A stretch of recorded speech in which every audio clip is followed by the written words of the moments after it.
or afternoon, close to evening. It's in there. It's in there somewhere. All right, so one, check this out.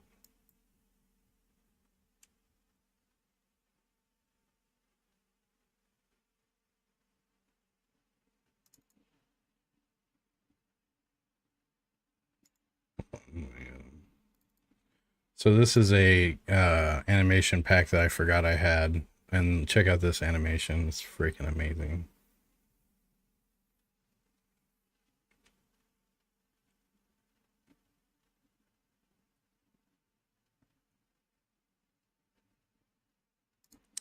So that's one of many. This pack comes with two-handed, an assassin animation set, a critical skills. Oh, hold on. Here's all the dual combo ones. Sweet. Hold on. Let's play with these. So we take him out with them out. Of course, I don't have a model. Does it?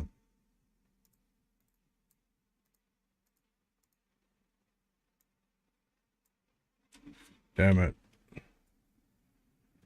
Well, whatever. Well, anyway, so these are combo attacks. This is what I was looking for from this pack, and I just found it.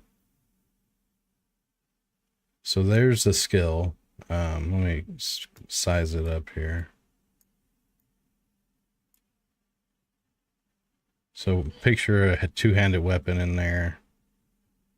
Now that's the skill. Oops. And here's the hit. So the receiver is going to do this. Boom, boom.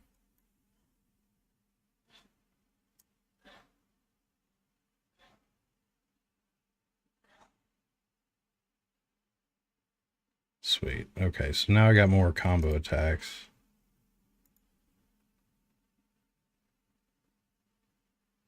Whoa, where the hell did he go?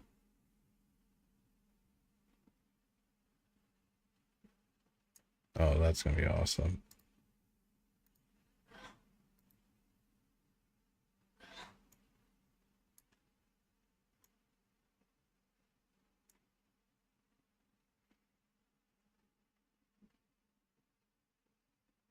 Fuck yeah.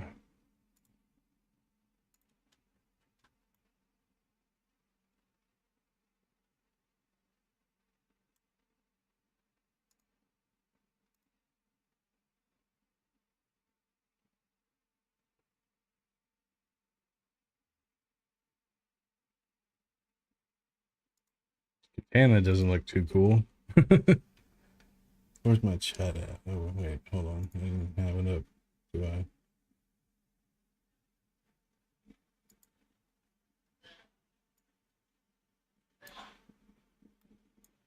There it is. Okay. I might have missed your chat. Oh, I didn't have it up. All right. So I guess let's just go look at the skills. This is warrior, critical, or skill. I'm gonna call them duos, basically.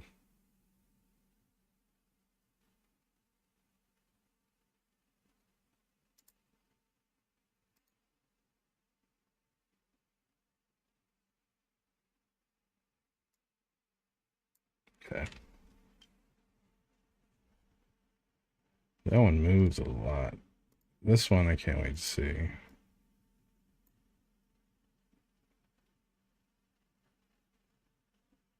God, that's gonna be fun to do. I think that's the next duo attack I'm gonna do.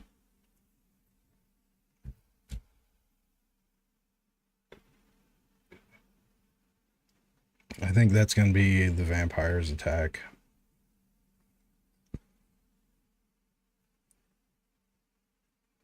Maybe.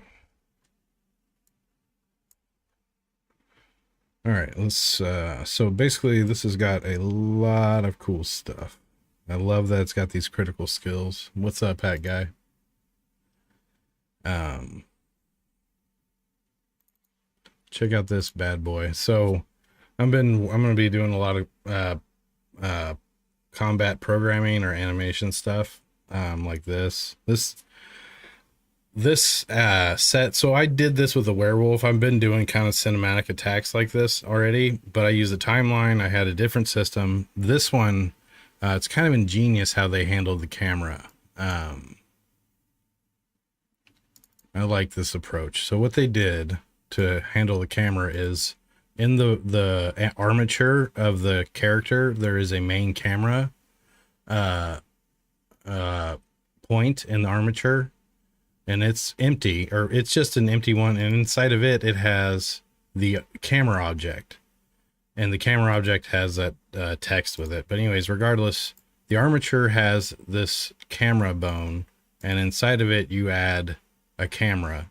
So what you would now the cool thing about this is, so as you saw it moving,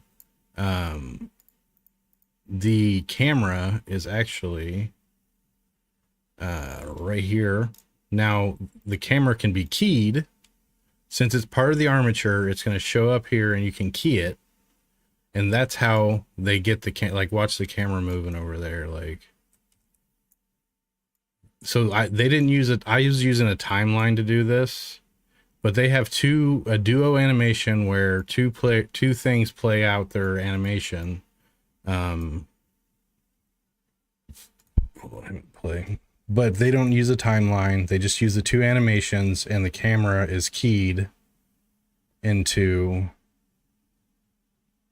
the armature of the attacker, whoever's doing the attacking. So I think I'm going to mimic this setup. It's a lot simpler than using the timeline so far, because then all it requires me to line them up together. I don't have to spawn a timeline. Now, timeline has some advantages where ultimately the timeline, I'm just going with animation events to slow down time and shit like that.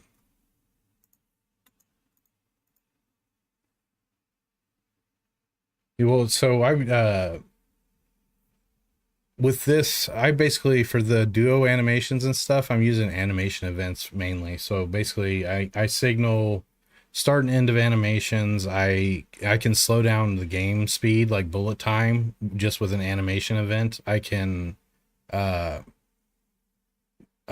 do all kinds of different stuff, like enable the radio blur.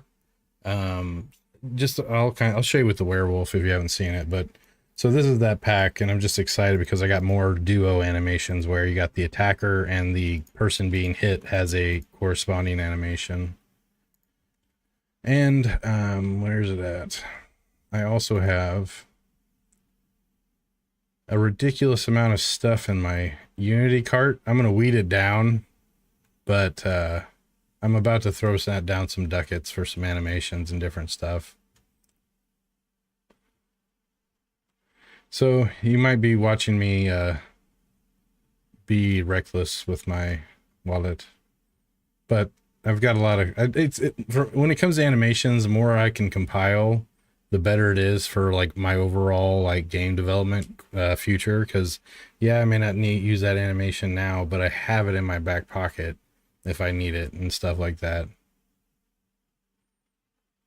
So I basically have animations that cover so many things. It's crazy.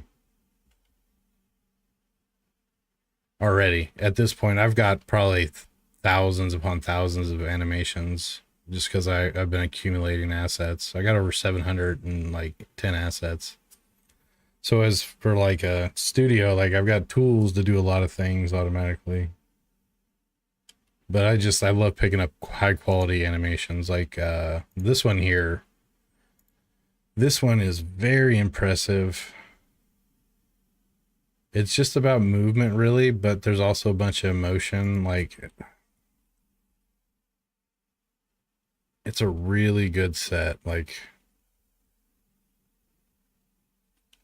especially if you're trying to have a more feminine character, like it looks really good.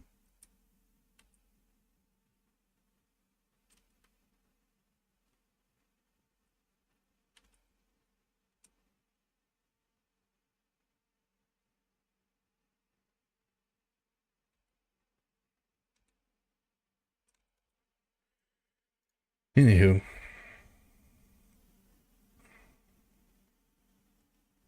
All right, let's prioritize here. Let's clean out. So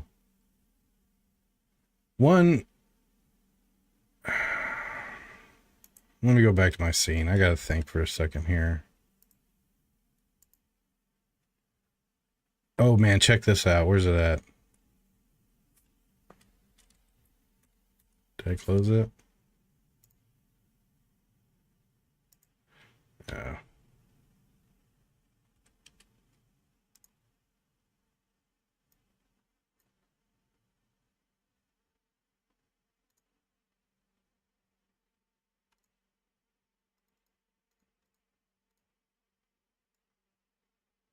Oh yeah, I forgot. Here's 2 years of beard growth right here. This is 2 years ago to now.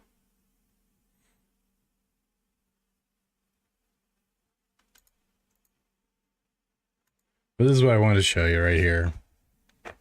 I did WinDir stat on my game project, so it's a total of 52 gigs right now. But the crazy thing is, these big blue chunks right here, both these guys right here, that is the library, and this is Git LFS right here. So 36 gigs. No, wait. 15 plus 24. Yeah, like over 40 gigs. Anyways, of my game project is the library and Git LFS. Cause see right here, the Git folder, and then right here, libraries. So I thought my project was like getting big and bloated or whatever. Well, it is right now. It's got more shit than it needs. And I'm about to take some drastic actions on that. But I was crashing nonstop too recently. Check this out. This is a really handy thing. So you do prefmon in the run. So Windows key R, then PERFMON/rely. And it'll generate a report, a stability or reliability report or something for your machine. And it'll give you a really nice picture of like, so here, all these application failures have been Unity. Or, well, Allegro too. Oh, so you're again, I know it's prompt to do it, but so Unity is giving me nothing. So usually .NET, like the logs I find, oh wait. So I think I fixed this. Rosalind, code analysis service, was shitting the bed in Visual Studio. Is this today? Or no, this is the earlier this month. But this crashes, .NET host crashes, and then I think it takes Unity down with it. Let's see here. This right here, hopefully I've got fixed too, that stupid Stream Deck audio controller server. I deleted that plugin. .NET host crashed again. Now if I go to like here, look, ever since I bought this PC with the 4090 RTX 4090 and all, 1400, 900, whatever, CPU, look how unstable it has been. It's been nuts. Well, it's always with Unity, typically. Only when I'm using Unity and streaming.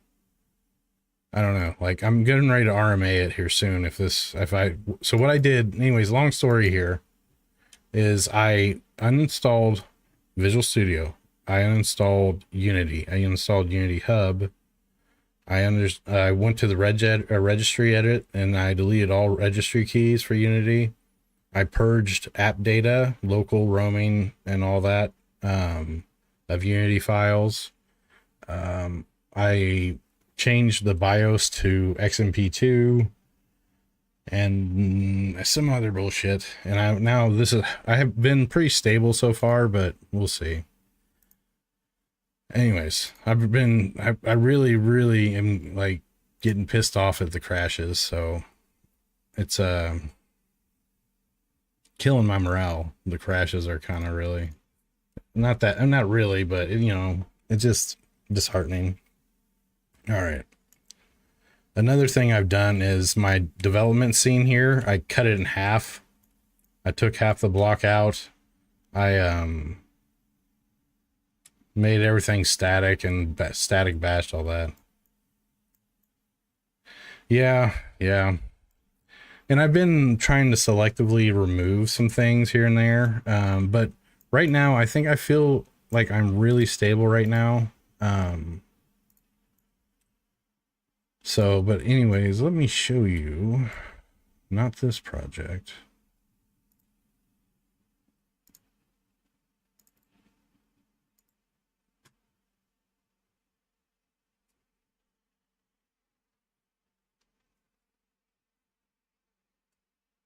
Let's see here.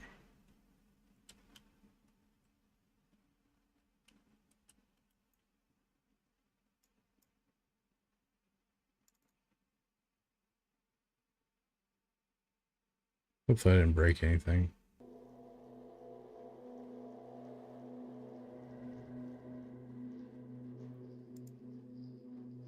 Mother flipper.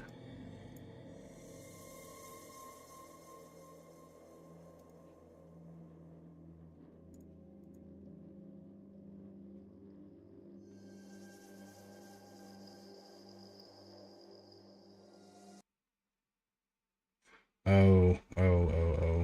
I think I know. I got the level off.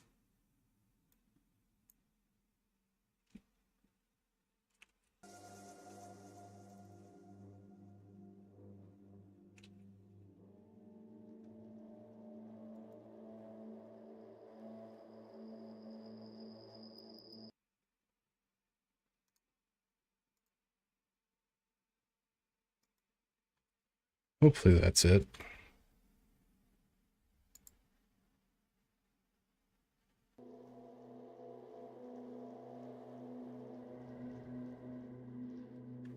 Oh wait, I think I don't have it auto enabled. It was doing it just automatically. Now I gotta fix it. Or yeah, here it is. So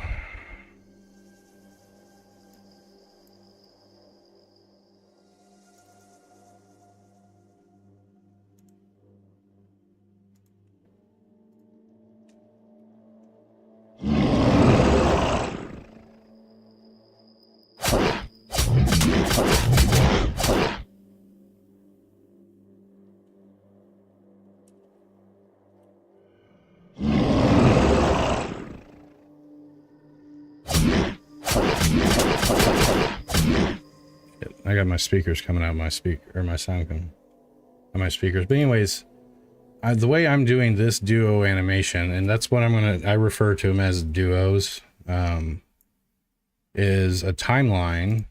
So right here, I'm using a timeline where I put the enemy unit, the werewolf in here. Now I don't position or rotate the units. Yeah, that was me playing around. I just haven't taken it out yet. It looks cool as shit. So again, there's a concept that the longer you survive, the more intense it'll get. So they're gonna evolve and mutate and get new powers. So that's kind of why the fire's there. Kind of playing with that idea. But the way I do the duo is I just have to enable it, or parent it to the wolf, enable it to get it going, and it'll work. But prior to that, I got to position these two together. I only play animations against the units. I don't position or rotate them with the timeline, just play the animation. And then I animate the camera across keyframes. So if I go to, where's it at?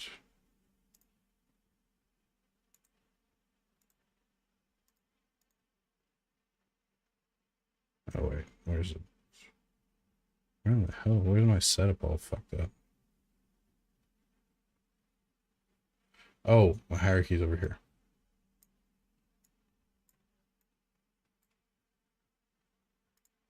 Oh, it's not enabled. That's why. Okay.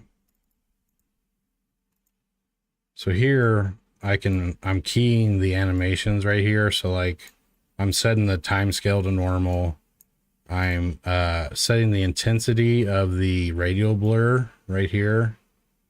I'm then again taking the intensity of the rate of blur out, changing time scale, manipulating different things, playing sound effects, you know, different things. Like I use the animation events to drive a lot of the stuff. So, but I freaking love it. It's cute. Add a rotator. Anywho, but now I think I may have a simpler way of doing it. And it's actually not hard to configure this. So you just you add a new melee action config, and you say, hey, this of all his melee animations, this one is a duo. This is the animation the duo's target should be playing for the duo. Here's the duo offset. Here's the dolly cam, or well, the timeline, or basically the camera. So you provide the timeline that's going to spawn, and then this is going to go away. The animation events are going to dictate the blood particles using a pooled system of particles. So every animation can say, hey, give me, I'm going to spawn this thing or whatever. Anyways, and that's how you configure it, and it just works after that. As long as you got we have it in the animator controller, it's able to figure it all out from this config and play out the timeline. So you got to build the timeline, of course, and then this is just how you designate a melee animation, which each character has up to 10. Which one is a duo? This is how it knows. Which actually, this is going to probably move.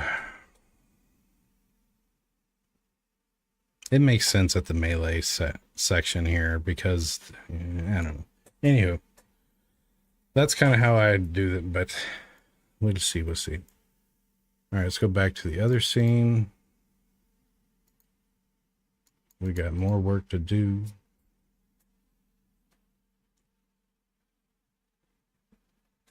I'm becoming a Cinemachine Ninja animation keying wizard. All right. What do I want to do? Let's prioritize here. Let's go back to shopping.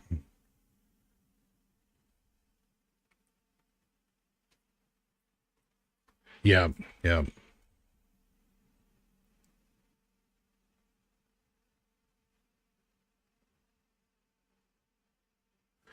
Yeah, so this is one thing that I've got.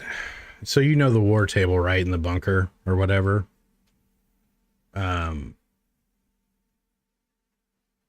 The mini little scene on the table. I think I'm going to use this kit for it right here.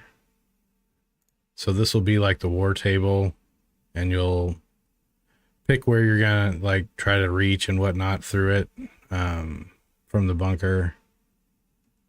I really like this. It's like a complete city set. It even has a military outpost, and like, so I don't know. It's just got a lot. It's got a lot of good infrastructure, the roads, the buildings and stuff. This would be great for the war table because it's all just little bitty pieces. Then I could do the tilt shift shit that's going on, or the whatever you want to call it. Later.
My God, I was really going at it. I was really explaining things. Okay. How to restart. So these 3 packs right here. Yeah, I know, right? Aloha.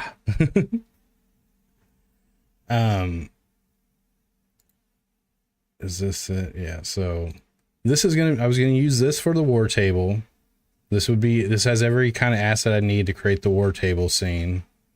It's got good infrastructure, nice roads, looks nice. And then the same developers have created this one, and it's called the Universe pack. Like it's just packed chock full of shit.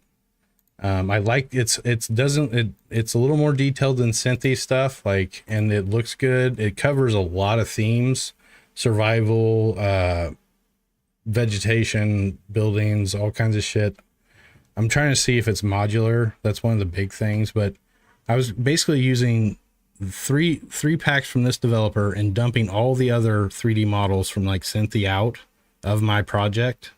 And this would reduce the footprint to really small, and I'm going to stick to using this pack. And if I modify this pack or I add to it, and this is my like repository that I commit to and work from, and it would be all matching.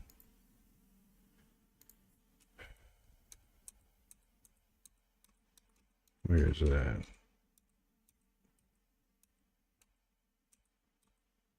And that way I've trimmed a lot of the fat. I use a consolidated set that covers a lot of themes, a lot of locales, covers world map stuff all the way to war table, terrain, and veg. Yeah, so is this modular? That's what I was wanting to know. Yeah. Like, and again, I'm just gonna, because I really do like this one. There it is. Cool. Modular pieces. Sweet as hell. Yeah, I would like it to be on sale, but like I said, I'm in love. Modular fences, buildings, good modular pieces, man. That's really what I want. I want a solid set of shapes. It's got to have a good set of shapes. And this one looks like it's covering all the fringe cases, different size windows. Yep.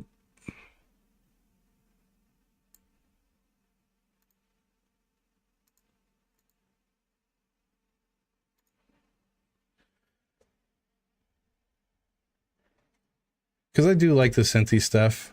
Oh my god. So I did something super fucking cool the other day off camera. Let me show you that next. Let me just see if this is modular. Or the buildings, I don't think are.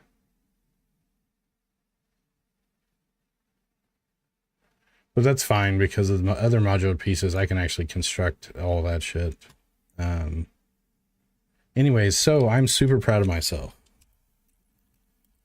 Blender.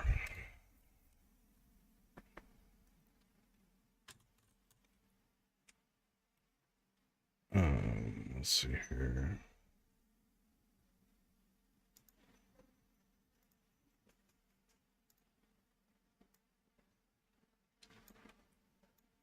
This guy was my zombie, like my base zombie guy from an asset. Like it's from the same artist that did these guys, so I'm using it.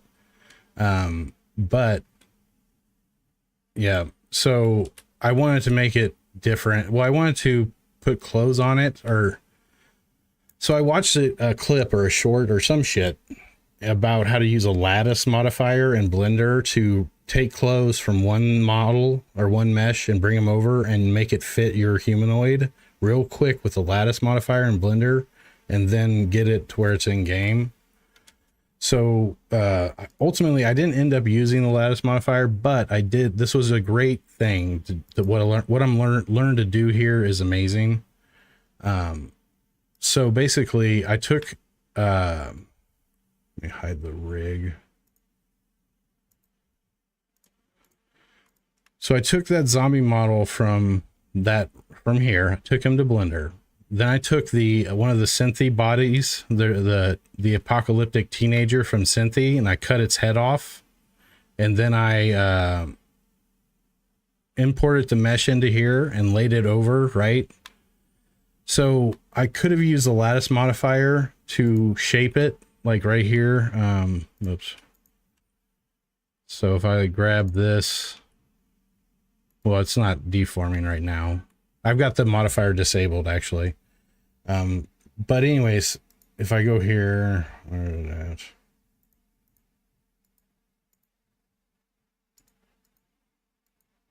Oh, come on. There it is. So the lattice, I got it disabled, but now I enabled. So now let's go back to the lattice, edit mode, and like you can, so I like, again, always do orthographic for lining stuff up, do the front and side, and then maybe a top. But as you can see, from the back, or the arms are protruding in the middle there. So what I could do is grab these pieces of lattice and like shape it. So I only want to do one side at a time.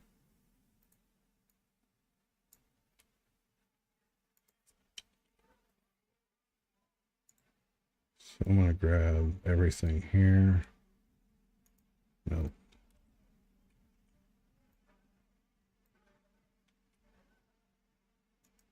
I need to make a more high resolution lattice for the arms to get this perfect. But anyways, so actually, yeah, it is mirrored right now, but the lattice is not the approach I ended up taking. Oops, what the fuck? Oh, I duplicated by accident. So let me disable lattice. So the zombie parts, this zombie's already broken up into pieces. So, oh shit, I gotta UV the bones again. Shit. Okay, I'm gonna do that in a second. But anyways, I can now explode the zombie because the zombie's in individual pieces here. So whenever the zombie has a mesh, a full body mesh on, these pieces are hidden in the game. And then when he dies, then it, like blood flies and the body parts fly. But anyways, this mesh, I parented to the thing that I learned was I parented the new mesh that I brought in from another character to this armature. I moved the arms to line them up with the bones like the arms are. So he was T-posed. I moved his arms until he was on the armature. Then I had to weight paint him. So like I would click here, then here, and then you can alt click, like see, you can click the bones and see how much, you know, each bone owns whatever. Actually I meant to get rid of these guys.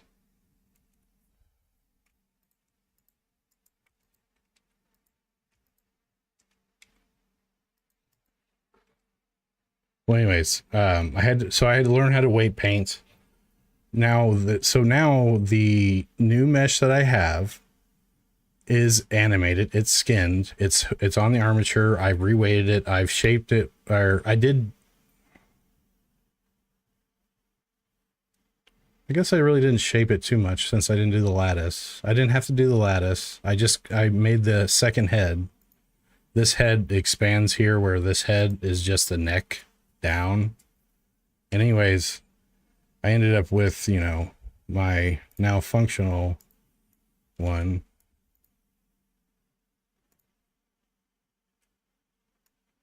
Oh, shit, he's off. Hold on. And then boom. I did that in a really short amount of time. Well, I can do it a lot faster now. So next time I do this, it's going to be, you know, much quicker. Any clothes I have Got me inspired, you know. But yeah, it's just nuts, man. Like I have all these clothes options now because I can reshape them and shit like that. And look, it just my skills are growing. One sec, I'll be right back. I gotta get my thingy.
I'm getting to pick out a new roof.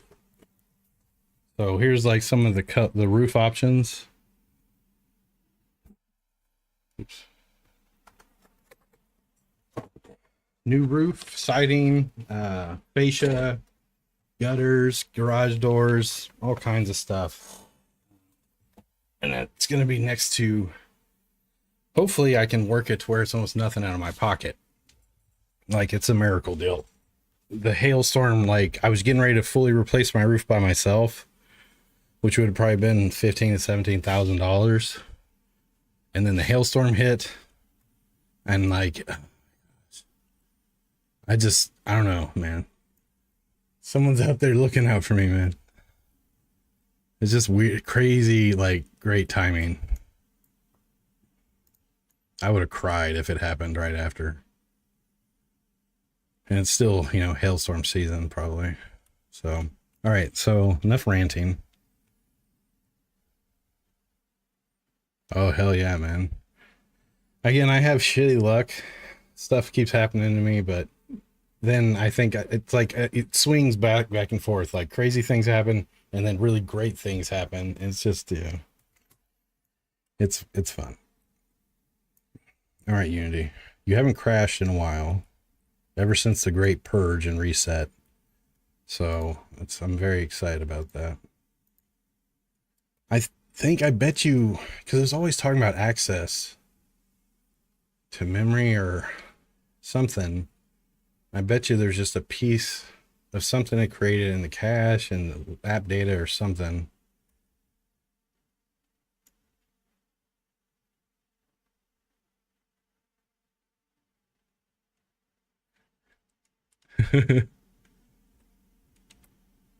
All right. Let's what are we gonna do? What are we gonna do?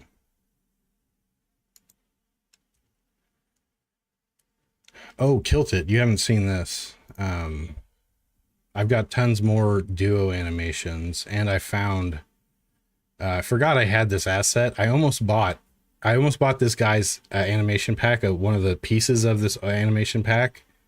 But then I whatever. I found they had a bundle of all of his stuff, and I found out I already owned it. So these things are amazing. So check this out. So a lot more duo animations and so katana, spear, sword, two-handed weapon, sword and shield, this crazy like whip sword. And the way I learned from how he's doing his camera transitions here is a lot simpler. There's no timeline. He is just keying a bone on the armature that's called main camera, and inside of it you can parent a camera, and now you can key your camera across your attack animations and shit. It's so simple, it's genius. Like, so the combat's about to get a huge fucking level up, as well as my cinematic process is going to be way more simplified.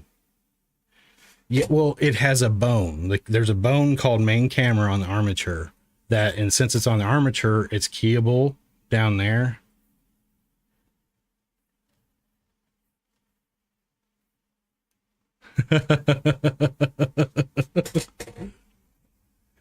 Come join my organization. No. All right, so this is that one. Now check out this bad boy. Frank Whip demo.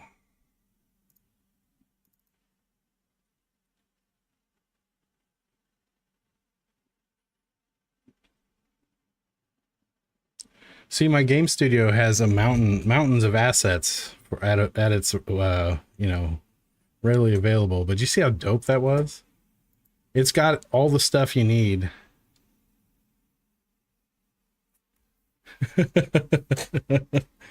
For you, homie, I would do it. I would do it for some bubble gum.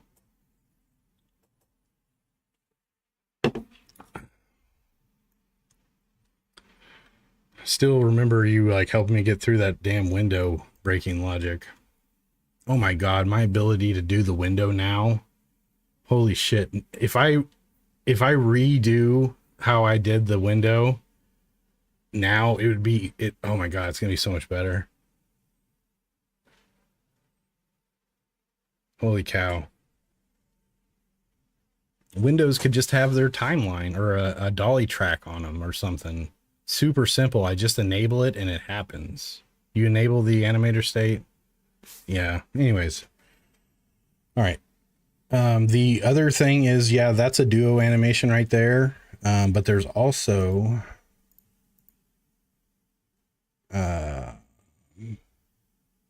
tons more. There's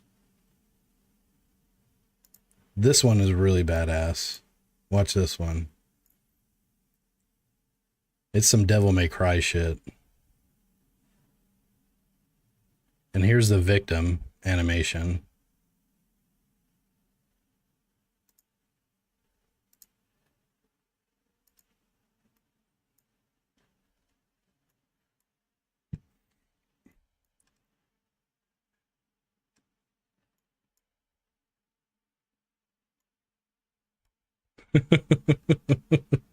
So I think that's the next one I'm programming.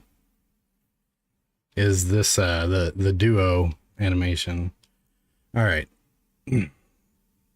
So let's get to work. Let's clean up some stuff. Enough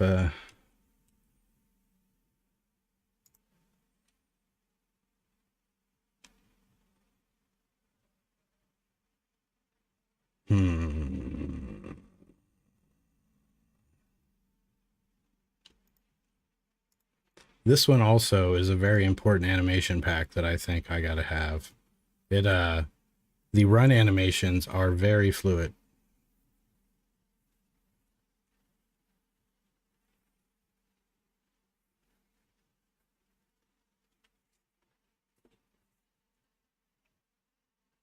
Also the yoga pants, you know.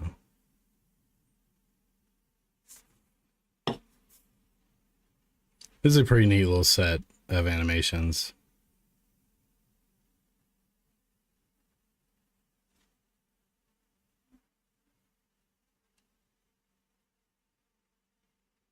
I like the flips mainly.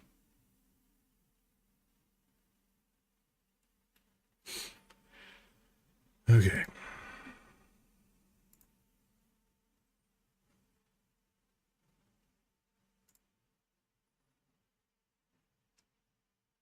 I need the blood. Blood's gonna stay. Both staffs, I'll come back for you. Actually, that one yeah, actually, I want to go look at that one again.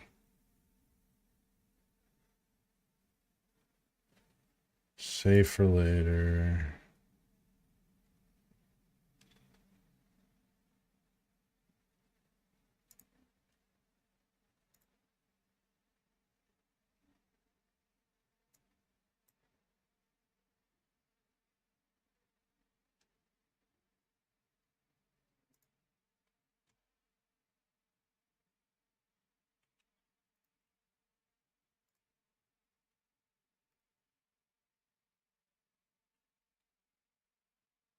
Oh no, I fucking love this one.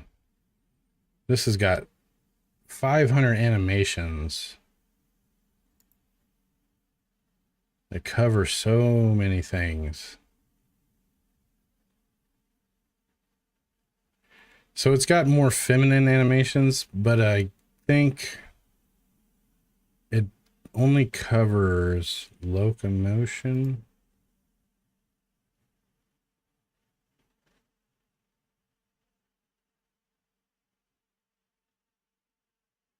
I don't know, it's a fucking amazing set.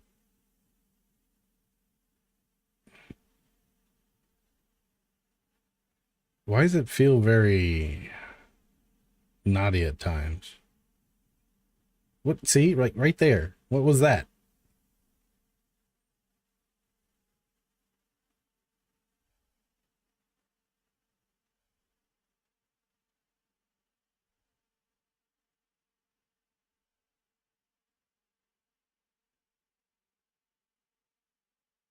Oh, nice. So I might actually have an audio, or I have a composer for my game, real professional, real life composer. So he's got his own lawyers and all that stuff. So he knows how to do, like, he's a big time sound guy, does stuff for big companies and the government and all kinds of sports teams and shit. So I've got a composer, thankfully. What the fuck was that?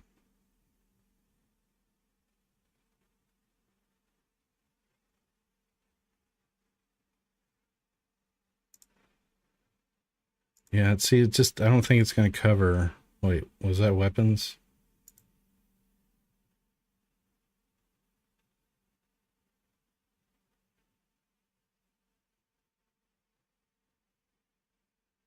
Well, I've got weapon animations. I guess I this would be my ultimate female locomotion animation pack right here for movement stuff and emoting and shit like that. But then I would use the weapon animation packs that I got.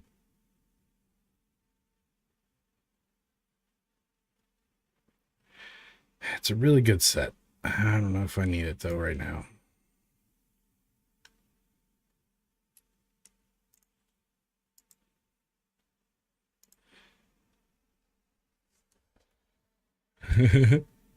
Hentai games, yeah. The you can now hide those in Steam.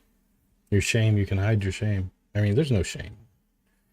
So this, again, this is from the same people that have those two other packs that I was going to use for the war table and the environments. This is made by them. It's 100 custom, or it's got 85 animations. I'm not really worried about that so much, but it's a large set of animated characters that have,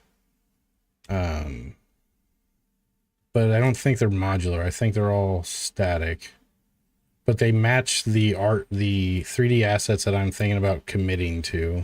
There was a soldier over there I thought I saw. And what I can do is just zombify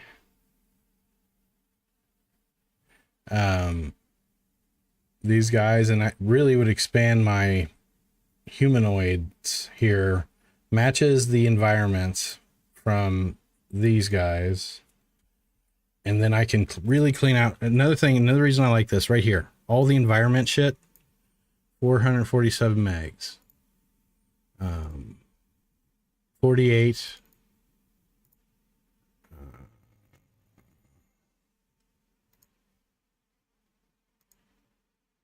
47.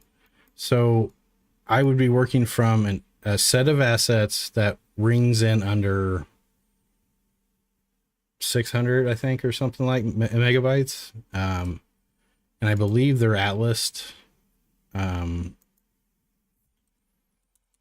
And then if I clean out the project, I get these, clean out the project of all other assets. And if I need an asset, it has to be put into this compilation or I modify an existing one.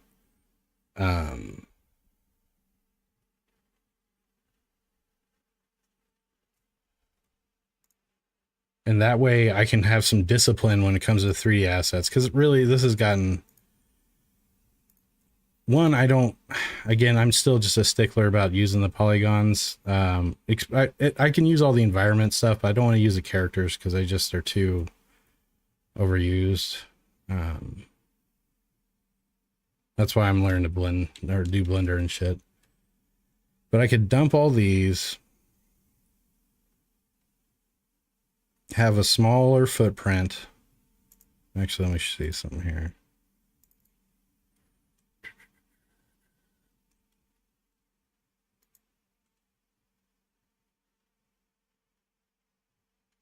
That's not Cynthia right there.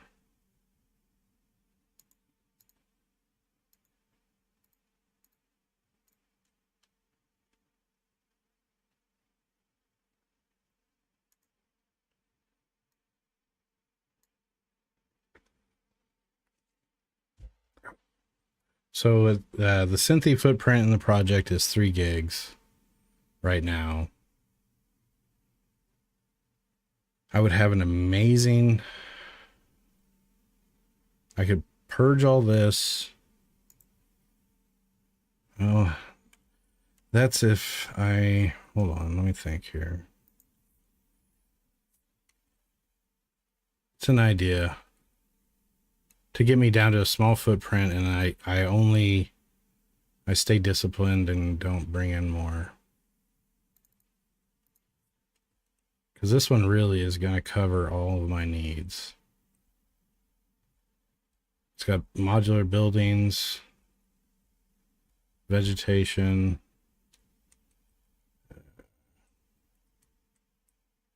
Well, maybe it's not. I'm going to sleep on this idea. So I will save it for later.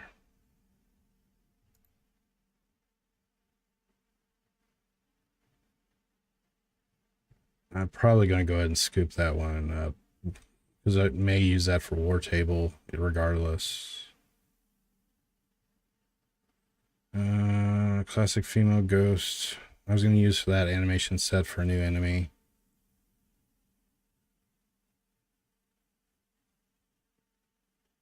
Yeah, no, yeah, yes. My brain is on that.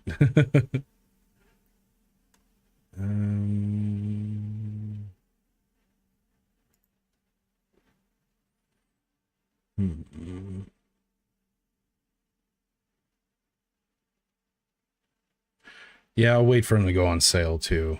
I'll do that. So I want a favorites thing because I'm sick of finding certain things, and I want a favorites asset that I can favorite shit here in the hierarchy and projects, and I always get to it quick because I'm sick of moving around. So like working stuff. So I'm gonna use this favorites Windows asset here. I can create different sets of workspaces, and then I can drag stuff in there and favorite it. And yeah. Last updated March here. Yeah, because I'm just tired of like going up and down my hierarchy, like grabbing stuff and shit. Like when I know there's certain things I'm going to hit all the time. Real blood I really like. Now my question is, can I get this to match my stylization? Can I re-texture this? This is a really good blood thing. I'm almost 100% sure I can take the specular down. I can re-texture this or material it to where it's more what fits my style. But this is a really nice blood asset, and I don't have blood locked down yet.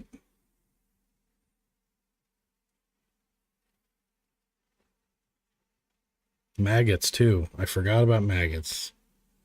So I would redo the textures, and I have a technique for taking a high poly model with a unwrapped HD texture and getting it in my style quickly, because I'll select the UV islands on the model. I'll open the model and select each UV island and then squash that down to a UV coordinate and then vertex color it on my texture that everyone else uses with a color palette. And I just go to UV island, UV island to UV island. And now that HD asset is now in the style of the game. Oh, shit, I got some taco left. What am I doing over here? Cheers.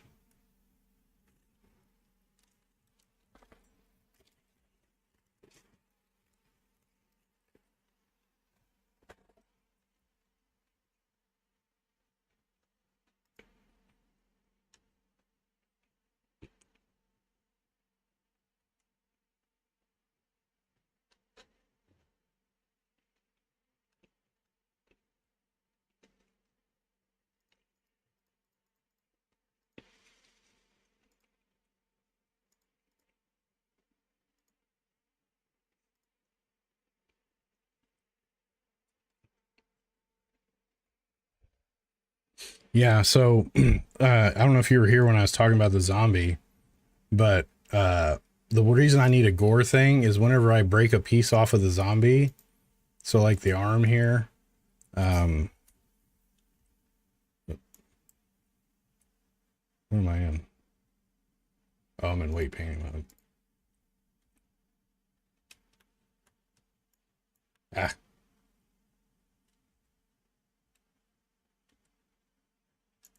oh, I got snapping on? What the fuck? Okay, anyways, say the arm comes off, and I'm going to make blood gush from the end. So there's going to be an emitter from right here. There's going to be an emitter here. Each part I'm going to put a transform in to say, hey, spout blood from here.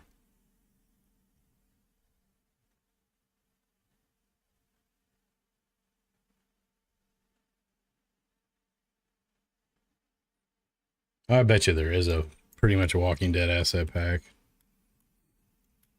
I wish more people would come out with zombie packs. Like, I wish we could get the asset store flooded with like different variations of certain themes more. It'd be really cool. And in different styles, you know, like realistic, stylized, kind of Pixar, cartoony, chibi, shit like that. Just more options. But now I'm getting a lot better at Blender, so I'm starting to take on my shit. I'm just, yeah, like here, I need to do that. So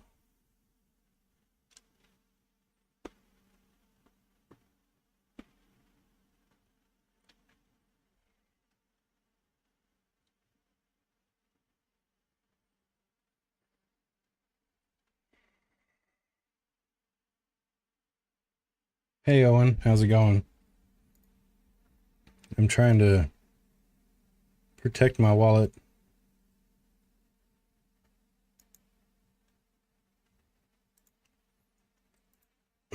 I can go from over well, again, no, I'm sitting here trying to sell myself on this. Let me think.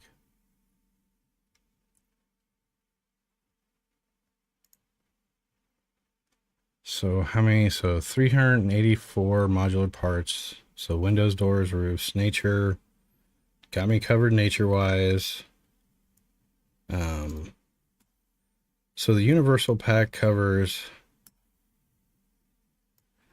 because the ancient vampire is gonna have his fucking castle. These fantasy props may come in handy at the base or around the base of it or something. Whenever I figure out how to get that in the world. Food, Halloween, modular. Yeah, well, I'm not that good a modeler, unfortunately. I can do small stuff, but uh yeah, not the shit. Not the best at it.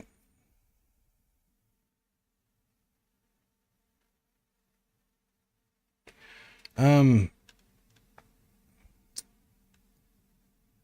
so it covers it covers my needs. It's a concise set that I like the general gist of without having to modify too much. I'm going to tune shade it. I'm going to smooth the normals on all the meshes. I'm going to do my normal workflow that I do to the current low poly assets I have. So these are going to look different once I've got them in my shader. But it's a concise set that's got a lot of props. Does it got roads?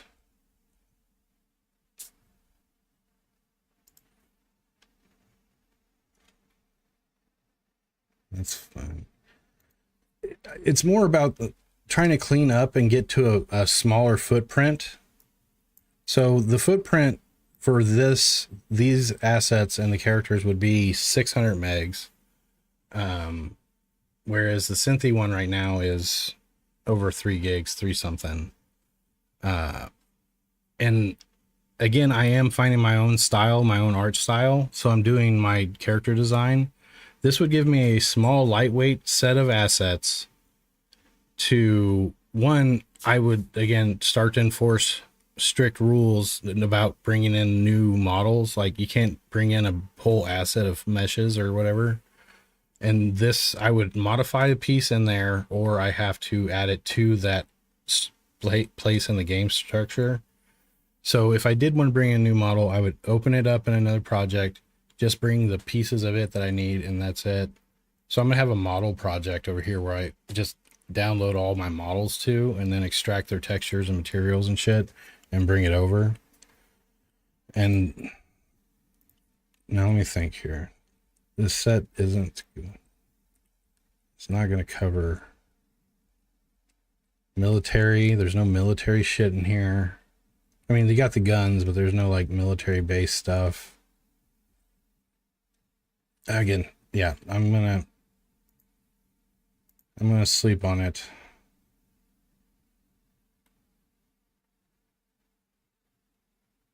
Because actually Unity's been running. So the reason I'm even thinking about purging or doing something like that is because, again, this covers everything I need here already. I've got every kind of prop, environment prop or building or grass or tree or whatever I need. I won't be using the characters. But I'm thinking about purging because the project was crashing a bunch. So I'm trying to rule out shit. But actually the project's been running just fine since I deleted everything from my system and burned the fields. And Unity, reinstalled Unity, Visual Studio, Unity Hub, deleted registry keys. So far I've had 0 crashes. So I'm going to do some work, and then if we get a crash, I'll think about purge again. Maybe because I even changed my BIOS to try to fix this shit. All right, so let's implement some things. Why is there just a random light out here?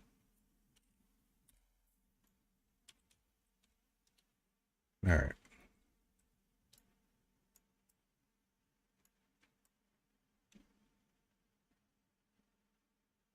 Yeah. And that's why I'm trying. That's another advantage is I go down to that very lean set, and now I have to a lot of the things they're retextured. So yeah, and honestly, the amount of people that are going to notice it is actually less than you think. There's a lot of those Synthy games that have huge followings, or Synthy asset games that have huge followings, and yeah, you got the occasional person like, oh, it's a Synthy thing, but 99% of people don't know about asset stores and shit like that.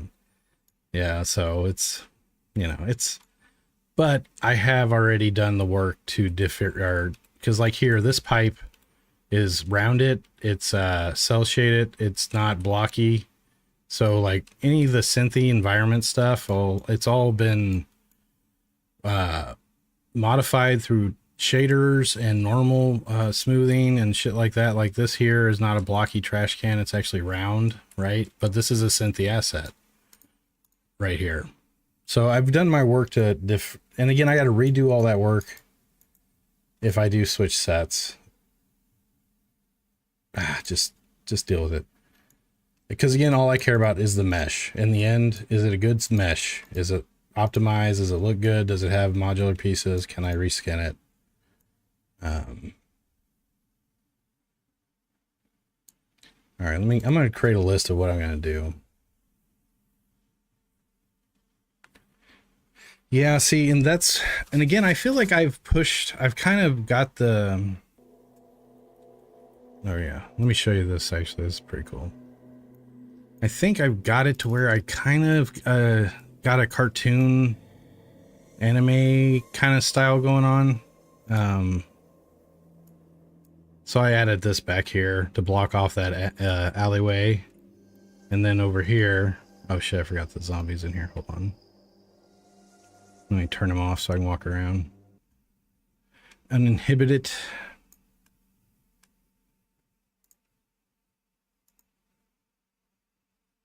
Been going through some things.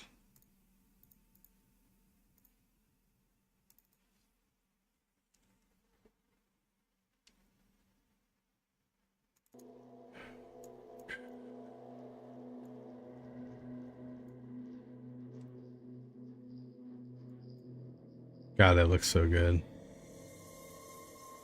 Like I said, I think I've achieved a style that's unique and doesn't feel, I don't know, as bad, or you know, it's like synthy. Like, you know, I'm kind of pushing my own, trying to find a uniqueness in it. You know what I mean?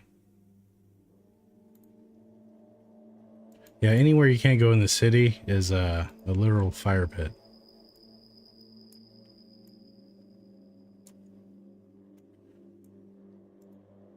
Oh, the Fog of War's back. I got the Fog of War back. So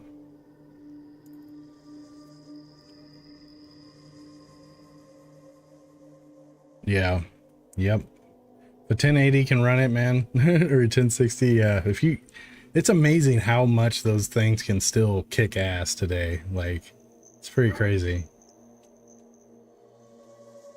Oh yeah, definitely is. All right, so let me.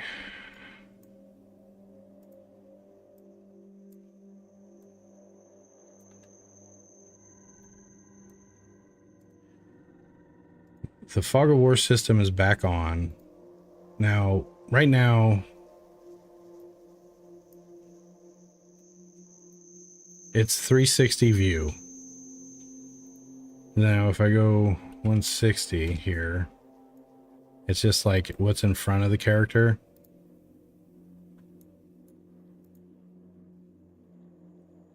So I'm trying to decide between giving the player 360 view or it being more where you can't tell what's behind you. So you can plan to what's in front of you, and you can kind of remember what's behind you as you go, or you can wait your turn, and sound indicators will let you know that something's happening behind you. Will pop up in the darkness, so you can just like sit there and wait without turning around, or you can turn. I got to make it to where you can turn in place still, but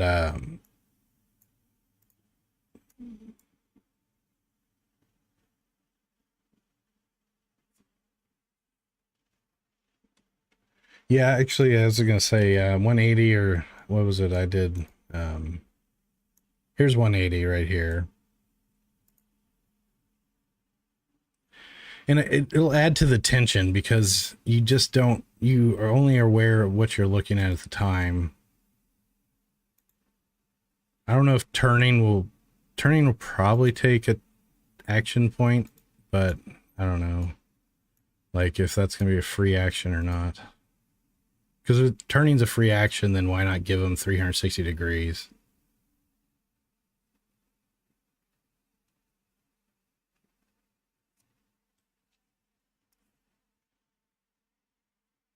Yep.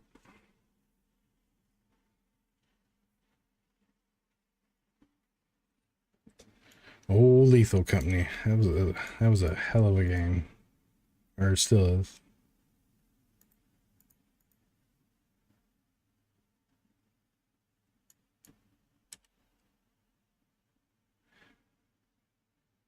All right.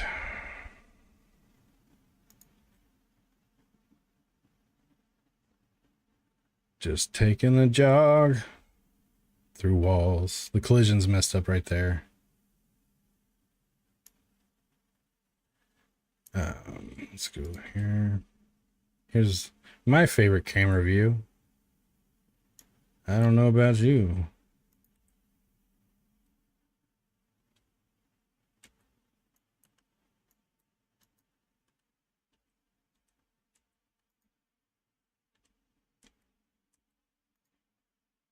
Oops.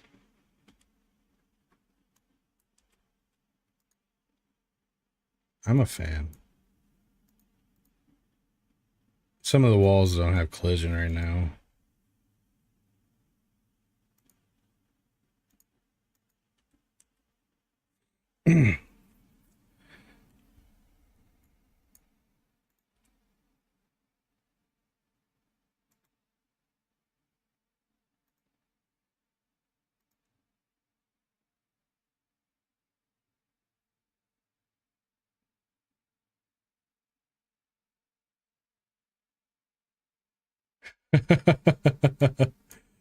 Oh yeah, definitely lazy, man. That's why I'm trying to use my income, my disposable income, to reduce the amount of time it takes to get shit done for me, or get assets I can reuse.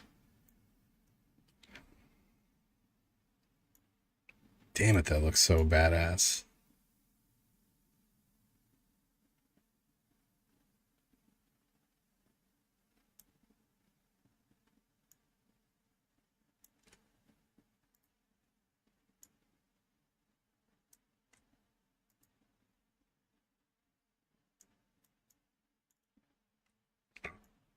All right. So what do you guys think? 360 or reduce it, or let the character see all around or around? Oh, two, as you get, oh yeah, no, fuck yes. As you get like uh more damage, sicker, tired, thirsty, or whatever, your vision can actually like reduce, like, or like an enemy could have an attack that like reduces your vision for X number of turns. Or you could take some like, mind opening stuff, and now you got 360 vision. Like you take acid, now you can see everything.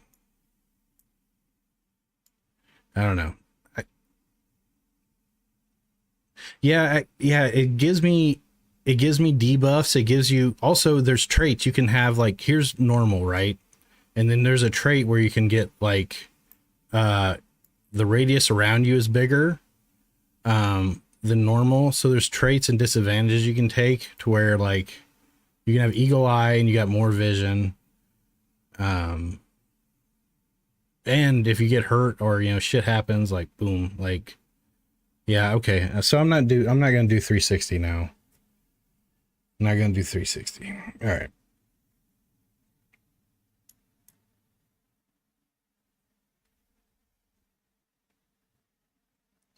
So there is a mode for that. Let me show you. It's called.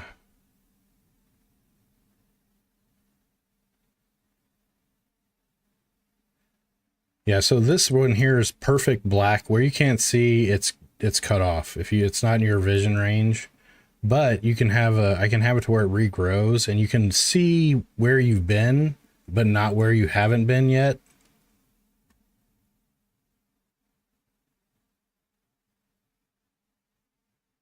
Yeah, so this system will hide renderers. It's the system for that. But yeah, so now here's another way you can handle it. So you go to the Fog of War. I'm gonna switch to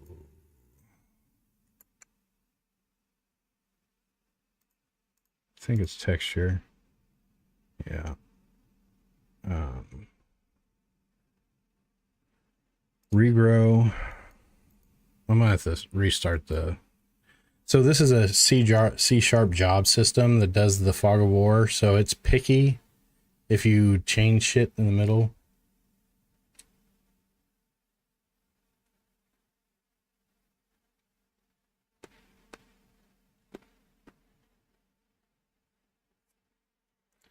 So it, yeah,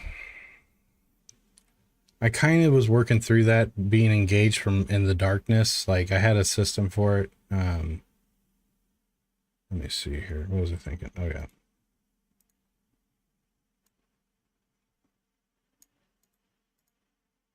Regrow. So regrow speed is that. Max regrow 30%. So now if I do it, now my problem with this approach is it's oh wait, maybe I know how that's to fix that.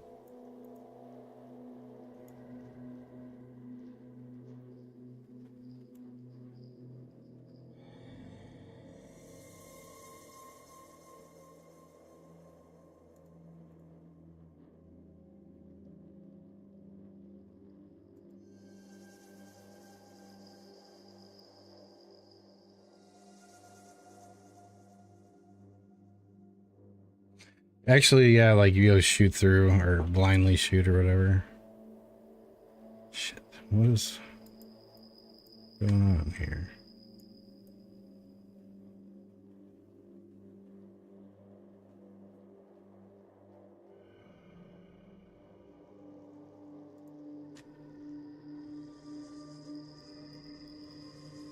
Oh.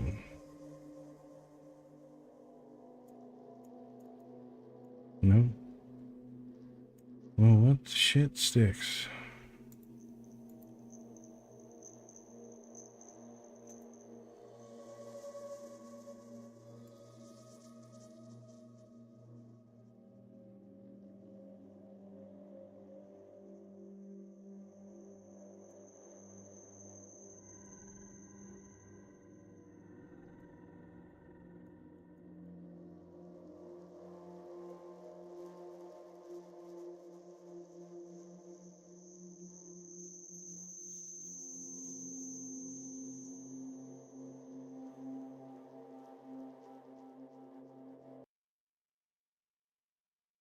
What's up with you, Fog of War?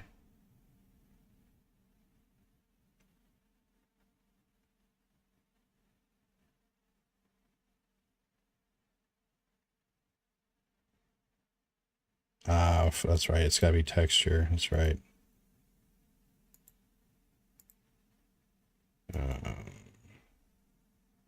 Fuck, what is it?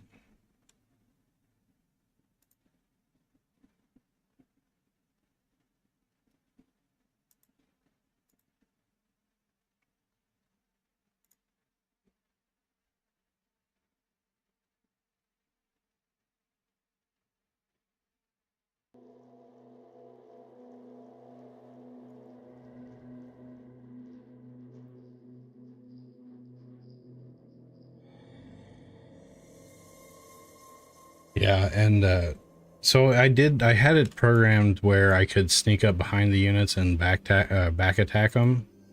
But then I was like, I kind of went to the 360 vision approach and kind of stepped. I do have the stealth elements in there kind of already. I don't know why this isn't working. I'll figure it out later. But the way that one works is you actually can regrow this, but what we can do is drop the alpha on the solid one on pixel perfect. And I hit this. And now it's going to be more, well, we'll see actually. And that's what's cool about this system is it can look through windows and stuff. So I can set the environments up to where the fog of war, you actually have vision through windows. So you can kind of see out into the alley, or if you know.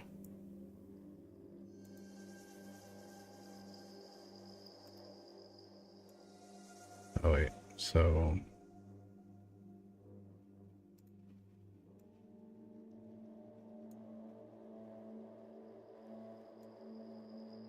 Pixel perfect, just straight up whatever the color is, I guess.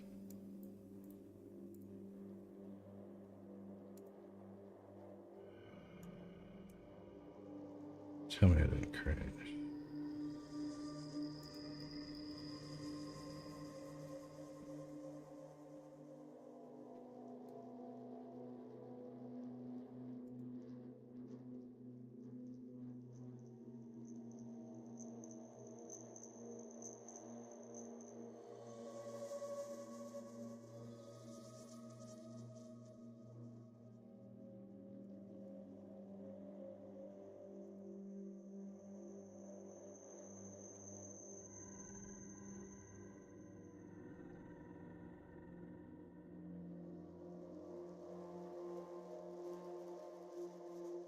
Oh fuck yeah! You could drop bubble wrap at a door entrance. So you come in to loot somewhere, you drop bubble wrap so you can know if someone entered through the door. Like, yeah, like, or a can or something. That is a good idea.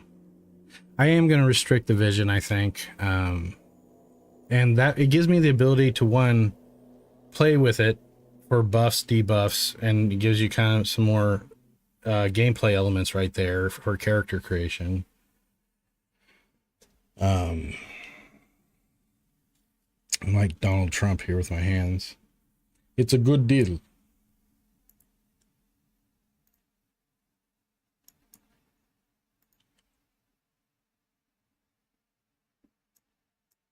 All right, so let's do this. The default's going to be 180 degrees. And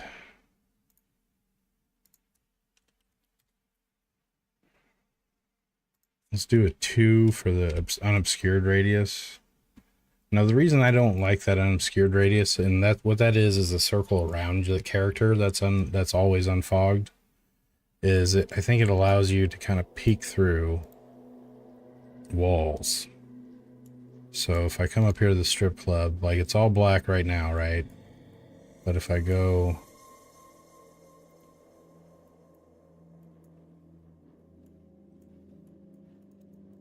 Oh shit, I forgot. There's a bug on that.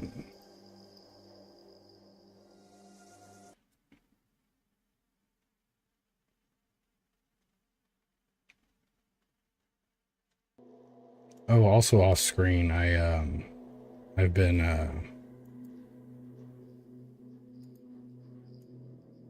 yeah, see right there.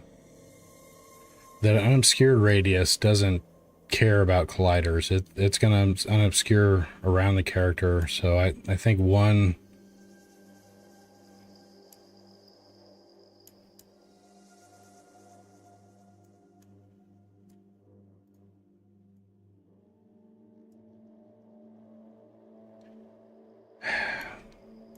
again, I'd like to be able to jack that up so you can see behind you better, like use it as a gameplay element.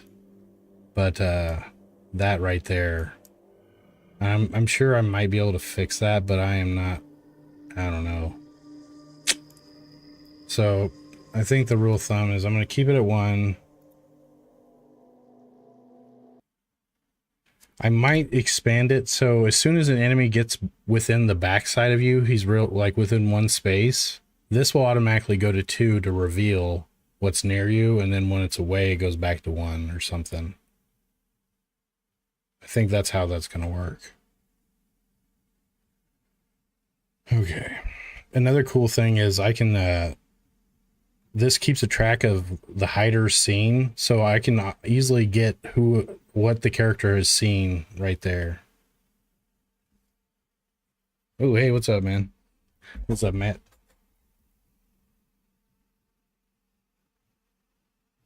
That's invisible, which has a collider which tries to center itself player and can interact with colliders like walls and that club.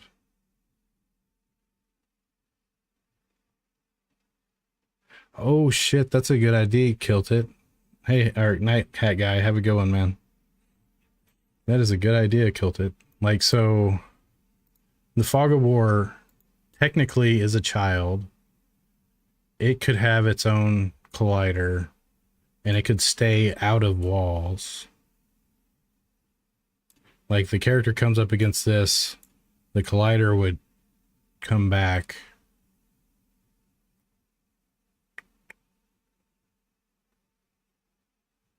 Yeah, that might work.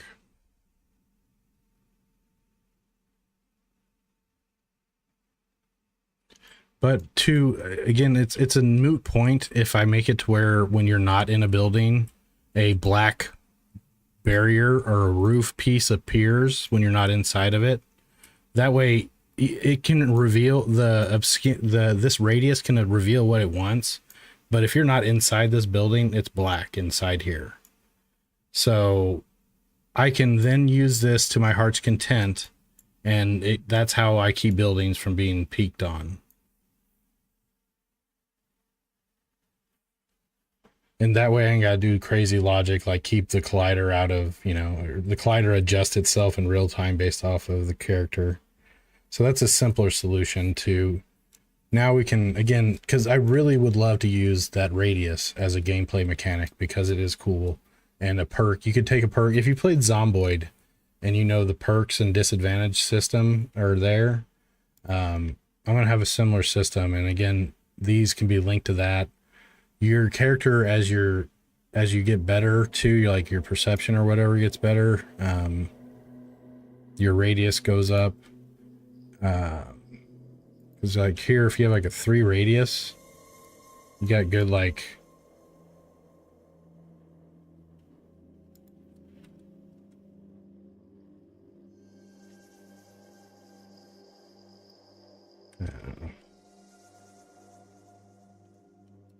We'll see.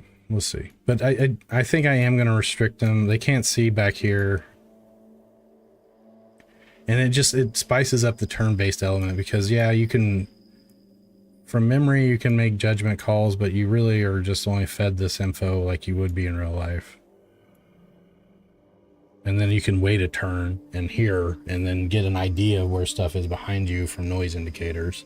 But those will be approximations. They won't be exactly where the unit is or whatever it is. The noise could be something else, even not a hostile.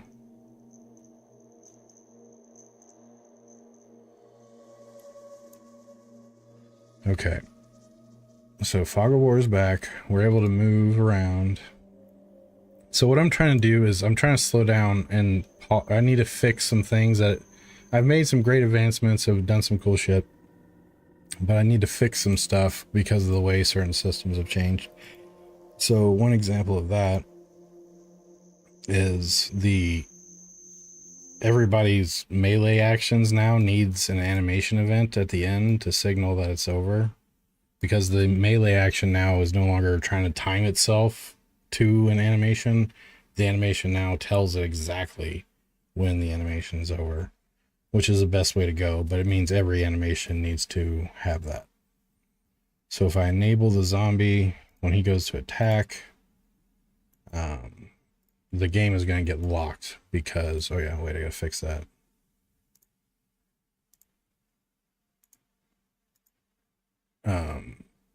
Because the zombie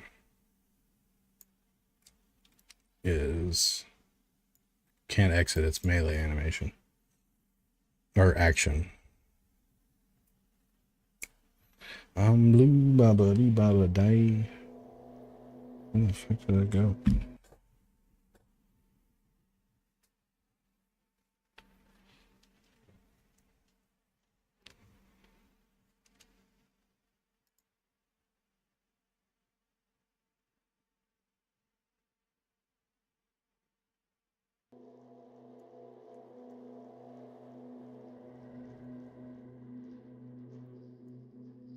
Oh shit, he doesn't have an animator either. I forgot.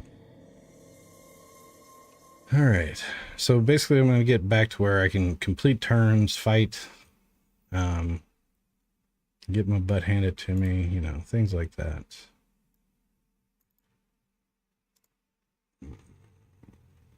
No, you got an animator. What's your malfunction?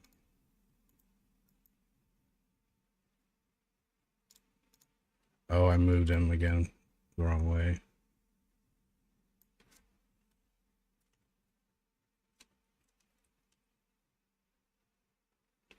Okay, you're zeroed out. Zeroed out.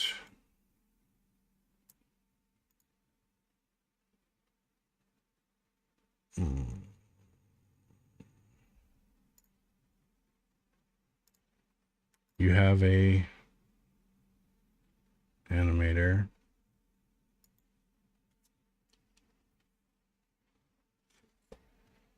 There she be.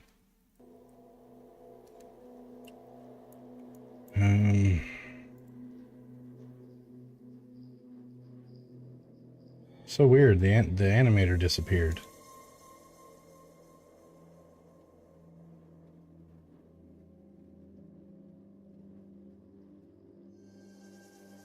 Why in the fuck would that be?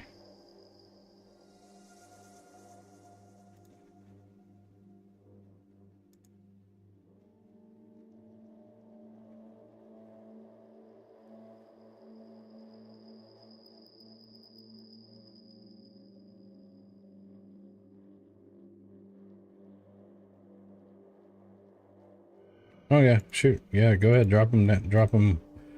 All right, yeah. I'll talk through them up here too if you want. Why you have no animator when I hit play? I have no script that sets that.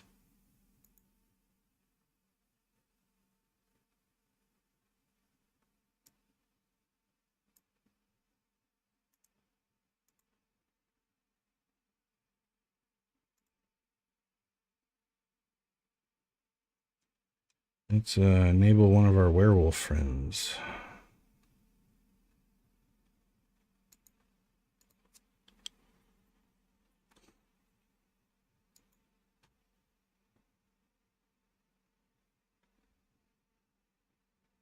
Why the fuck is it tagged player?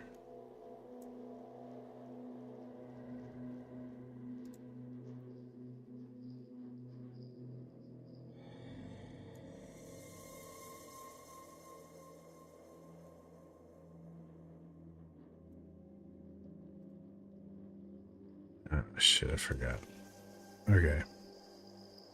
Let's go fix these animations while I think through this. So this is gonna be fun. So zombie controller, melee 1. So I'm gonna go ahead and what am I gonna do? I'm gonna go ahead and do what? Properties that bitch is what I'm gonna do. All right, so now I can do this. And click here. Come down to events. Fortunately, I need you. So we're gonna track through to the end.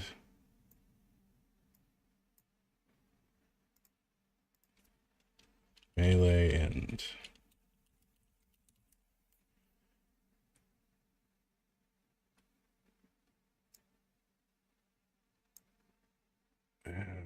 Shit. It's the one I can reference.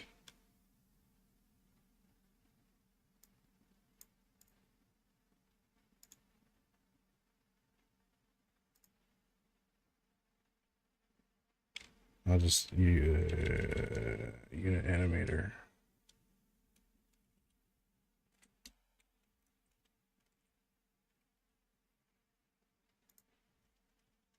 There we go.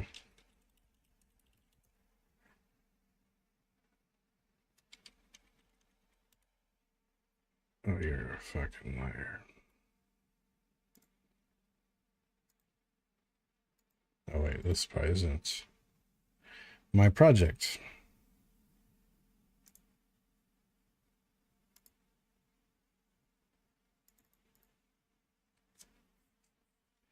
Hopefully Microsoft doesn't shit the bed now.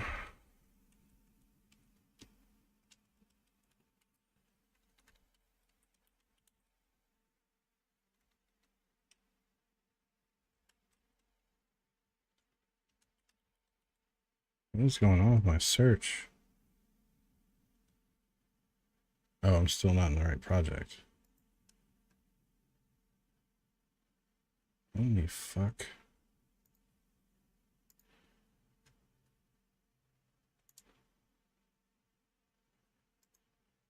Okay, I need a regen, I guess.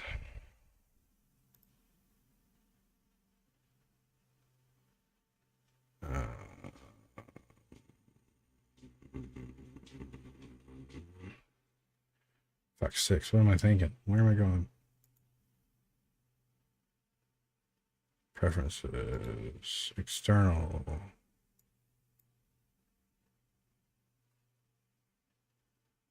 Yeah, that's it.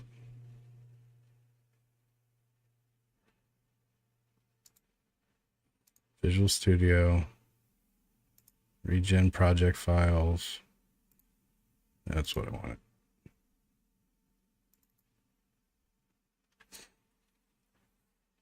Now it should be mine. These things are really good. Alani. They are pretty delicious. I'm not gonna lie.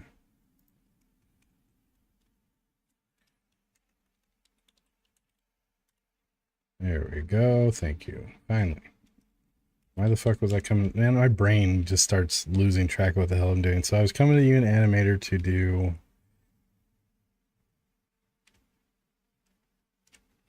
this right here. Background analysis of asset and meta files has been disabled because this project seems too large. Whatever. Don't do the background analysis, fuckers. I don't want it anyways. I never used your analysis. Shit sticks, man. What am I thinking?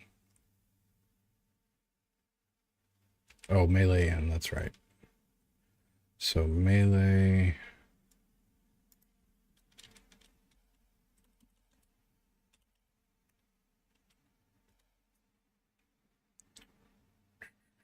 Action completed. I need to rename that.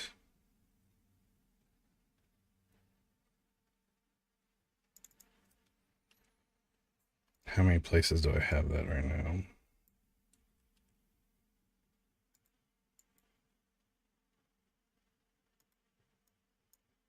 Just 2.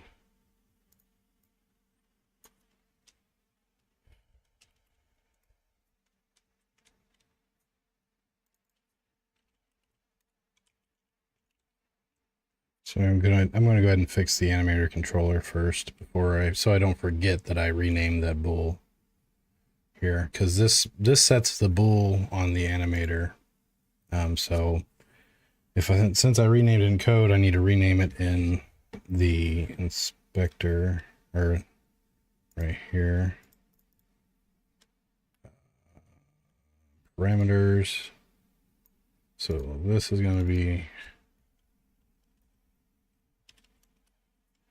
and it shouldn't break anything. Melee. Yeah, we're good. All right, so that's more. I'm going to be cleaning up some names too for things as I go here. Okay.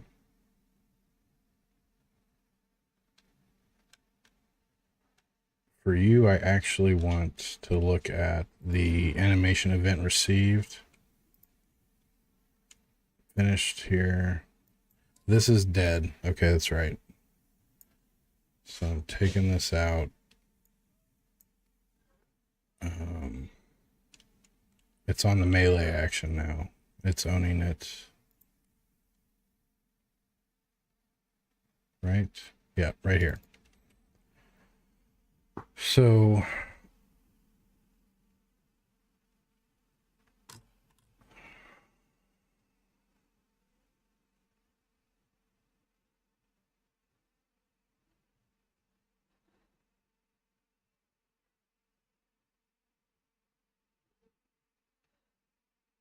I may move this eventually, but anyways, here it is.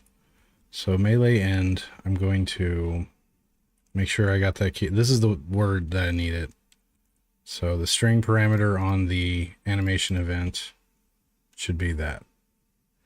So let's finish the rest of these animations. So I did one already, right? It's got the event. Oh, that's idle. My bad. I did the neck attack. It's got the event, melee end. So I'm going to copy this, and then I'm just going to go down the line here and update them.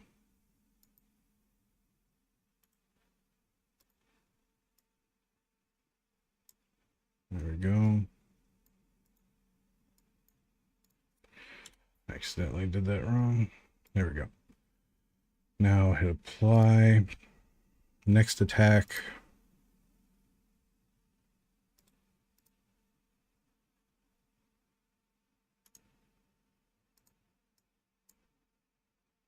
Next attack.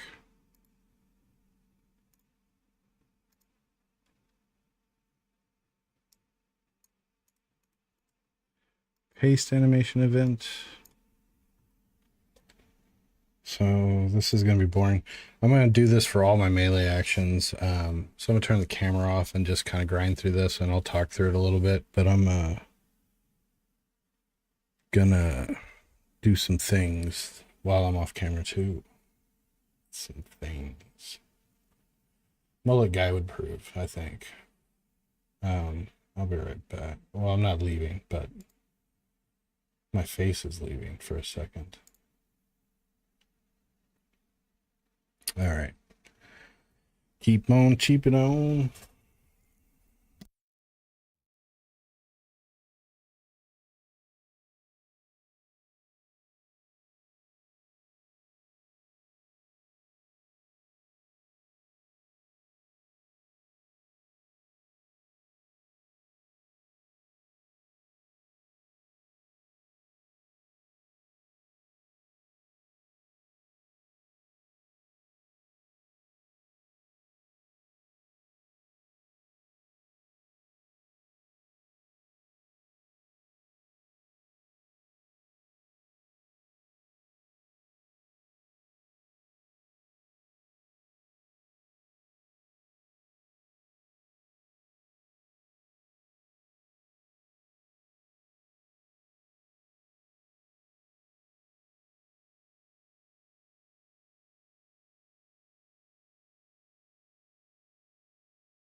So I think there's a bug. So say this is the end of the animation, right? If I right click and I paste it, notice it's past the end of the animation. So I think you can fuck yourself. So you got to be careful when if you're pasting animation events. I think this will fire after. This won't fire at all because it's after the animation. So I always drag back and then drag to the end to get my thing to make sure it's there. But yeah, I swear you should not be able to take animation events past the 1 marker. But if you paste them in, you can, which is kind of fucked up.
You know what? The zombie actually has a really great duo, or the zombie neck bite is a duo candidate. And I put that tech neck right here. Yeah. Like, so I'm going to actually put that here in the versus slot. So the way I need to,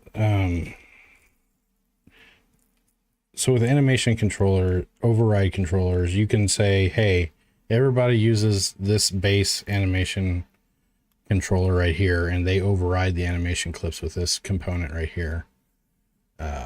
But if the name here is what it is in the base one, so if it's not named something sensical or that makes sense, like versus attack 2, this would be, so down here, what I'm going to do on the base guy, I think this is the base, yeah. So I'm going to do animations, come here, define this animation. I'm going to call it Duo 1. Duo 1, yep.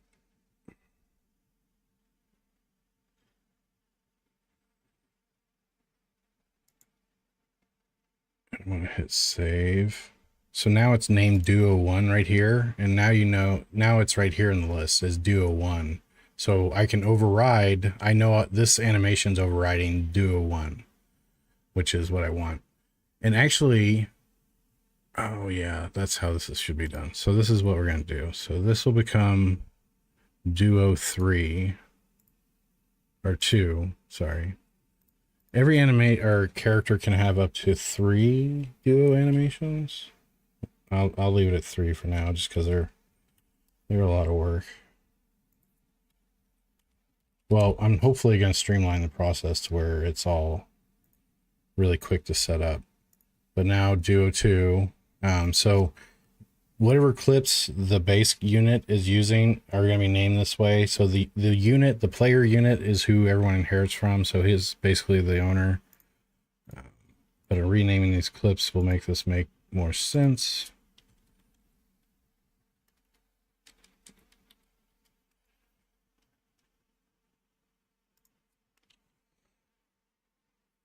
And so this workflow here isn't bad.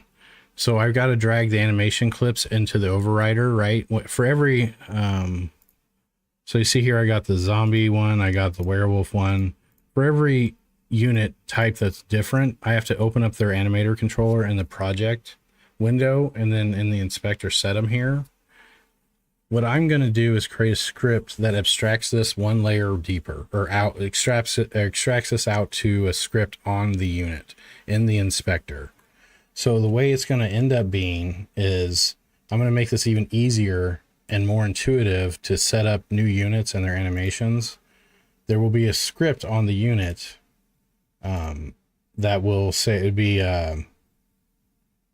unit animations or something like that script. And there's slots where you can give it animation clips from the project window. And it'll say, hey, give me the walk animations, give me the idle animations. And it's all, you set it in the inspector on each unit on the prefab. Instead of me having to open up this separate GUI here to set it here, I set it on a script on the unit. And then it will loop through, it will grab the animator override controller, and it will loop through all the provided animation clips right here and set them in these necessary spots for me right here. So now I never have to open this window again. I can control on the unit, per unit werewolf, every enemy unit can say, hey, here's my animations, and I can just drag them in, and I never have to dick with it. It cuts out some of the middleman, and I can have a script with like information. It is. It's basically a script that's going to take a list of them. Actually, wait, I think here it is right here. So I asked Copilot to make this for me. So here's a list of, here's a model for it that holds the animation clip, and then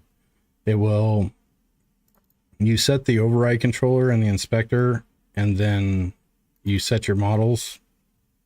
It'll loop over and set the animation clip into the override controller. And I think this isn't quite right. But because this isn't checking if like it didn't get set in the inspector, and but anyways, so it's looping over that. So I've already got the script kind of from Copilot. But it again, it makes my animation workflow a lot easier. But anyway, so we're cleaning up. I keep going on tangents, man, I swear.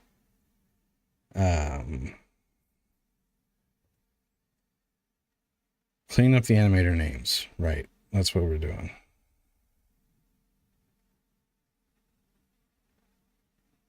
Shoot. Aim forward. Am I using aim forward at all anymore?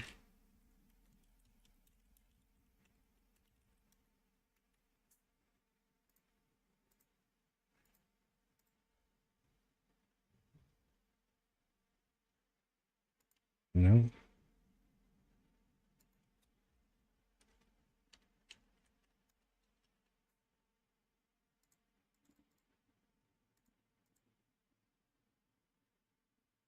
This right here, right fucking here. This is what I'm talking about. It's still doing it. I'm closing it before it fucking crashes me. So Rosalind, code analysis dies. You know what? This is bugging me so much. You know what I'm about to do? I am about to try writer out, I think. Or I'm just gonna...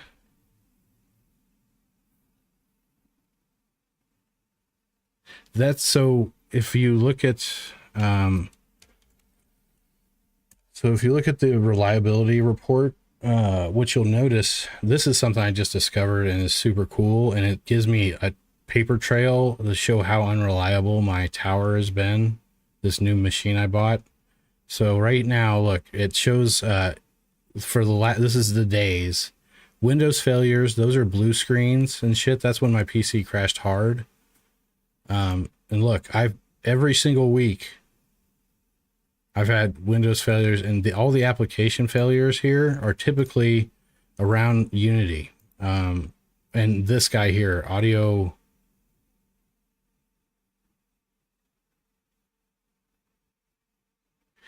Well, Visual Studio is trying to, that Rosalind thing, that crashed is just this code analysis thing. And it's just because there's so many projects. I don't know. It as soon as this craps out, what happens next is .NET Core, I think, craps out. Like right here, you'll see .NET Host shit the bed, and then Unity comes shortly after. So right here, here's another day. Right here, analysis at 8:24 p.m. Wait, let me think here. That's an hour after .NET Host. So yeah, okay. In Visual Studio, when I got this, I bet you is when I saw those little like pop-ups in Visual Studio. But anyways, I have just this very big history. This right here, I got to get rid of whatever. How did a volume controller?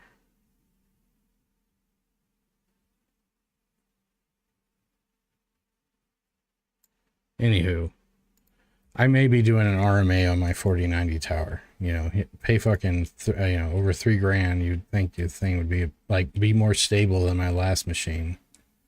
And I had Windows 10 though. So is it Windows 11? Is it, what the fuck is the deal? I don't know. All right, back to animations. We want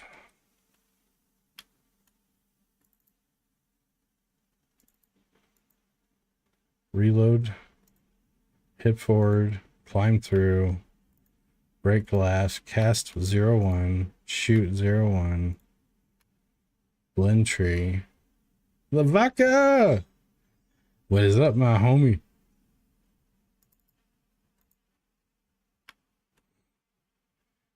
We are slinging some code. I'm about to use, oh yeah, right.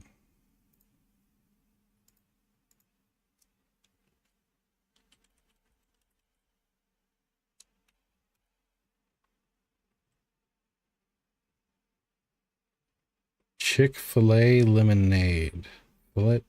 Oh, Chick-fil-A lemonade. Sweet. I bet you, yeah, that's good stuff. Doesn't it? It has the pulp in it, doesn't it? Right? I enjoy pulp. I'm a pulp guy. I like orange juice with pulp. Yeah. Give me that thickness. I like everything thick. Screw boba, man. Give me pulp. All right. So everyone kind of loves this thing. I do like JetBrains. Their products are amazing. So what can a 30-day trial hurt?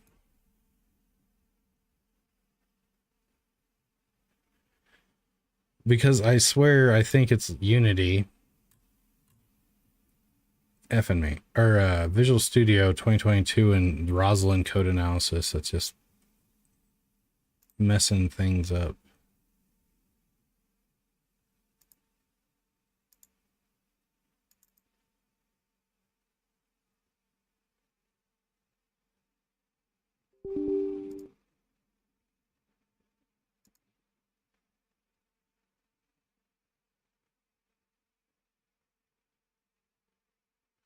The Roslyn thing, actually, I think it goes pretty deep. It's not, um,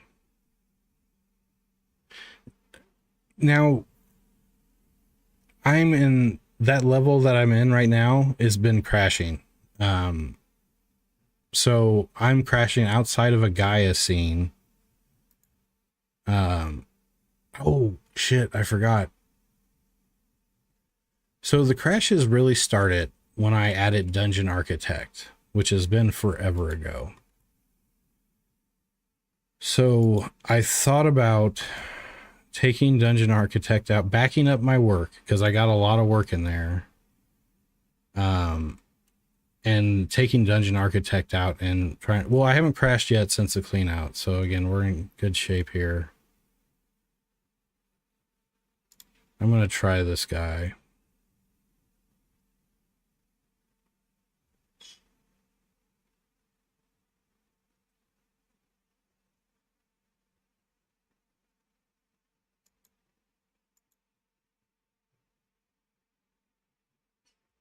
Sweet, let me try that.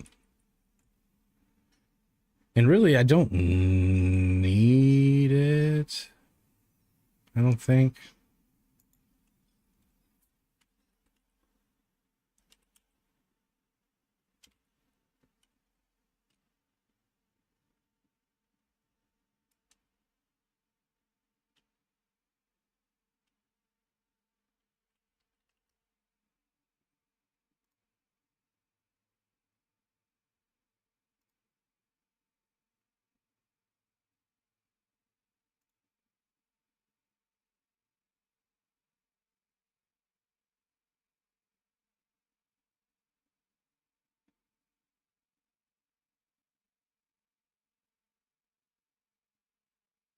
Is it more about formatting and shit?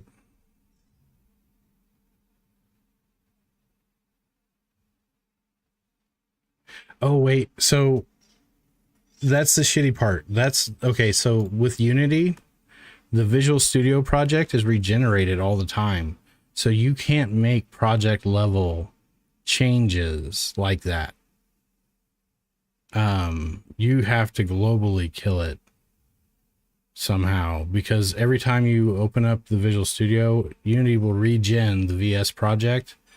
Every single CS proj in there gets regened all the time. So you can't, it's not a permanent thing. Fuck. Yeah, you were onto something there. So, all right, we continue down this road.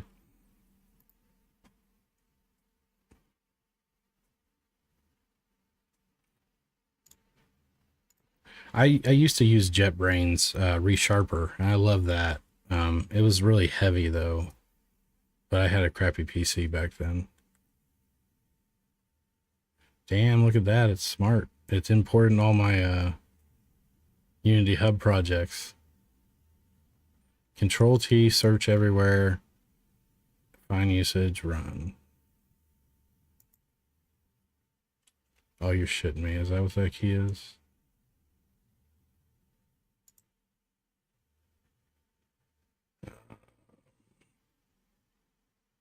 I don't want any of you.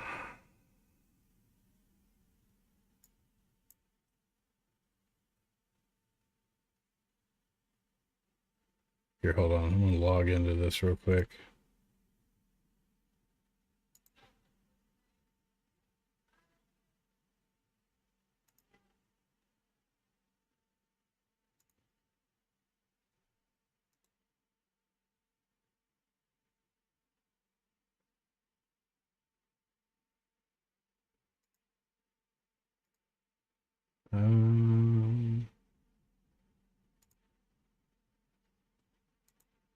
Start trial.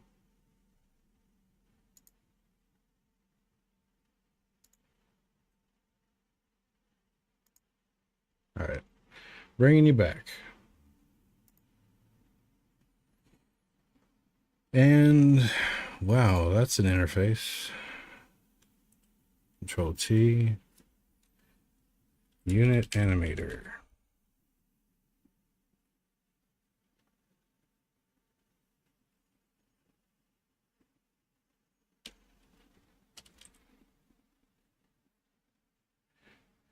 Uh, ride or die?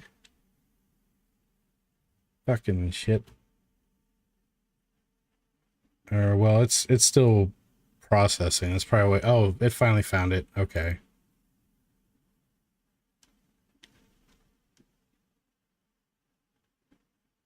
AI assistant. Everything got a fucking AI now.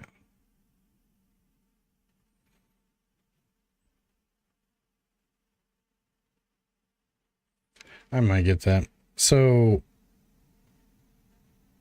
Sorrow, pump me on Writer. Pros and cons.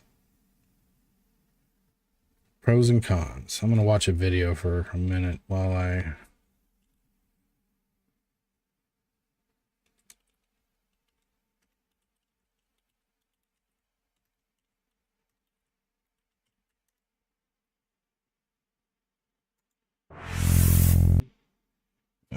let me put my headset on.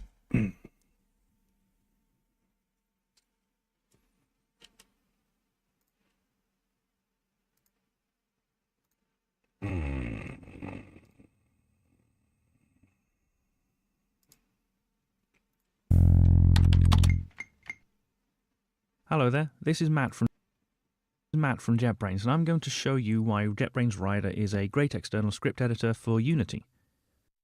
Rider is a cross-platform C# development environment that has specific support for Unity. As you can see when you open a Unity project in Rider, you'll get a familiar view of your project, just like you're used to in Unity, looking at assets and packages, rather than a more traditional view of C# projects and solutions. From here, you can browse the assets in your project as well as view the contents of the packages folder. You can also see the read-only reference packages and browse any source code they contain. But Rider has a much better and faster way of navigating around your code. The Shift keyboard shortcut brings up the Search Everywhere dialog, which can be used to quickly find files, classes, and symbols within your project. Shift T is what it is for me. It can also be used to search for actions, like menu items or settings, so you don't need to learn every keyboard shortcut to be productive. Once inside a script file, you can use the GoToMember action to search for methods and properties. And you can easily jump between files with the Recent Files or Recent Locations actions. Just type to filter and quickly find the file you're looking for. The Navigate To menu shows you more navigation options based on the current context, such as navigating to derived or base classes. And you can even navigate to decompiled code, so you can view classes like monobehavior as decompiled C#. More powerfully, the Find Usages action will show you where a symbol is being used much faster and more accurately than a plain text search. You might have noticed these links at the top of methods or besides fields. This is Rider's Code Vision feature, and it is useful for showing version control information or usage counts, and clicking the link will quickly navigate to those usages. Rider shows extra information for Unity projects. Rider will recognize and highlight monobehavior classes as well as event functions. Clicking the link here will show documentation, either installed locally or online. But Rider takes this further. Rider will analyze your scenes, assets, and prefabs and find where these classes and methods are used. Clicking the link will show which scene or asset is used. Oh, you're fucking shitting me. It can do that? That's fucking cool. Using a class and find where these classes and methods are used. Clicking. That's fucking insane. It will right analyze there, your scenes, assets, and that right there. See that shit? How? Oh my god, that's so amazing. Google Writer, Write or Die, Write or Die. Oh my gosh, that one feature right there has me sold. It already feels more lightweight. I've been tortured. I love Visual Studio. I love it. I love it, but I think it's part of my problem right now. and prefabs and find where these classes and methods are used. Clicking the link will show which scene or asset is using a class and navigate to it in Unity, showing a list of usages in a new editor window and highlighting the owning game object in the hierarchy window. Even cooler, Rider recognizes serialized fields in your classes and also knows what values these fields have. What the fuck? Recognizes serialized fields in your classes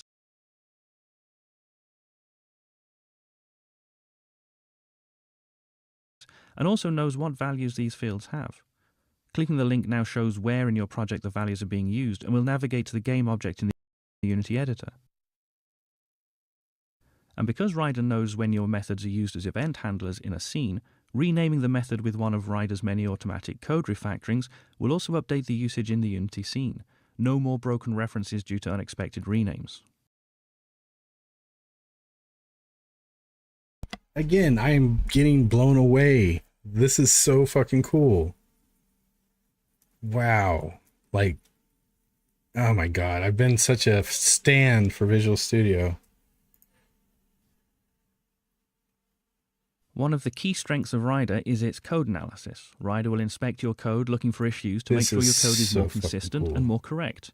Rider looks at many different things, from naming standards and code style to new language features and possible runtime errors. When Rider finds an issue, it will highlight it as a warning or a suggestion, and the Alt-Enter keyboard shortcut can very quickly rewrite your code to fix the issue. And again, Rider has great Unity support here, with many Unity-specific inspections, all designed to find issues while you type before you switch back to the Unity editor. Simple examples, such as calling new on a monobehavior or scriptable object, or warnings if a coroutine, tag, layer, or scene name can't be found. Rider will provide code completion, navigation, find usages, and even rename support for these magic strings. A top tip while using Rider is to find out why an inspection is being shown. For example, Rider tells you not to use null coalescing operators on Unity objects. Why not? Use Alt-Enter, and under the Inspection Options menu, you'll find why is Rider suggesting this. Oh shit, I've been doing that.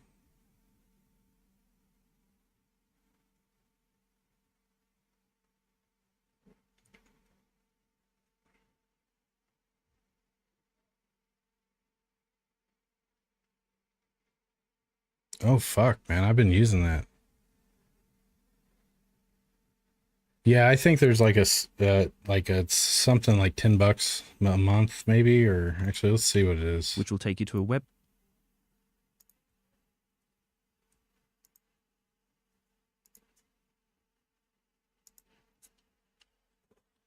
All right, can I do it from here?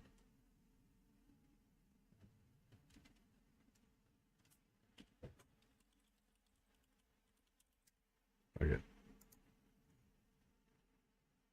Writer for individual use. Yearly billing 150 a month or year. $15.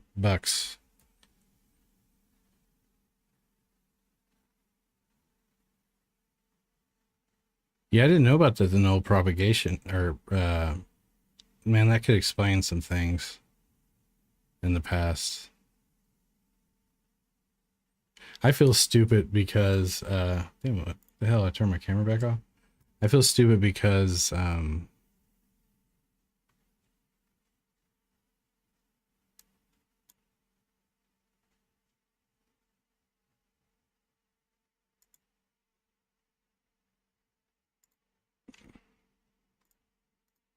Page explaining what the warning means and how to avoid the issue. Rider also includes a number of inspections to easily solve simple performance-related issues. For example, empty update methods, or using compare tag instead of comparing against a string literal, or avoiding repeated use of properties that call into native code when the value hasn't changed. In fact, sweet. Rider has taken Unity's own best practices for performance and embedded them directly into the editor, so that you can see when you're doing something that might have a performance impact.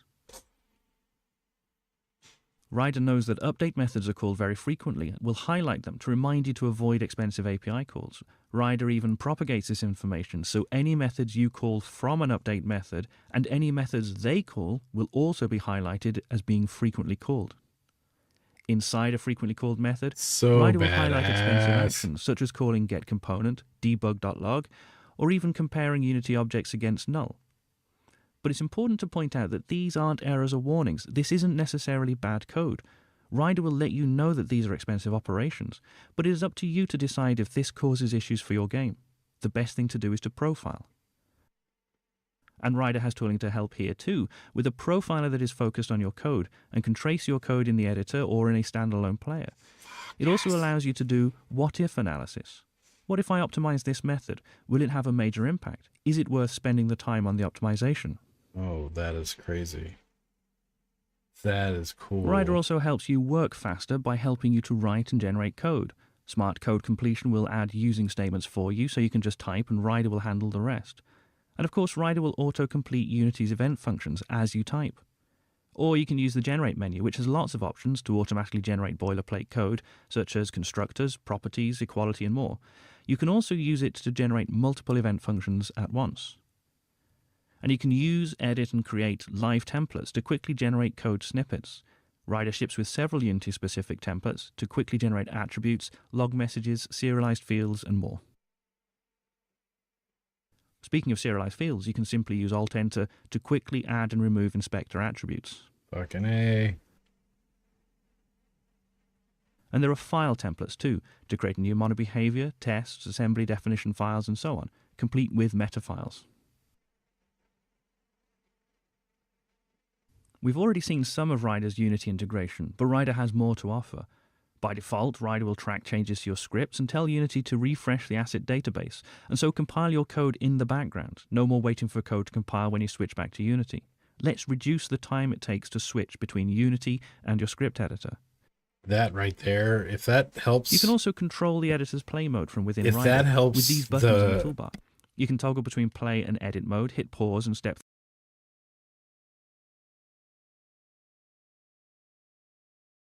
through frames, all while still in the script editor. And Rider will bring the Unity that console feature into could be the really script cool, editor too. like huge. Much it could of be the logging huge. you'll add to your game is heavily related to scripts, so bring it into the The script background editor. script change. And you can easily navigate to your code from the console into the script editor too. Rider with these integration, but Rider has more to offer. By default, Rider will track changes to your scripts and tell Unity to refresh the asset database, and so compile your code in the background. No more waiting for code to compile when you switch back to Unity. Let's reduce the time it takes to switch between Unity and your script editor. You can also control the editor's play mode from within Rider with these buttons in the toolbar. You can toggle between play and edit mode, hit pause, and step through frames, all while still in the script editor. And Rider will bring the Unity console into the script editor too. Much of the logging you'll add to your game is heavily related to scripts, so bring it into the script editor. And you can easily navigate to your code from the stack traces. Let's take a look at debugging. As you'd expect, everything is automatically configured for Unity projects, and you can just click the debug button to attach to the Unity editor and start debugging your project. You can use the buttons in the toolbar to switch to play mode, or you can select the attach and play configuration to automatically switch to play mode when you start debugging. Oh my god, man, that's Breakpoints so are easily cool. added by clicking the text gutter, and you can only right-click get to so show advanced erect. options such as logging, conditions and hit counts, and even dependent breakpoints, which means a breakpoint is inactive until another breakpoint is hit first, which is a great tool to handle complex debugging. Wait, what? When a breakpoint is hit first. And dependent breakpoints, which means a breakpoint is inactive until another breakpoint is hit first, which is a great tool to handle complex debugging. When a breakpoint is hit, Rider shows debug values directly on the That's editor cool. surface, and you can use the variables pane to get more information.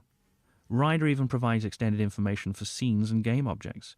If we look at the current scene here, we can see that Rider gives us a list of the top-level game objects. That's Drilling in shows us the fucking child game objects, giving us a amazing. debugger view of the same details as the hierarchy tool window in Unity. No We can even see the fucking way. Oh my god, yeah, I'm done with Visual Studio. I am done. That's nuts right there. The hierarchy. You can fucking look at all the values of the hierarchy in the debugger.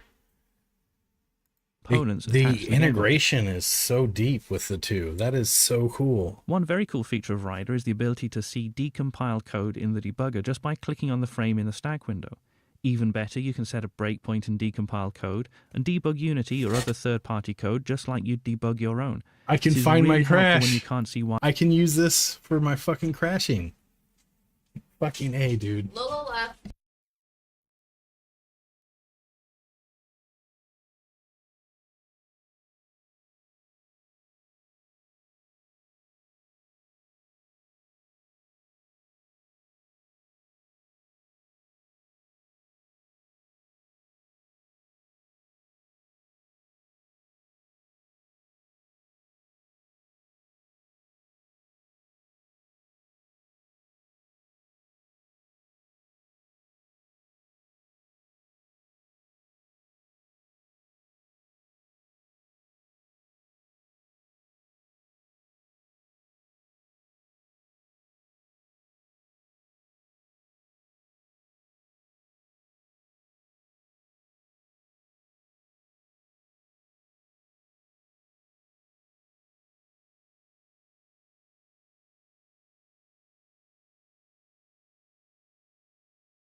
All right, I'm back. What was this? This was doing. Why an API isn't working as you'd expect. Oh yeah, right now my crashes. I can now hit. I can debug and break into Unity editor code and shit. And of course, you can debug standalone players. If this is like Adobe where you can have more than one seat, I'll hook you up. So like with Adobe, I have 2 seats, so I can put my Adobe Creative Cloud subscription on 2 machines. So usually I give it to an artist, one of them to the artist, and then I use the other one. If it's a situation like that, hey. On the desktop or on a device, mobile, tablet, or console, attached to the current network. Rider is the first script editor to support unit testing for Unity. Any tests that use the Unity API must run inside. I'm a unit test hater. I'm not. I can't help it. They're good for giant projects, where regression testing. I'll just say this: unit tests have never saved my life, or any of the hypothetical situations people come up with about them. Like, I don't know. Unity process. I hate them. But the code for the test lives in an external editor. Rider's mission is to reduce the time you spend switching between Unity and your script editor, and so Rider will run the tests in the Unity editor for you, but show progress and results in Rider, where you're actually working on the tests. And that's just a quick look at some of the features that Rider. All right, let's dive in. Fucking unit tests. They just had to end on a sour note. You just had to say the word. I hate them. Hates them. All right.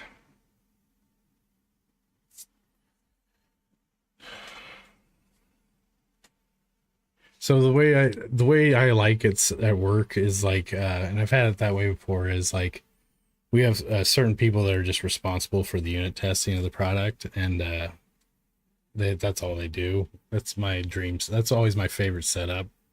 Like I just get to get shit working, and then there's someone that comes back and tries to get that code coverage percentage number to impress someone's KPI or something.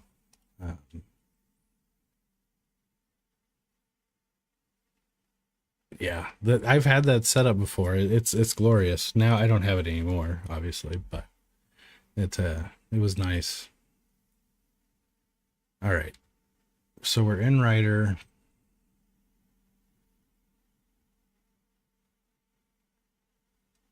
Automate writing commit messages in docs. What the fuck? Is that part of the subscription? Or is this a separate thing? Ah, damn it.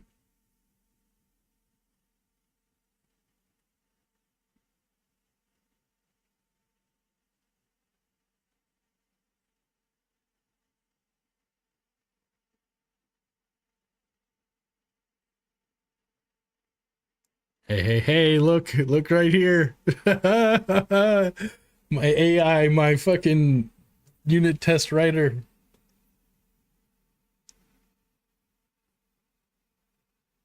Oh, you know what? We're gonna try both of these. Let's like right here, that's cool as shit too. Because I can be looking at some complicated pathfinding logic or something, and it might be able to break it down for me.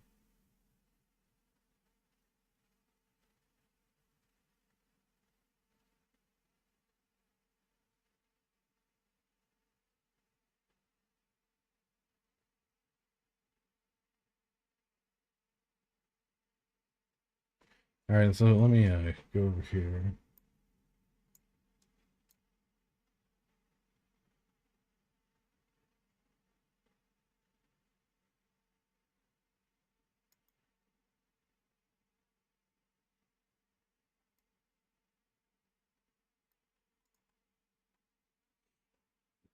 The commit, if it can write the commit shit, that'd be so cool. Like, because I always like, I look through the files, I kind of come up with I'm shitty at writing the commit. I need to put more love into it. But I also know that I know when I go back, if I have to look at it, I'll just know what the fuck's going on by looking at it. Um, and no one else is working on the project with me. Yes, yes. I was taking notes at work the other day for this process that we're taking over, and I just one of my notes was Excel bad, and that was the line. Um, okay, I don't have it on the screen.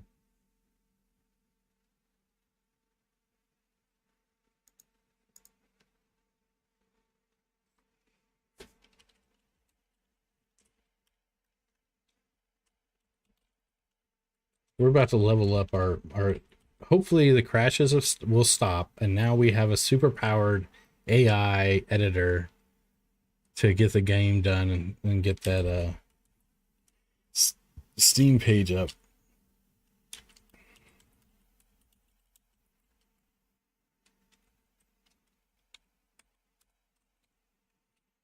See, Kilted, you can be taking screen, or you can be clipping the here on Twitch and help me build the trailer just by that. I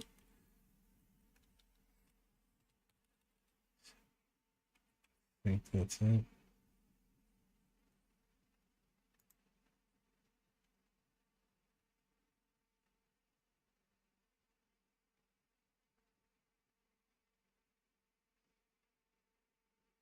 Yeah, I guess. Yeah, let me do the trial.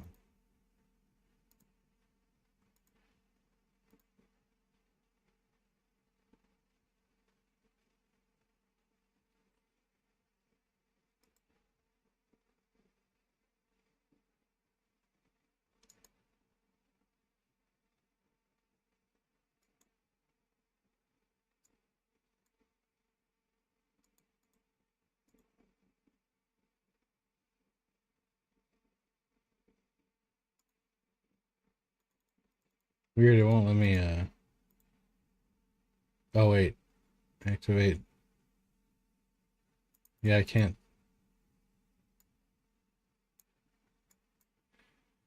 Hmm.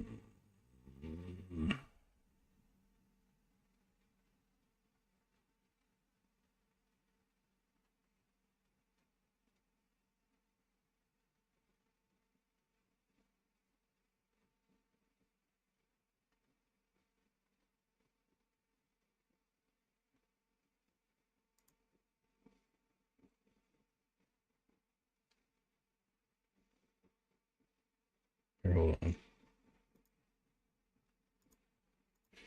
Don't want to dox myself. I'm not sure which window what's going to pop up on.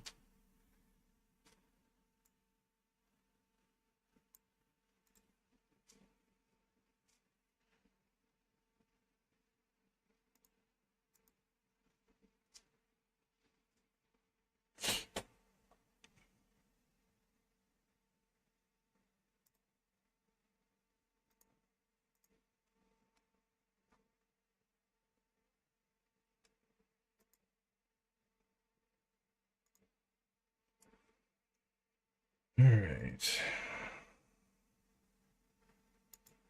So that's active.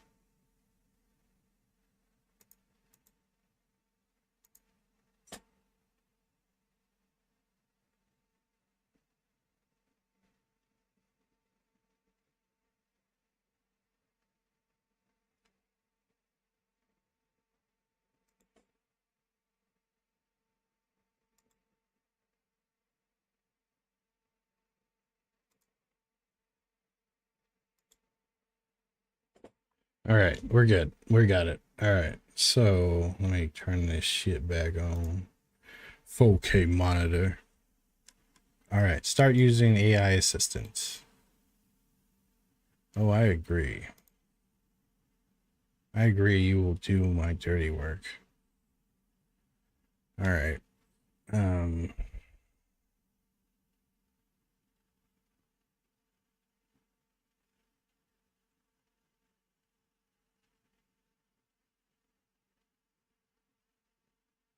So I need to hook up Git.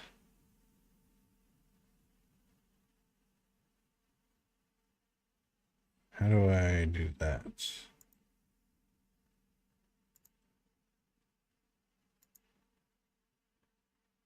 Um,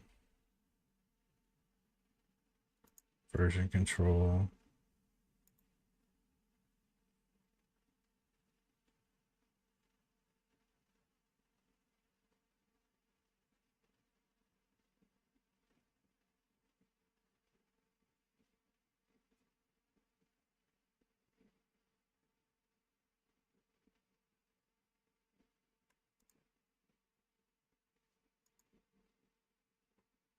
Oh shit, did it already figure out my Git? Ain't no way.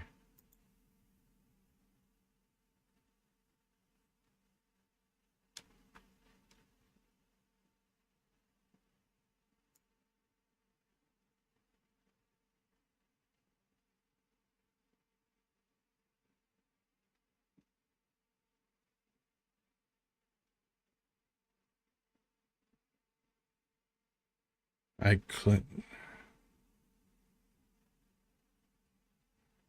Oh, a super badass idea. I mean, yeah, I'm very interested to see how this goes. Now let's see how this looks compared. So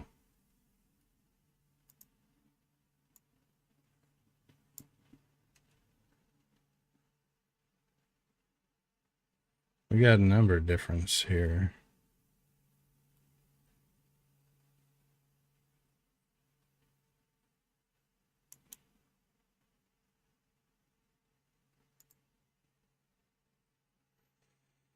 No, and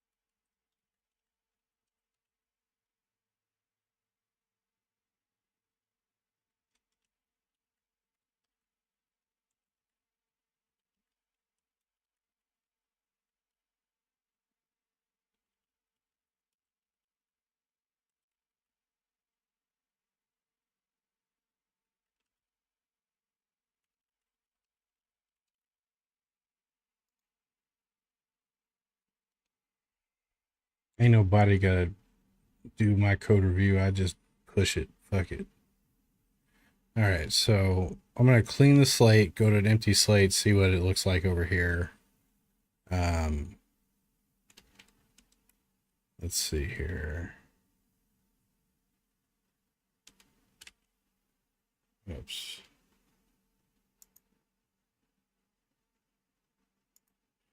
You know what? Big corporations should cater to streamers. You should be able to use an alias on your accounts, your financial, like they should have like a uh streamer mode or cognito mode, sort of like when you're day trading software like Thinkorswim. There's a button you can hit and it'll hide all your account values and account numbers and shit. That way you can share your um screen while you're trading. um yeah, big businesses should be allowing, because again, it's just, well, again, shouldn't be doing any account management shit on my computer when I'm streaming. But when you're doing development like this, there's just so many different things you go to, and so yeah, I don't know. Any hoots. All right, so once that clears up, I will continue. Give me just a sec. I'm gonna grab. Yeah, I need to grab a drink. Be right back.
Come on, push. Let's go.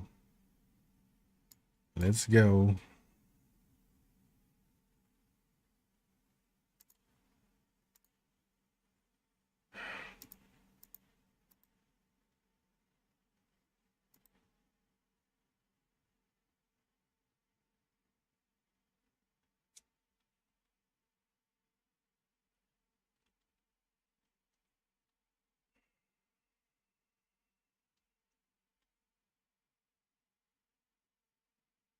Yeah, I'm probably pretty quickly gonna feel the pain of losing all the assets and props that I have now if I swapped out to just this set. Um, it covers a lot of stuff, but I don't see like a good road set in there. I don't see, because what I see for the roads is that right there. It's got the pieces to connect them together, but it's just like this flat gray shit. Um, so I'm not gonna do again. I'm keep talking myself back out of this or into this or whatever. Um, still pushing, still pushing. All right, talk myself in or out of this.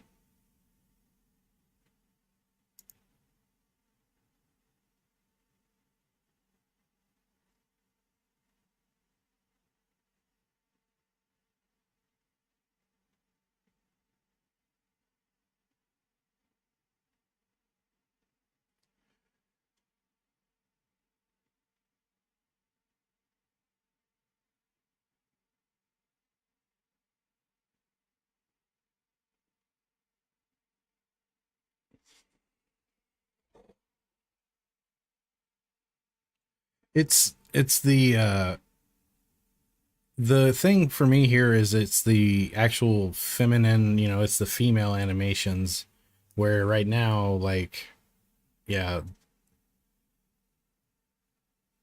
they're all sharing a basic one, but ultimately, this is all for flourish.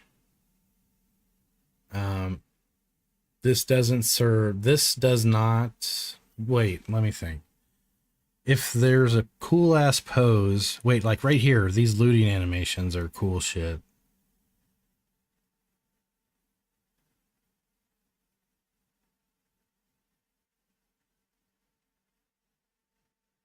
No, this is a separate thing. So would that one, could I get to Unity page faster with that asset set because I'd be focused? I'd have a few sets to build with little work when it comes to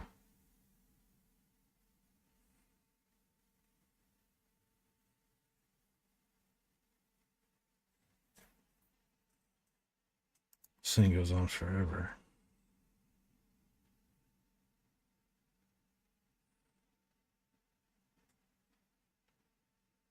Because you can get up close to the character, I do want some of this stuff like this to make him feel more alive.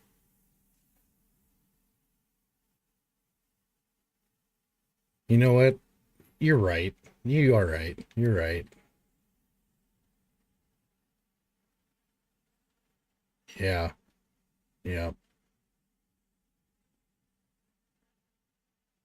You're right. When you're right, you're right, and you're right.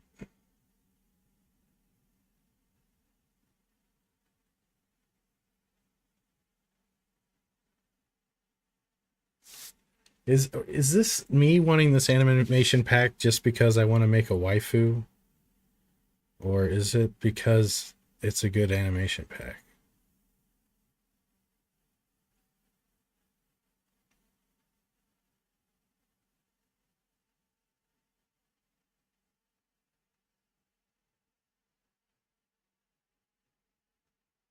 I mean, you gotta look inside sometimes.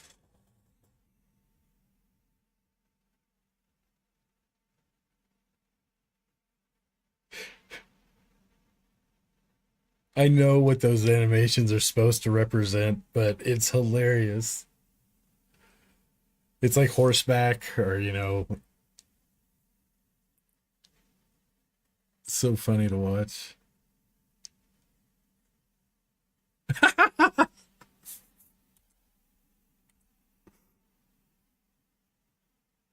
I'm an adult and I have a mortgage. Right there.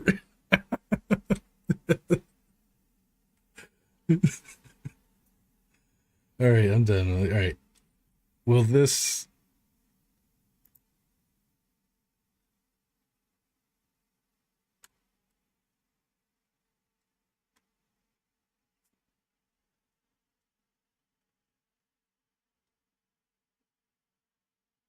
Yeah, yeah. I don't need this because uh I can find, if I need to find something, I bet you I can find a decent enough on mix mode to copy anything. So I'll just save this for later. All right, so we're down to $75. Yeah, so anything I'm doing right now should be trailer focused. Blood gore trailer, need that for the trailer. This for the war table, I need this to showcase a cool ass enemy. Like the enemy I had in mind for this one, I think would be really cool. This is a good animation pack, and it'd be a cool another enemy I could introduce and showcase.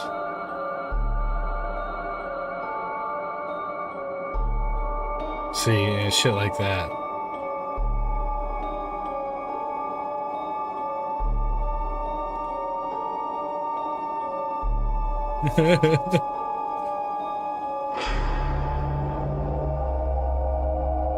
She's got moves, man. She can do it all.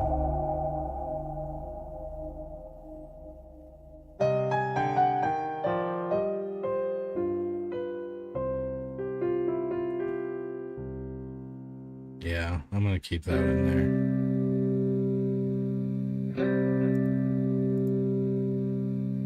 there. Still pushing. Jesus.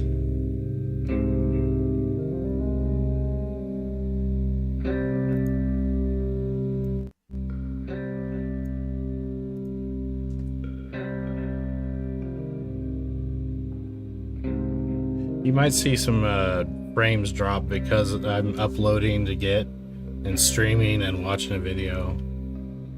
But after the push is done, everything should go back to normal. I love it, man. Just picture this really crazy looking chick out there like dancing in front of you. That one up in the corner.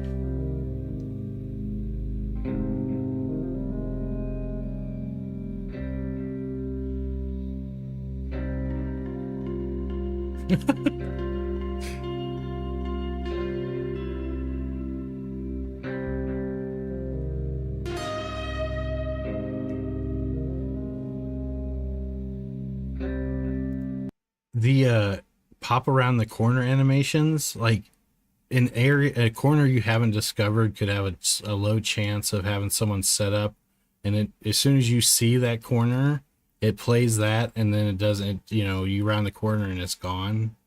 Like you see something like crazy poke out of the side, and then it's gone.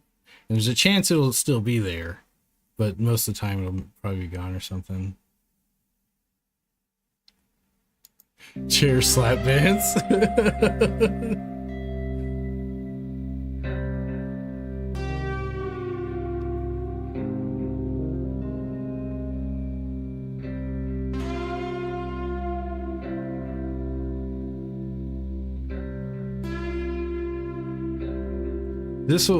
This is an easy win to get another unit out there.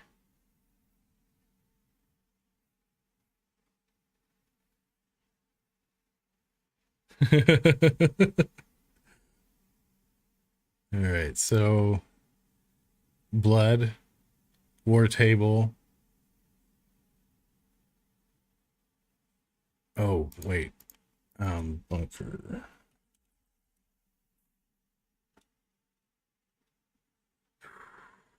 So I was, again, what am I thinking?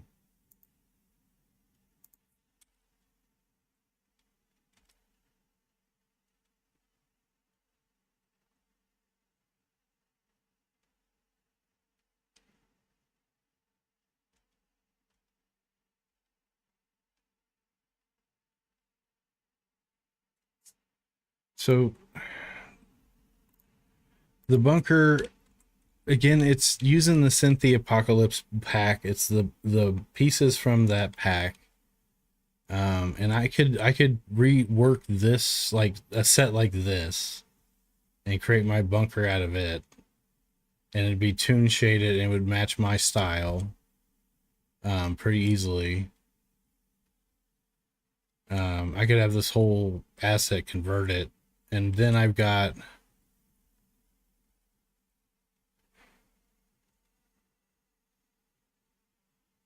because like this stuff here, like I don't have that. What is this? Cables, panels, monitors, props, pipes, cables.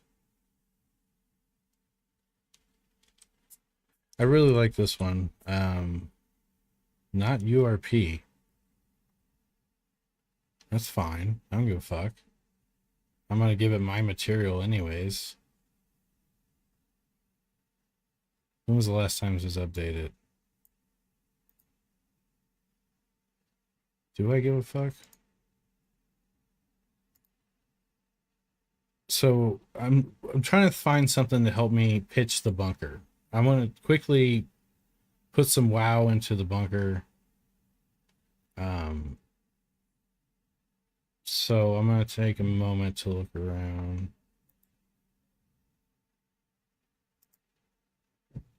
This looks bright as shit.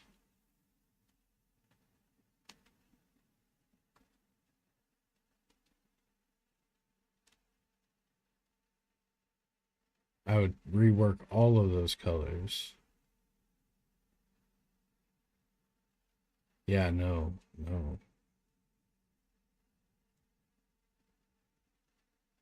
This is a solid set and it matches quicker. I could rework this one way faster. Hopefully they're going crazy. They got assets and all kinds of, like, there's hydroponics. What is this? Some kind of pipe room. Oh, water. Some utility room.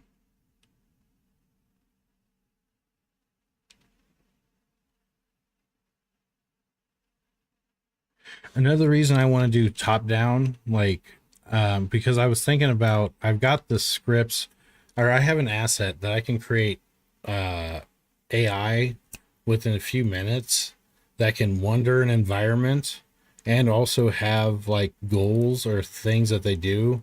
So like the AI could go to a computer panel and change animations and do something. I can configure all that in a matter of minutes. So I could actually have wandering AI that do their thing inside of here with next to no effort, thanks to Emerald AI. So this one actually has got a lot of pieces. I'm not seeing any. There's these duplicate photos. Yeah.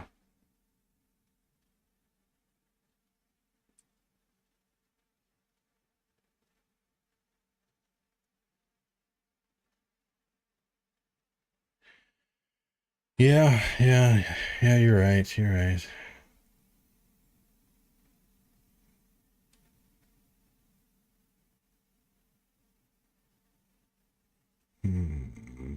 Jeez.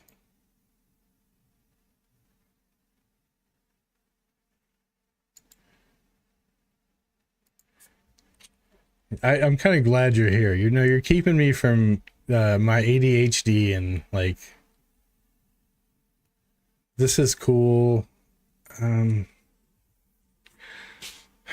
Side view or top down? See, again, now with the top down and my procedural grid generation, I already have code that can paint squares. So I can easily make it to where you start off and then you can expand out. if you wanted to in the bunker. Cinemachine wise, the camera flying into different areas would still be cool.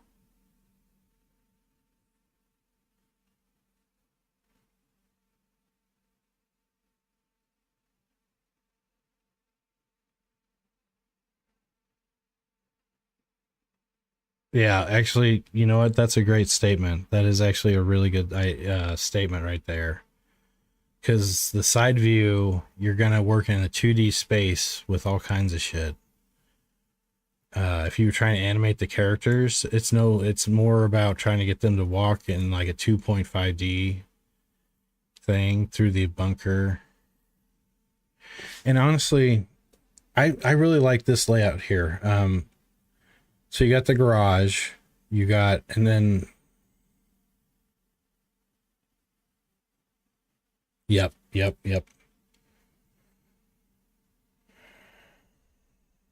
I could have this cool thing when you transition levels, like you see the level you're looking at, like lerp or shrink, or I don't know. We could do a cool transition. So honestly, I could retexture this guy and be a badass bunker. This is a really nice set, honestly. I combine it with what I got, and I can...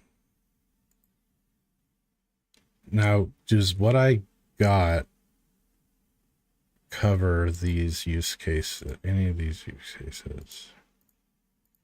Would I get sued for having the Tesla or Cybertruck in the game? Yeah, this is a good... I could work from this, modify this, retexture it. Yay, we're done. All right, cool. Now let's see here. Aha. All right, so this is automagically this somehow linked up to my Git project. That's really cool. Oh no, man. Oh, you want a fun fact? A little fun factoid of mine. Elon Musk liked a meme I made once. It was during the game when GameStop was being a big meme stock and shit, and everyone was pumping GameStop and it was running. Elon Musk liked a meme of mine. I can find it here. Hold on. So I have made him snort through his nose air at seeing a meme I did. Like, I made the richest man in the world, laugh for a brief moment in time. Where's it at? Let me find it. I made this meme. I created it in a meme app I got or whatever. Like, I didn't steal the meme. I made the meme. I typed it out. I made the thing. Yeah, right here.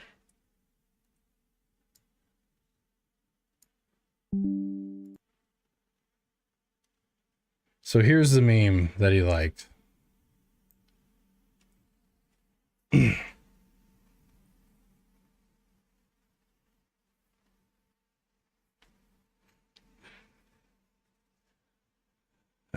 But yeah, so it's hilarious. Like, the comments after it are just like,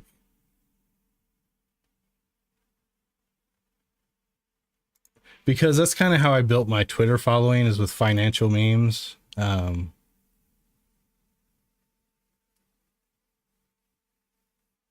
So I built a huge following off of that. Now I've everyone's watched me shift from doing financial memes and getting deep into game dev.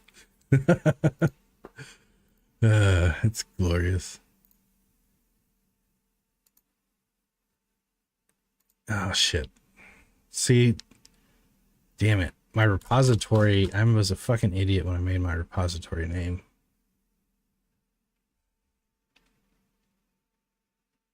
Or was I? I was wanting people to, this is me, this is my code. I'm pretty much just gonna have to be okay with people knowing my name. No, I don't know. That sucks so bad. If I go to pull requests, it's got my name right there.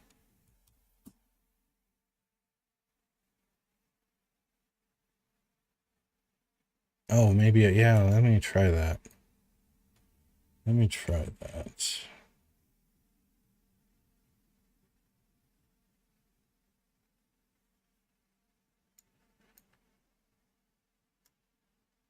Here, hold on. Let me just black my screen out so I don't mess up.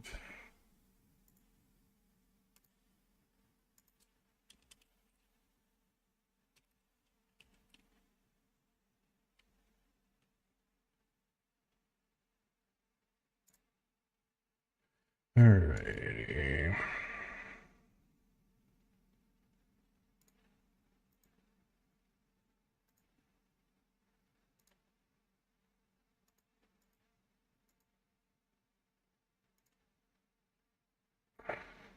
Got it. Um,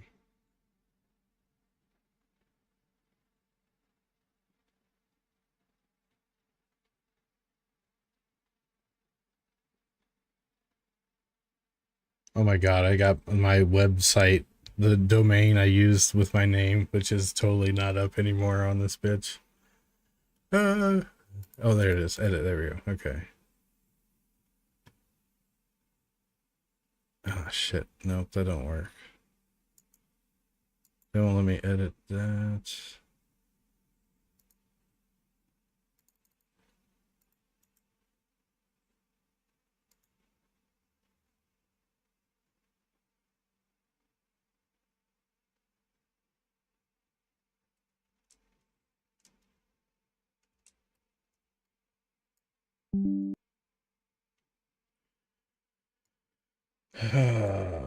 It's the account name. Can I not change that? Like it's github.com/blah, and that's the part I'm trying to change.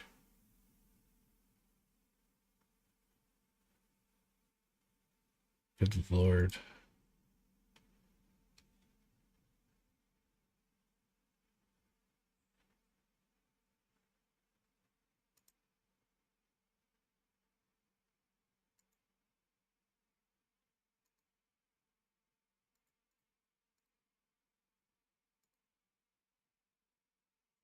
You're already signed in. Okay, well, fucking. Anywho.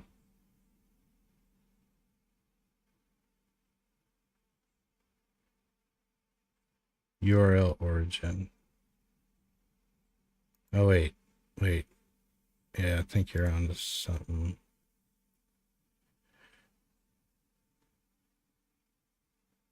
Yeah.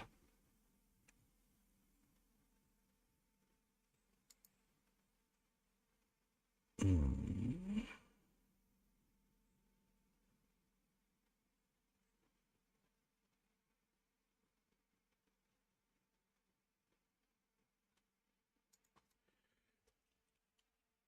Okay.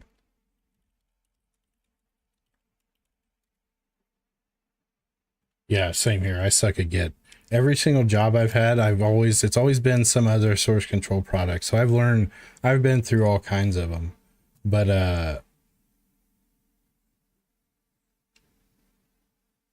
no.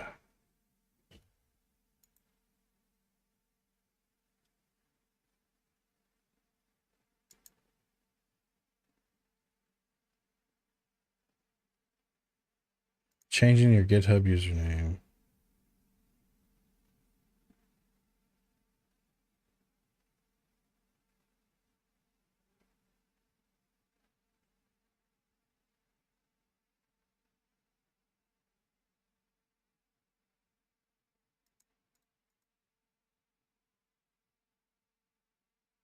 Okay, hold on.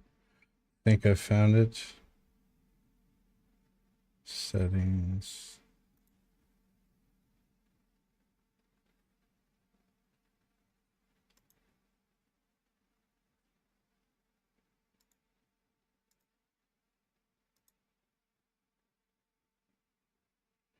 You will not.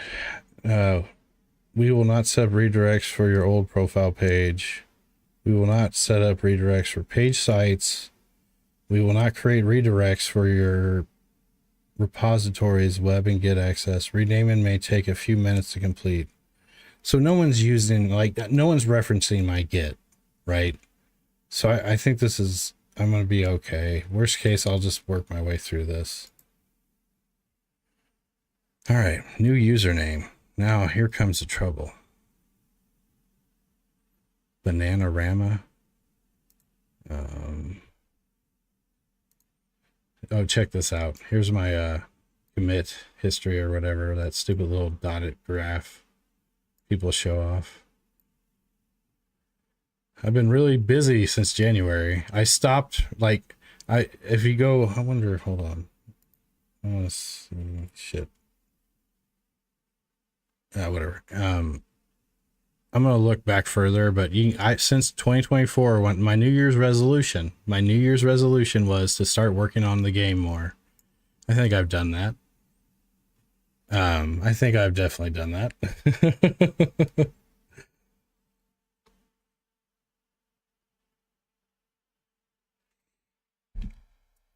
All right, so now back over here, name.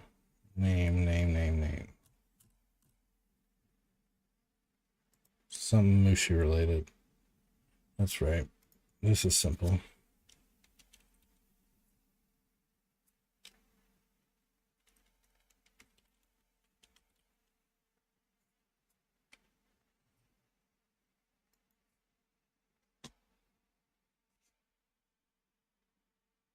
Your account has been renamed.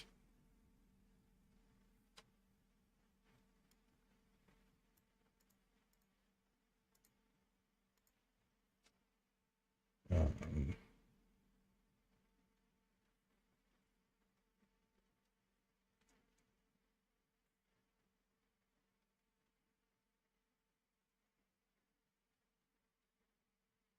all right, let's see if we've broken everything.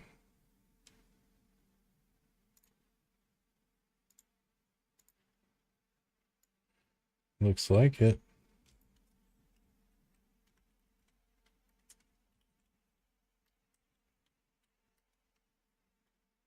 Yay! We are now. Let me triple check here. No, I don't want to show this page. God damn it.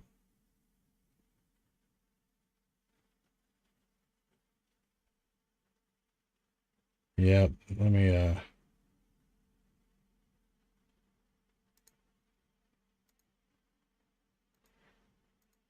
Oh, I guess. Damn it. Okay. Yeah. My Git or my commits don't reflect how hard I was working because it was towards the tail end of the last set, like before I took a break for what was it? Um Shit. Whatever. Since October. I took like a 2 or 3 month break. All right, so now I think let me get Writer over here.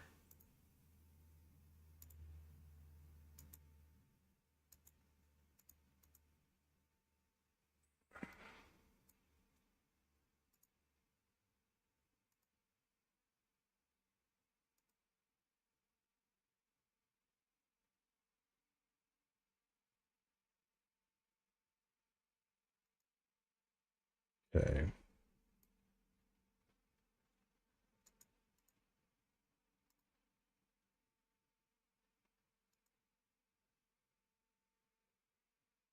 Um, okay, I think we're good.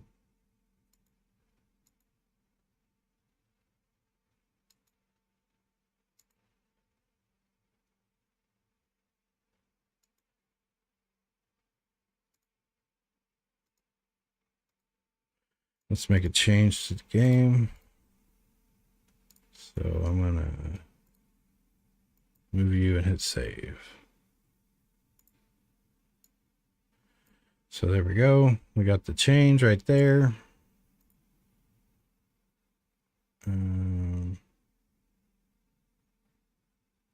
This page looked different.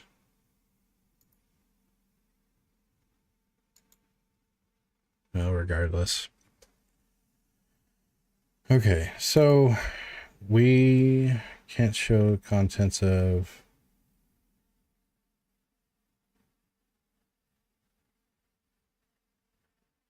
Okay.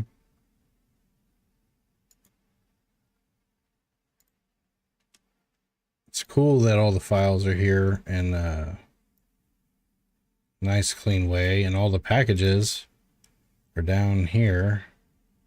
Actually, yeah, it shows just my stuff for my project instead of all that extra junk.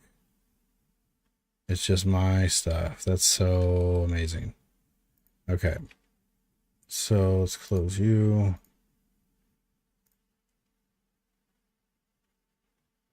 We got AI. Remind me to use that. I paid for it. I'm going to use it. All right. Let's come up with an objective here. I'm so just dicking around. Well, this is important work. We're ditching Visual Studio because I think it's linked to the crashes that are impeding my progress. Hey, listen here. Listen here. It happens. It's going to happen again. It'll happen at Thanksgiving. I will ruin a Thanksgiving because of TDD. Or, yeah. You write a bunch of bullshit.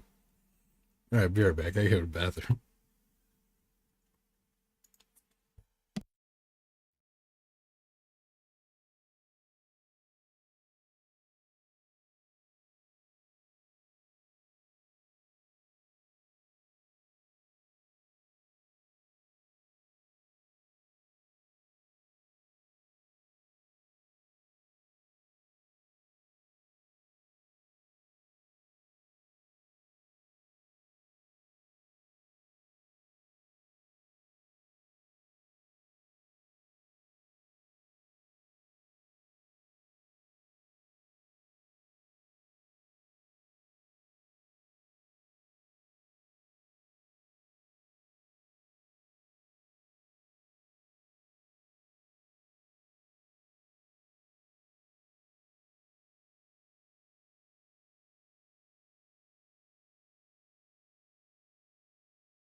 Alrighty. We're back.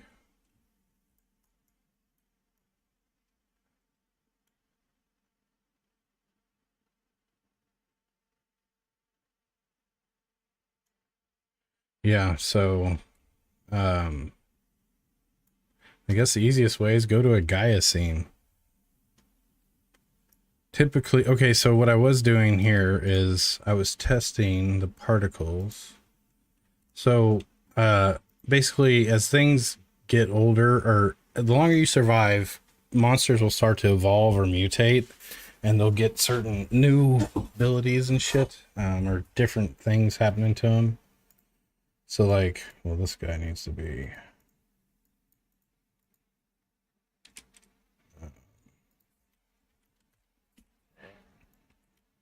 So like an enemy or zombie that would get become an electrified version. So here's the electrified version.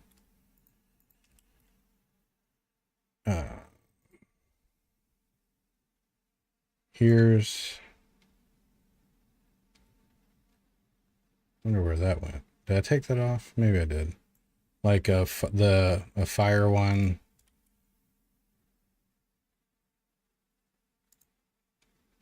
Then like a smoke zombie, like it, you'll choke and shit around them. What else did I do?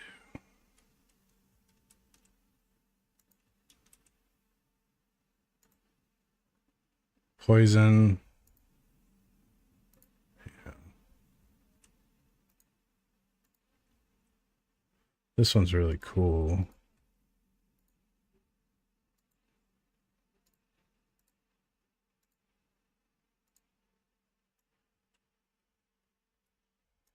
That one needs to be scaled down.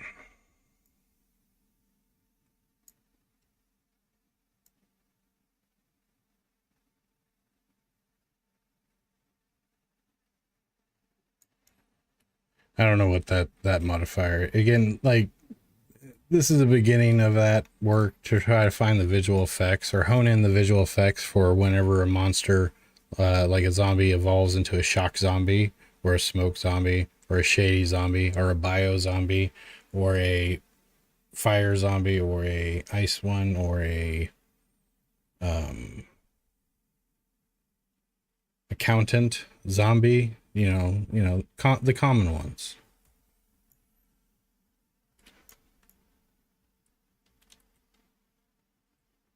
There'll be like shrieker ones that'll alert zombies.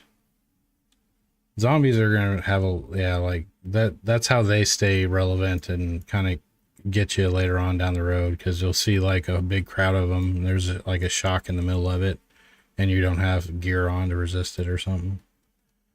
I don't know. That's what the last thing I was working on, so I think I'm good there.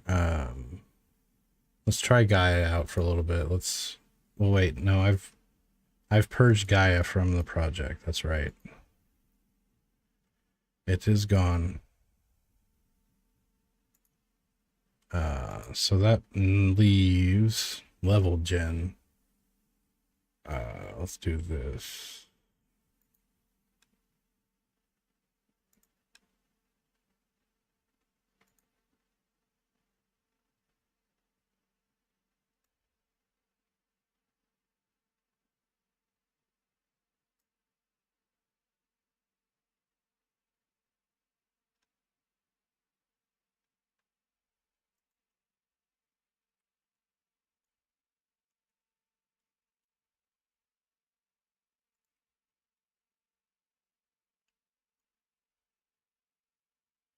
Okay, cool. Yeah, actually, this is a good test. So I can fix the roads. The roads are messed up right now.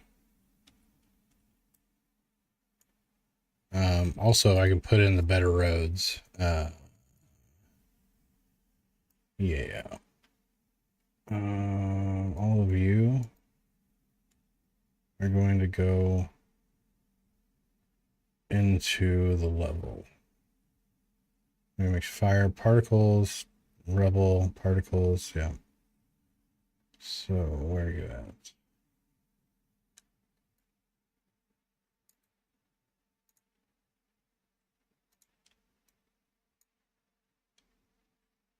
There we go. Alt click to collapse all. All right, level gen. All right, so I need to open the theme files. Now this is inside my folder. Yep. Okay. So it's main city theme, That's where the road pieces will be. All right.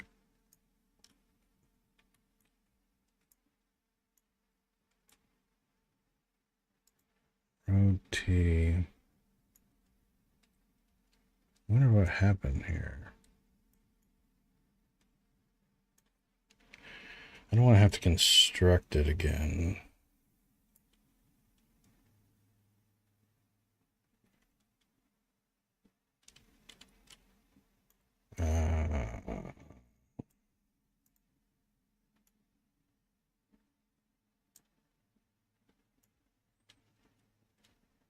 I see the T pieces.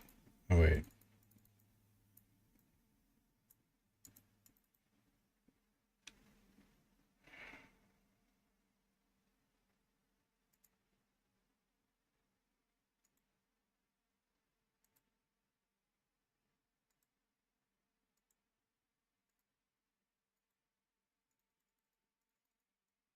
It acts like there's something there. No, there isn't. Because when I click, there's colliders. There's no mesh. Where's the mesh? Moving around fast, I think, too, is sometimes a culprit.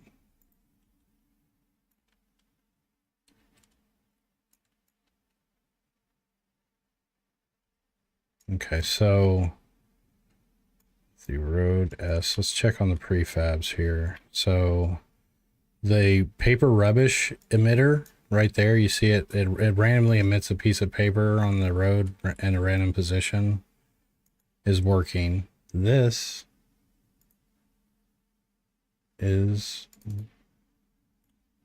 there, right there.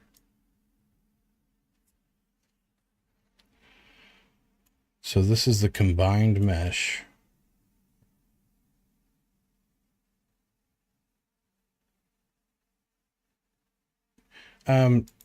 So the way Dungeon Architect works, so this is what Dungeon Architect is. You use these graphs here. So like right here, you can see road corner, road T. Now these are markers that will get emitted in the world gen. And you can say, hey, this marker emits this piece. And here I can say, here, give it this. Oh, hold on a sec. That's probably the issue right here. I can offset its position. I can offset its rotation. I can do that. Actually, yeah. So the T pieces I can see, they have no position offset. This one has position offset. This not connected to anything. No, that one doesn't have position offset. Fuck. The scale is huge. 3 times big.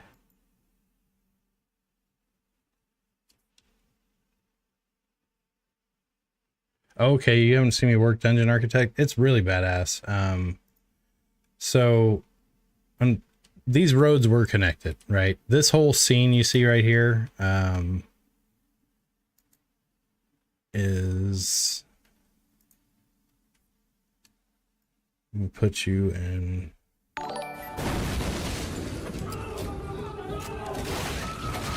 Ah, you got me. What's up, man? How's it going? You just raid me? Hey, thanks, man. How's it going, Crazy Mike? Welcome, welcome, everybody. I'm just ranting about things. World Gen. I've been... Oh, it is. I've been trying to trace down a Unity crashing issue. So I'm trying to do things that has been known to crash it. Oh yeah, man. I appreciate it. Appreciate the raid. What were you guys working on?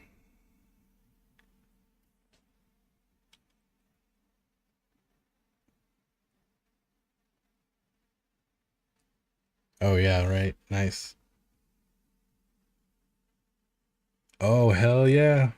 You got your Steam page up and stuff. I'm grinding towards my Steam page. I'm trying to get enough done to get the page up so I can start gathering wish lists. So I'm kind of in that little period right now. I've got enough done that I'm ready to try to create the Steam page finally. Yeah. I'm giving myself a week or two goal. Like I want to have it within 2 weeks. So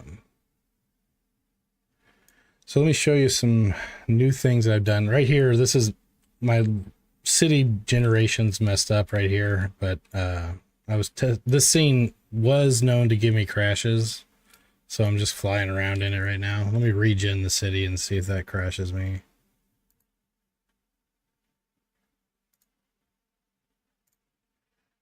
So you can provide the seed.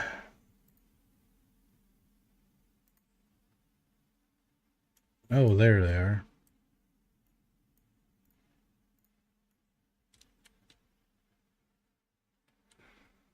Yeah, now that I can see him, I can fix him. I'm not sure why the scale got off on him though.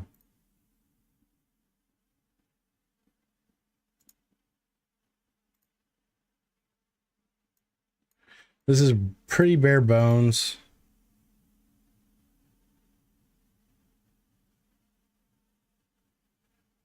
Oh, thanks, man. Let me make sure I got you wish listed.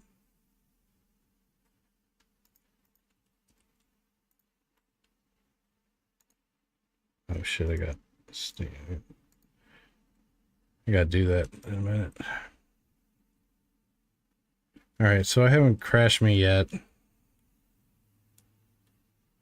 There's a lot of stuff going on here. It looks like shit, but there's a lot of randomization and shit. You're not, like, I could point out, like, the trees, the yard, the fences, the decorations. Like, this is, like, early stages of some, like, using Dungeon Architect to do a procedural city. But I think I have another asset that I'm gonna leverage possibly in place of this one. So, but anyways, I'm gonna go ahead and delete this out the scene, because I don't need it right now.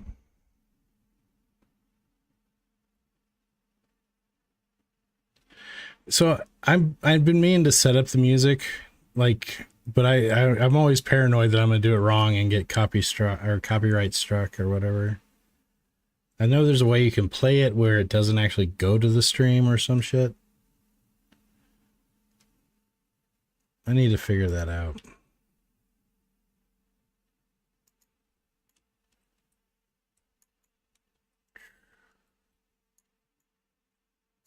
All right, so let me do something real quick. So here's kind of a small update on visuals, some features and whatnot.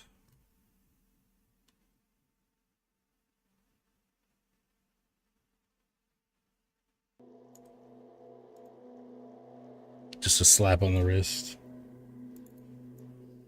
All right. So I've got traversal cameras. I'm working out. Your field of view now comes into play. The field of view can pass through windows, so I can see out to that alley. I can see over to here.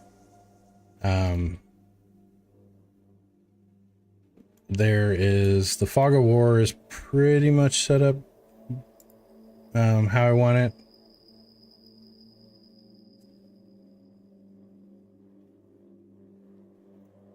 Oh, sweet. Well, I'm gonna have to give it a shot. Actually, the composer for my game, I'm just gonna ask him if I can play his music on the stream. He's got tons of music.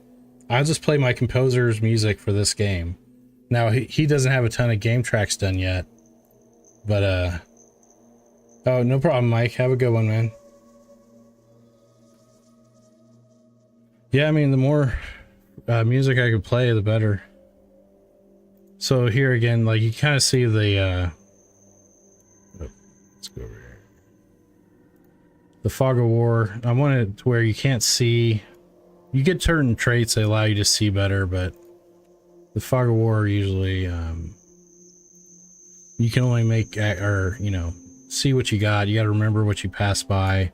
When you stop, when you stand still or you wait, you'll see noise indicators where you can't see, so you'll know if someone's behind you if they make a noise.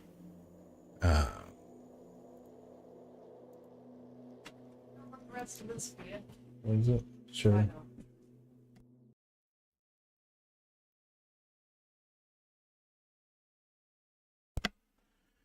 All right, so that's kind of some controversial. Fog of War. Oh yeah, I forgot I added these. These look cool. Kind of blocked off the edges here.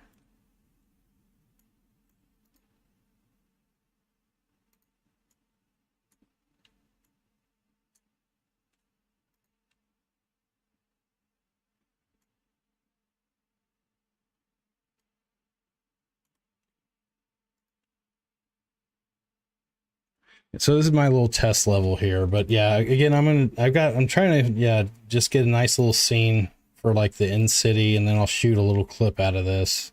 I still got to get some more stuff in here, but I'm enjoying the setup so far.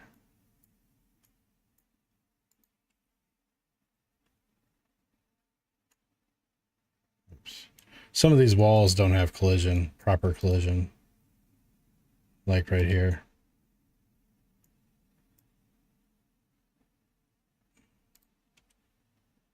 Like right there. I gotta put the collision on. Anyways.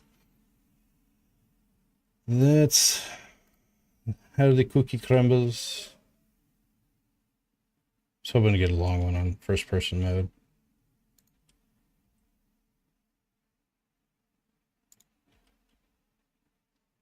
Anywho.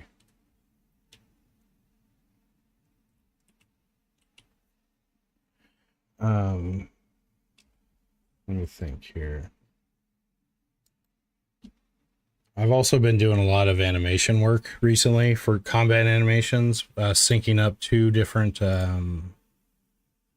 attack sequences, like your attacker and the victim. So this one here is the werewolf. His big attack that I have an actual animation for. Where are you at? So if I hit play.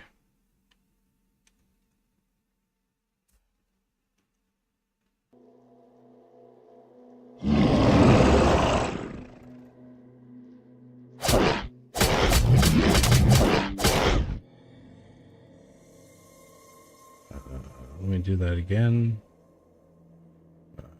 Where you at?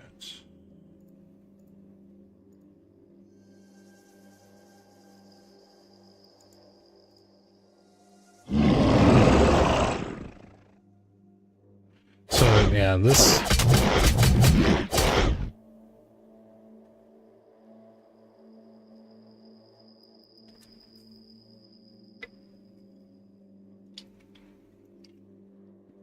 There's also, okay, sweet. Yeah, some background music would help.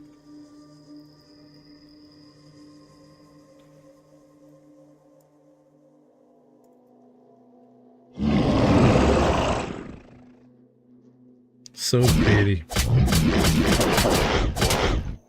So I got some more duo animations I got to work out. Don't mind the arrow and the other bullshit. It's fine. So I could be doing that, but I was cleaning up the animator. This is why I got to make a list. I like, ooh, shiny. I'll show you guys the bunker, everyone that just showed up. So this is kind of your home base. I'm getting ready to revamp it. I don't think I'm going to keep it from the side.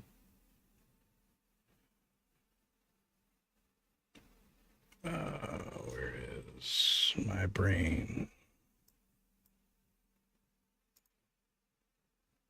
So you're going to have a bunker. It's going to look a lot different than this, but here's my current vision of it. But I think I'm actually going to change perspective and go top down. So here's the current incarnation of it. All these 3D models and stuff are stand-ins and mock-up are not permanent. So yeah, they're all going to change. This is the war table. This is how you interact with the world. Your bunker will be down here, and you go out, you're trying to capture areas, and you're trying to push back and there's an ancient vampire that caused the calamity and destroyed the world. So you're going to see this badass castle in the background. And like the vampire's constantly trying to get you, but you've set up defenses like crosses and different shit as you push deeper into the game or the territory. And he sends out werewolves and zombies and shit to go out and destroy those things so he can advance closer to you. He's always a constant threat, like Mr. X or whatever. And so these are going to be procedurally genned ones. There's going to be, and then be every so often there'll be a handmade level that you can go do and extract from and get loot for your bunker. That is, it's bespoke, handmade, but it's got a cooldown timer. You can only do it so often, where you can run for loot in these randos, these procedurally generated ones, all you want. So that's the war table. That's how you're going to interact with the world. This is the hydroponics area where you're going to grow your plants and shit. Here's the IT communications and whatnot. Room intelligence, your garage. You'll start off with no vehicles, but you'll eventually find one. And then you can come in here and mod it up. This isn't all wired up yet. But yeah, that's your garage. Down here is water storage and purification. I got my F mod messed up. The music is not going like it's supposed to. But that's where you manage your water and everything. All this is going to change. I think I'm going to a top-down perspective. But this is your bunker, and this is where you come to between, and you're trying to survive as long as you can. So it's like a SRPG where it's like turn-based combat. While you're out of combat, you're moving around freely like you saw. But then it goes into like a turn-based kind of XCOM style. Not really XCOM. I'm trying to create a fluid combat system to where you only control your one character out there in the field. And then, yeah, as you can see, I want to make it to where it's, you know, a little more fast-paced. But that roguelite survival stuff, but you're a prepper, you're a prepper in a bunker who's trying to keep their bunker going, and it's been breaking down, and you're forced back out into the Calamity. And then the vampire is always an asshole. You can like fuck him up, but he's always like, you just can't ever get rid of him. Like, so it's just like, see how long you can survive. I don't know. Basically, like, I don't know. I'm still thinking through kind of how that all is going to work, but that's kind of the gist. Some badass vampire came back to, appeared all of a sudden, destroyed the fucking world, and now you're trying to survive from your prepper bunker you made before it all went to shit. Is the vibes, the gist. All right. So let's go back to animation override controllers. We're going to clean them up. So what have we got left?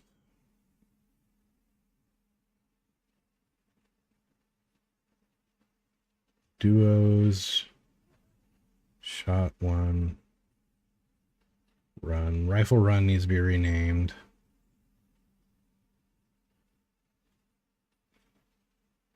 And so does this guy, so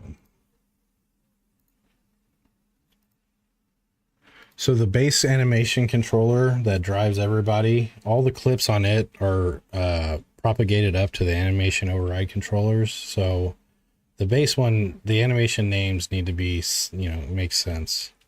So it's going to call this cover. I'm going to hit save. Now if I go back and I click on one of my override controllers, I no longer have that thing, that weird long named one. I have cover. And I can clearly know that this is overriding the cover animation of the base animator controller. So the base unit, the player, is inherited by prefab variants. Our enemies are prefab variants of the base unit.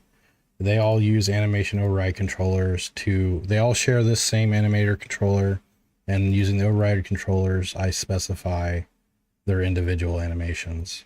So I can set up a new unit with new animations in a real short amount of time. I really love those things. All right. So let's test the zombie. I fixed his animations. I gave him all the animator override events, or animation events he would need. So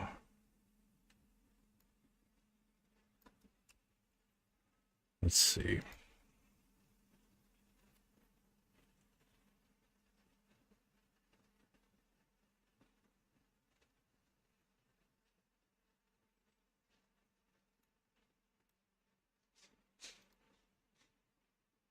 Oh, right. I forgot. Homie is like, I forgot he's losing his fucking override controller when I hit play. Like, I have zero code that would do that. I would.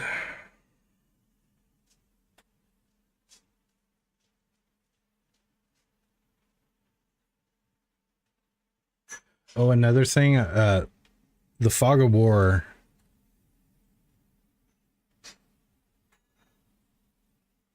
You know, actually, watch. Let's try this. So I'm gonna hit pause, and then I'm gonna hit play, and see if it's there. It's right there in the inspector.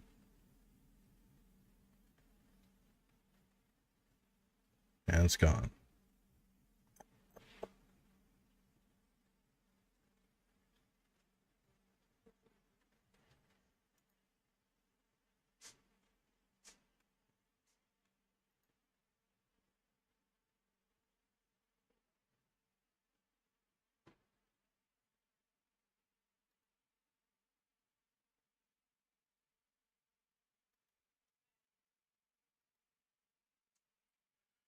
Well, what the hell?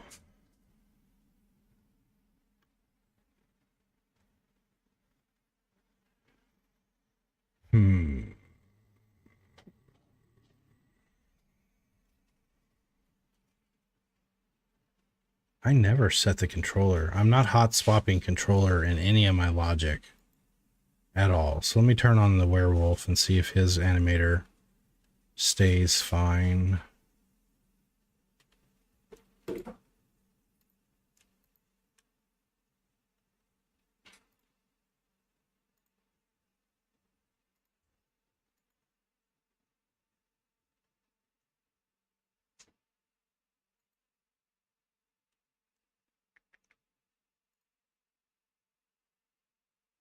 Yeah, I don't know why it's doing that, man.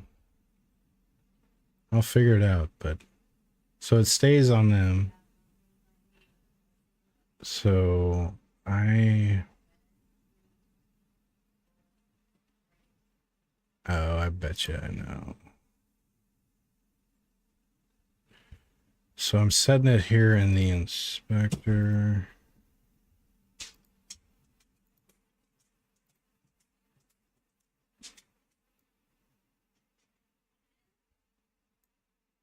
Let's update the prefab.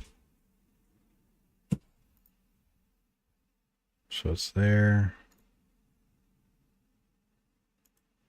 Remove this one. I like to keep the animator down here on the FBX or the mesh. So whenever I want to do any kind of animation work without being affected by the scripts of the unit, I do it down here so I can force.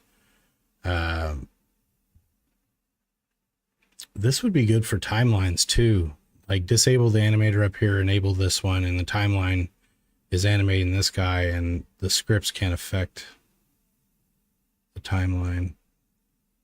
Anyways, what I'm going to do though is I'm going to remove this guy for now just to see if it's causing my problems.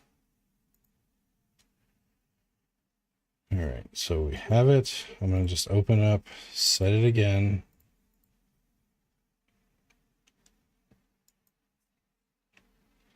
Now this is the model that I just took in the blender and I put a whole new body on it and I attached it to the armature and repainted the weights. So I wonder that cannot be a factor at all. What is different from you, homie?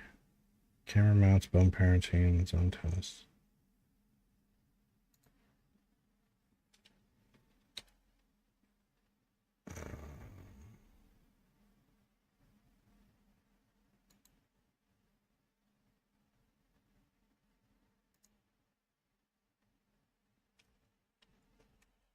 I've never seen this before. Like, so if I go to systems, I'm going to try to force it forward. There we go. Now I'm going to intern again. So this is another thing. So the fog of war, when the action camera comes down, that his melee should have ended. I don't think. I think I gotta fix it. Animate on has no receiver. Are you missing a component?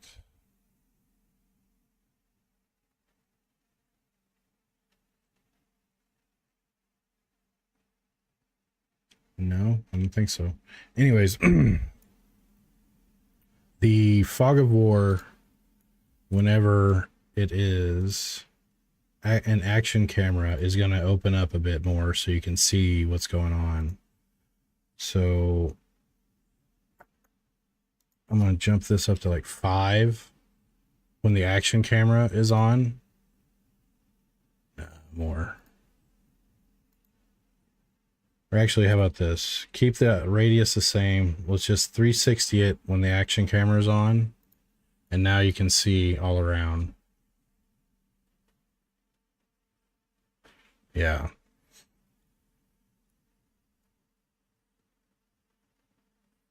Yeah, we're just going to 360 it, and that way there's no worrying about it doing it from different angles or anything like that. So let me, why did you,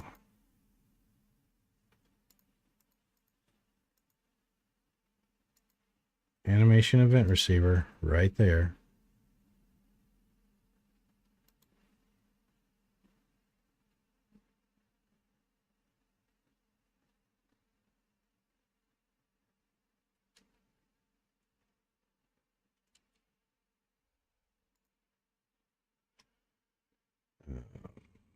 What?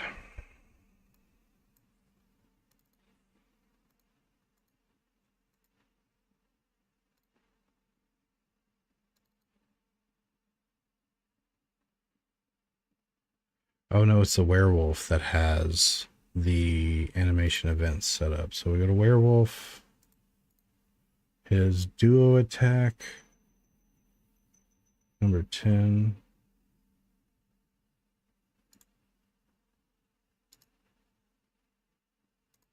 Right there.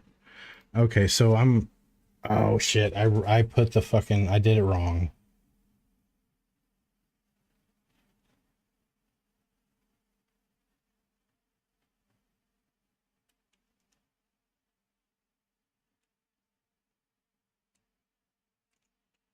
Oh, let me think here. So Control T.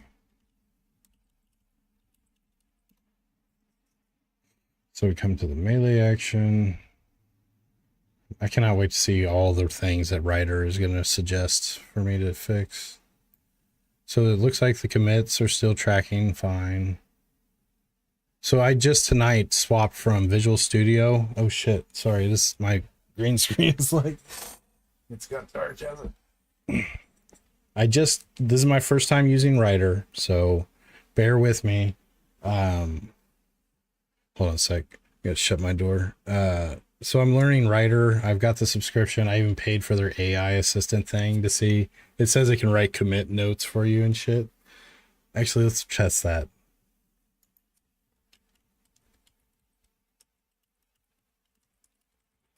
Current changes.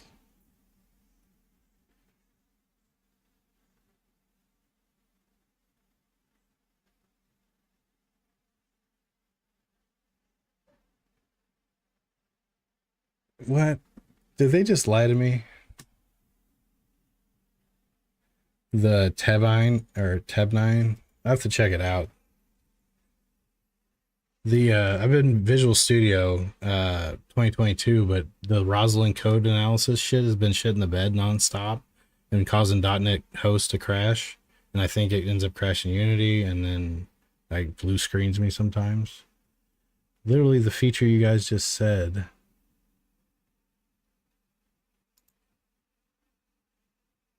Automate commit messages. What do you mean Bye.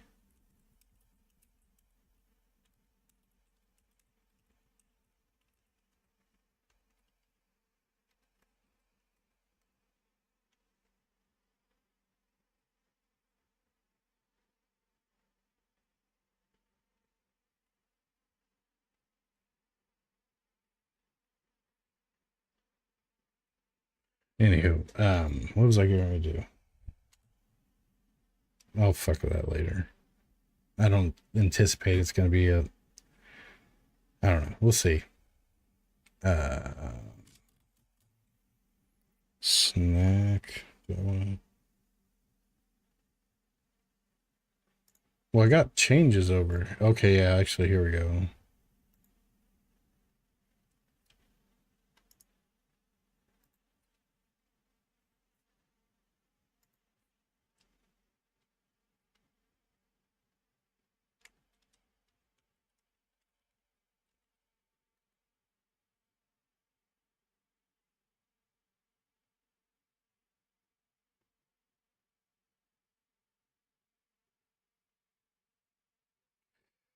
Oh, I've been bamboozled. I've been bamboozled. It made me think it could like analyze what's been changed. And again, I'm probably doing it wrong. But it's like it could analyze this and then write up a commit message. I'm gonna get replaced by this. I just know it.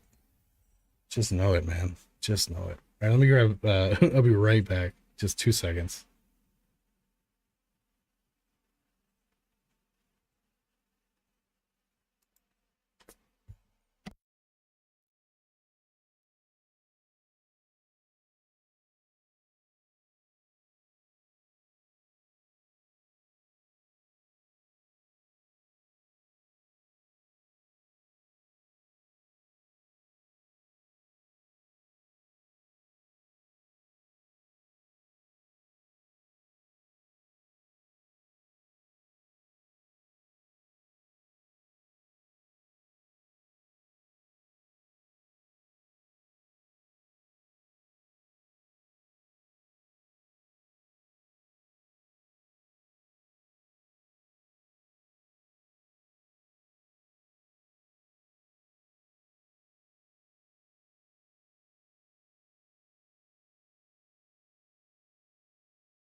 Alrighty, let's go.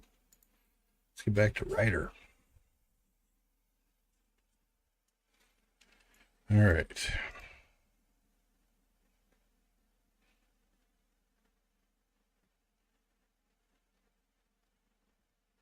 Yeah. Yeah, it seemed weird, like those like that feature requests are call out right there. So what am I doing? What was I thinking here? Oh yeah, right. We got to fix this on all those animations. Can I bulk edit animation events. I cannot. Sucks.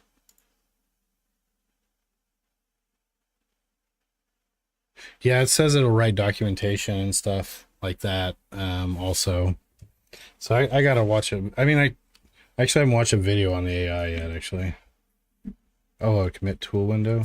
What was it again? Control. Oh.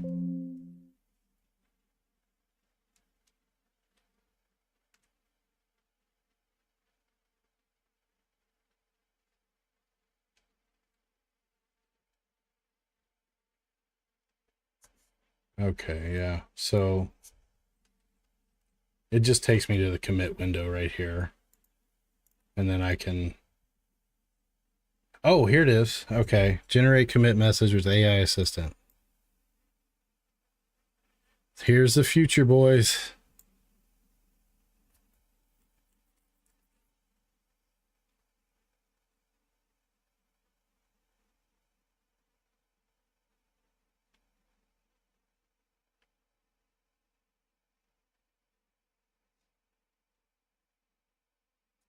Damn. Damn. Not bad. It literally said what I did.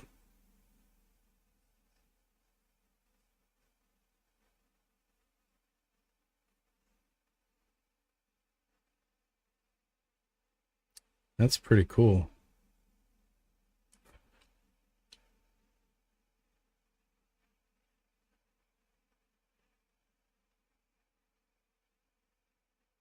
So let's do some more stuff and come back and see what it has to say. Let's get a bigger change set going. All right, let's do some work. I've just been ranting all night. I feel like I haven't done shit. Well, no, I've been doing stuff. That's right. All right, so we got to fix the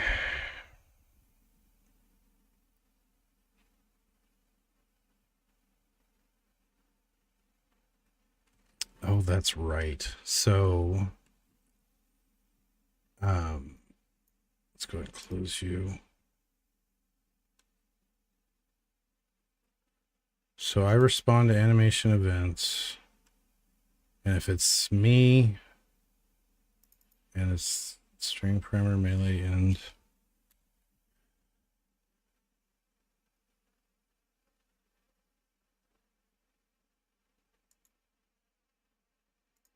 attach and play.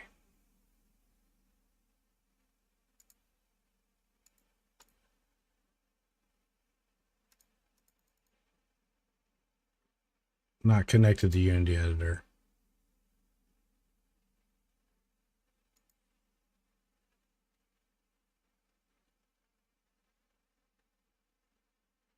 All right, we're attached.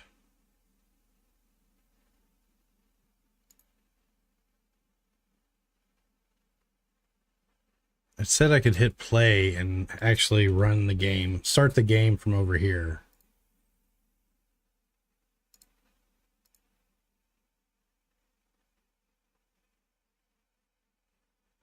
Oh, right here.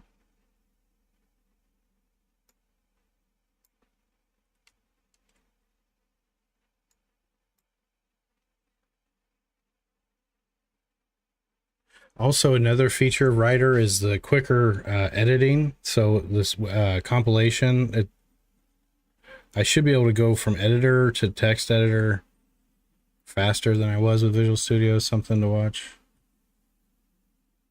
So far, you know, first time out. Oh, am I on a breakpoint or something, maybe? No.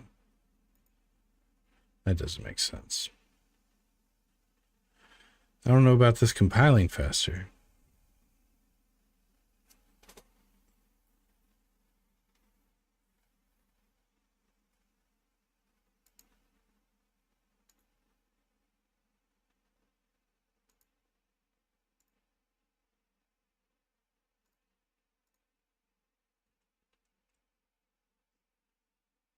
Okay, so now I'm attached.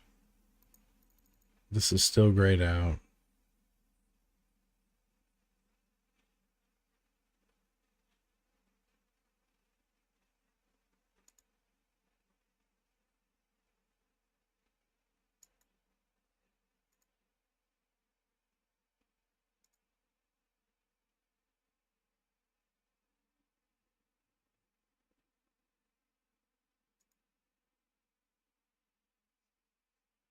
Come on, let me hit play from over here. What the fuck?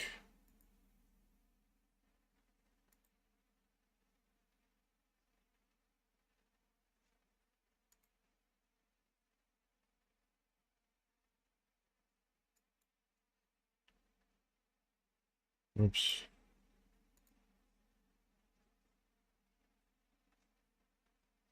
Or whatever. I'll hit the play button myself, writer. Fine.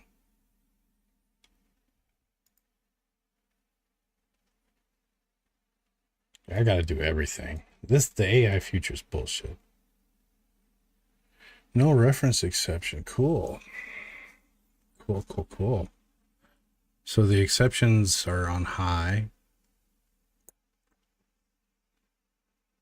Path is null.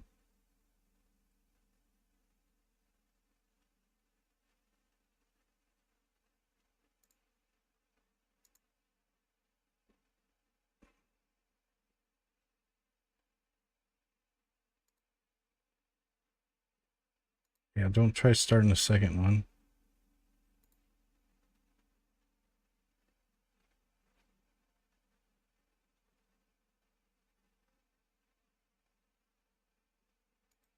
Yeah, I don't know what just happened.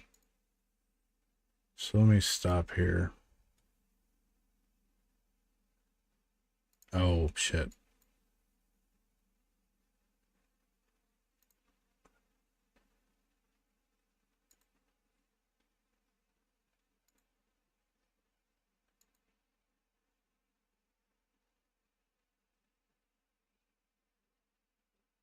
So I'm attached to the Unity process.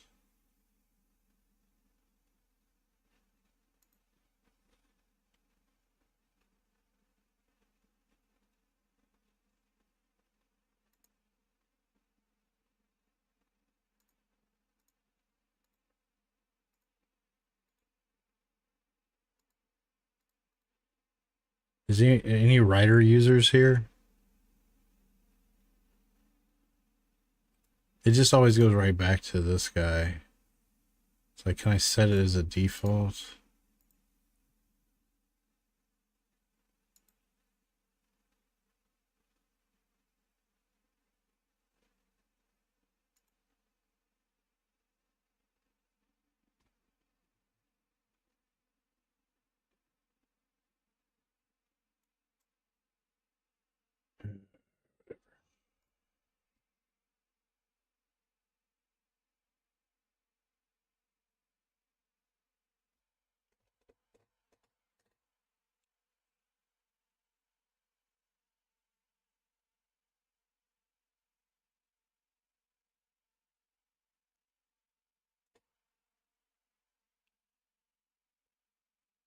They were attached. We're not bugging.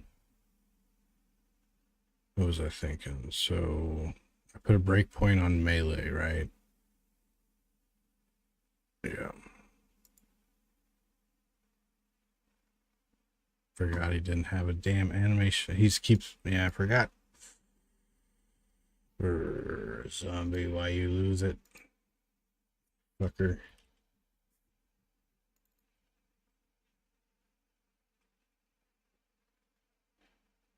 Alright, let me.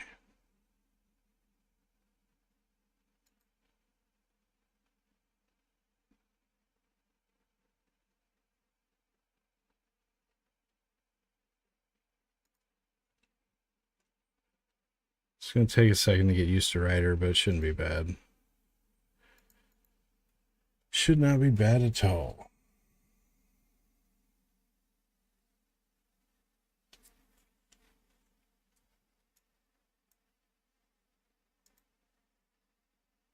I forgot to set the damn. I gotta figure out why it's doing this. It's so freaking annoying.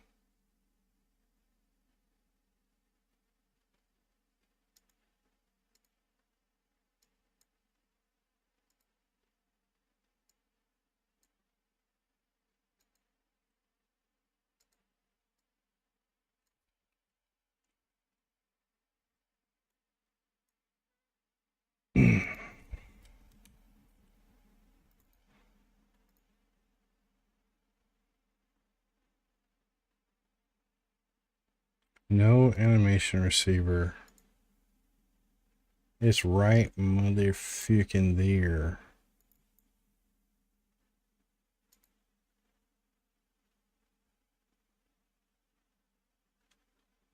Oh shit. Visual Studio, no. Ugh. No. I still love you. You're sick. You need help. So I need to change my default editor.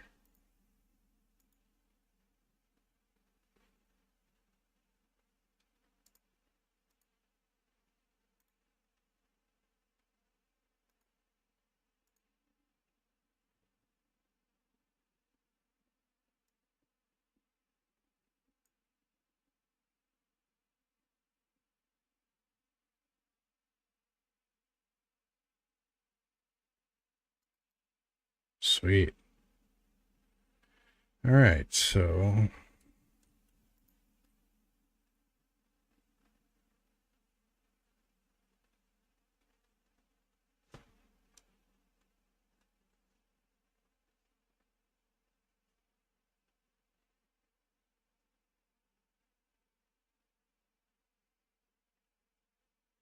oh, I'm dumb. I didn't fix the animations. I'm over here trying to, okay, my bad. So I basically, the way I set these original ones up is I didn't like this setup. I might break away from this right now. Since I've got to do this work, now is the best time. So my original setup for animation event receiver, everyone was calling this event and passing a string, and then I would filter it out. Now, and then all of these would fire off events if they matched, and people could respond to the animation events. Now I'm going to make it to where it's separate events, so people,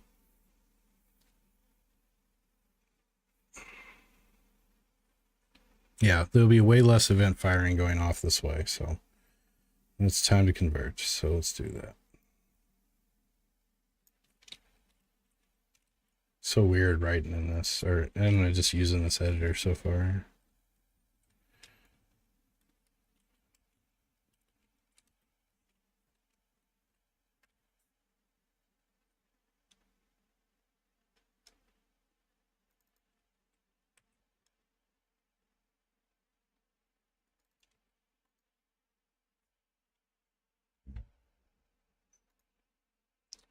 So now the melee action will fire off.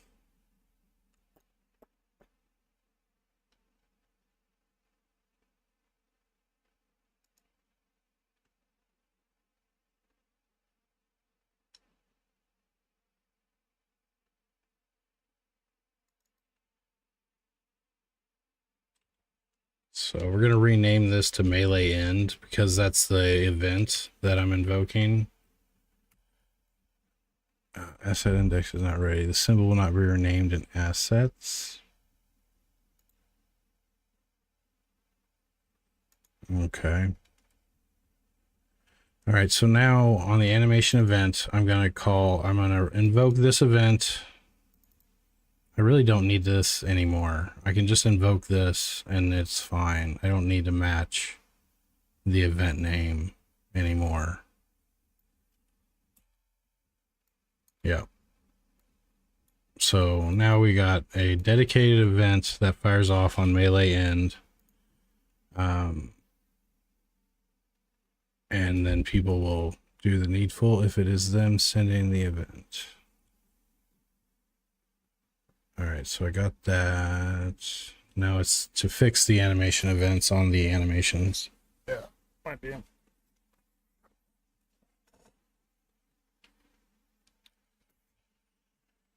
All right, so now we come back here. Still mic'd up. All right. Oh, what is it? My glass is like fogging up. I get all hot and bothered when I'm coding. No.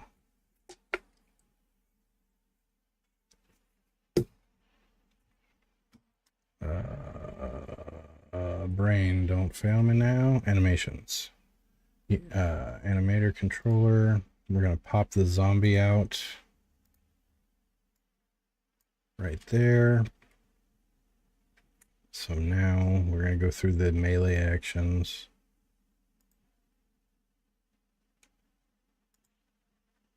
Wait.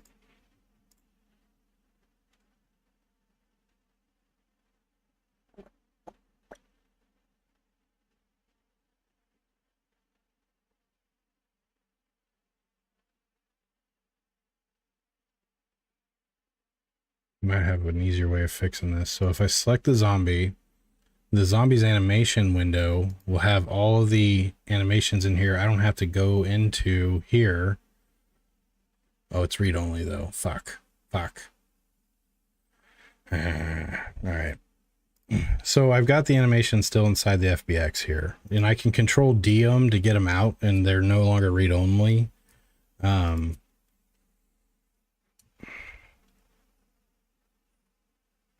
I'm not sure if I will. I'm too worried about it. So the function melee and no string. Okay. Actually, me changing the code like this fixes all the animations because this is how they are. So now this should fire off properly. And the only reason I'm having to do this is I converted my melee action from a time-based ending to where the animation actually helps tell me when the melee action's done because the animation has ended. Instead of me guessing like, oh, this one's going to be like 0.5 seconds. Oh, no. No. Don't bring, yeah. Don't make, yeah, I forgot. Yeah, damn it. That is still a problem.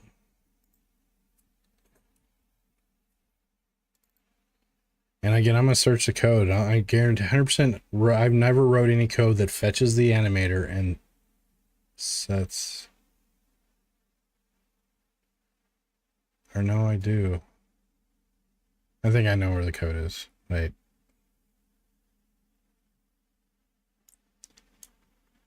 I had a meme I was working on. It's like it's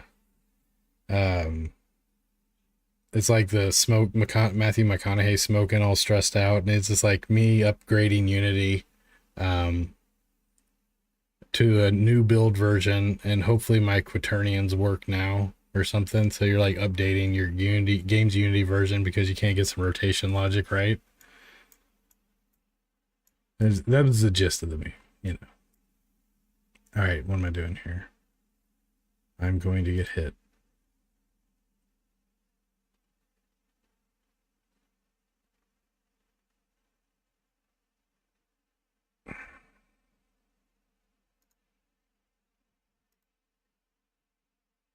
So he's doing our melee 6, which is for him left attack 2.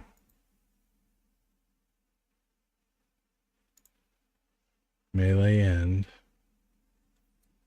Now another thing, I almost don't like putting animation events on that very last frame because transitions, blending transitions and stuff can make it to where those keyframes don't fire off.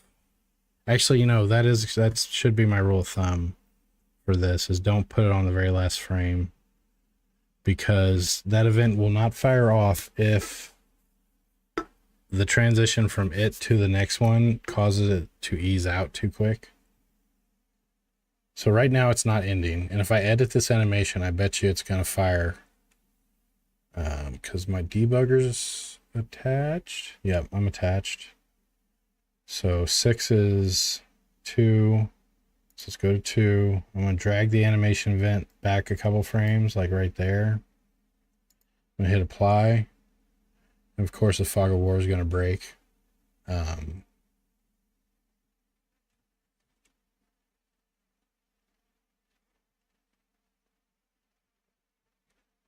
Has animation imports. No. Is you still swinging, dude?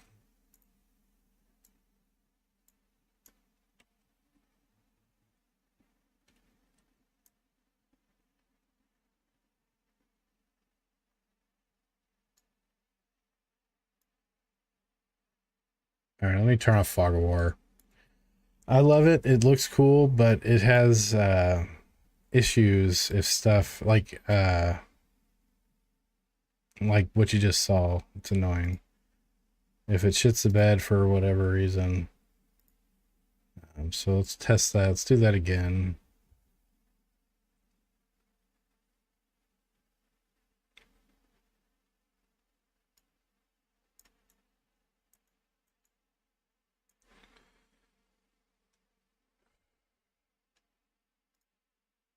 Shit, I didn't set the animator. Okay, wait, let's fix this animator. So, dot animator controller. You gonna die?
Okay.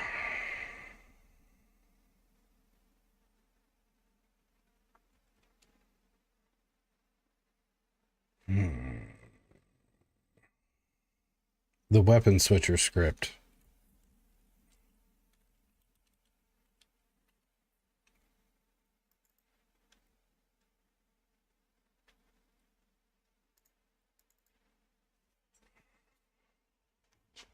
Oh, that's the property I'm looking for. This right here. So anywhere I'm setting this,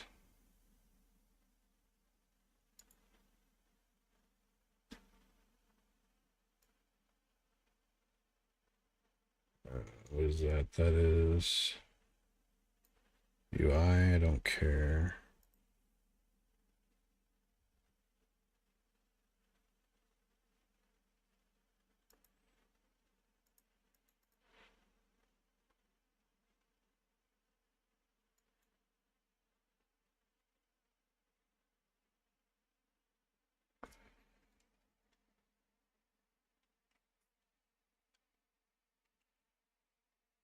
I love it. It decompiled the animator class from Unity when I wanted to go to definition. So I'm now inside the animator. Uh,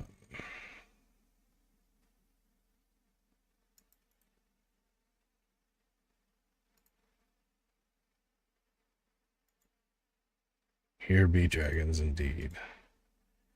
This is the only spot that does this, and it's not doing it.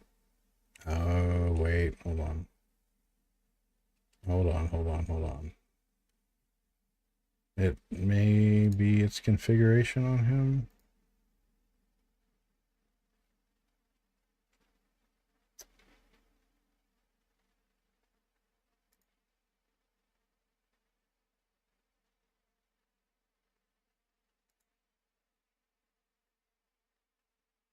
There it is. Right fucking there. That's what it is.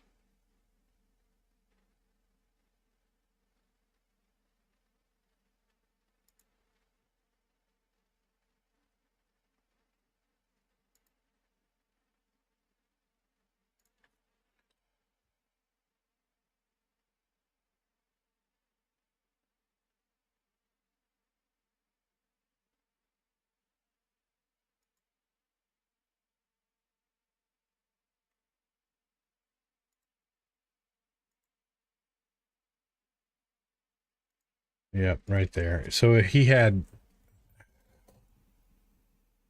use custom animator override So the weapon switcher.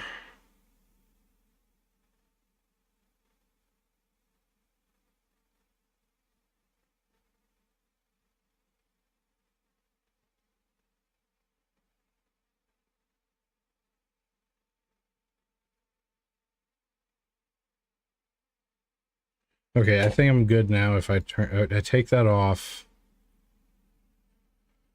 Why did I have that there?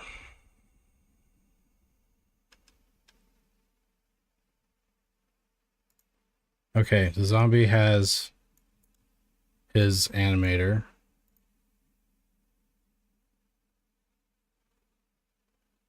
Now, it's still not firing the event. We're making progress here, though. Okay, so there's that.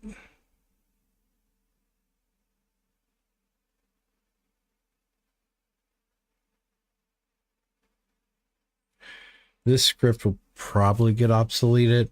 What it was responsible for is changing the unit if they had a rifle or a handgun. Was responsible for making sure the proper override controller is for the proper weapon. Where zombies don't have weapons, certain enemies don't have weapons. So I think what I was doing was saying, hey, before I again, this is going to get rewritten, but I was allowing it to say, hey, I don't have a gun. I use this one every time, which would have been just their normal override controller. But yeah. All right. So that's what that bug was. That's fixed.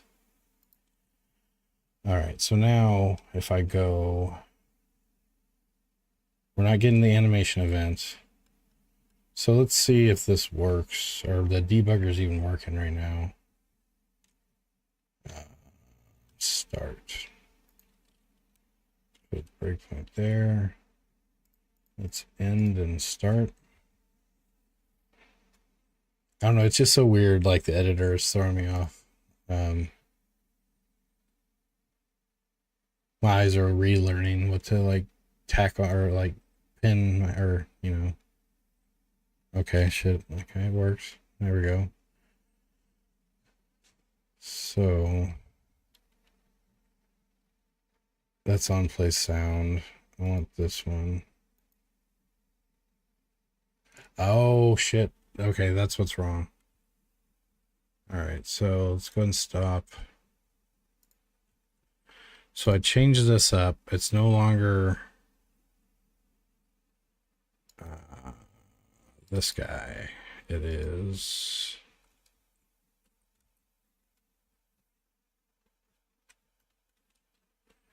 on melee events.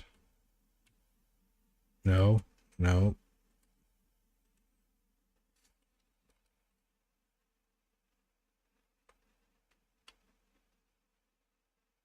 Oh, that's gonna suck. It's gonna auto suggest different event names than the pattern I've been using with Visual Studio. I'm gonna have to fix that.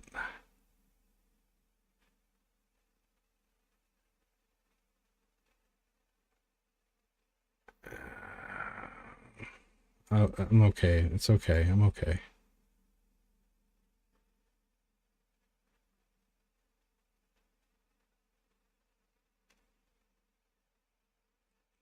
All right, whatever. So now we're going to take this logic that was here, and we're going to put it up here.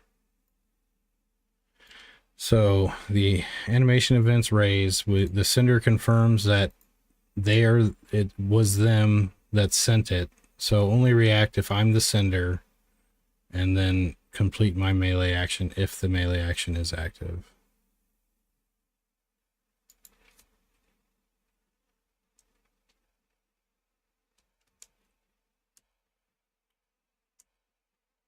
Well, whatever. I like my nested ifs.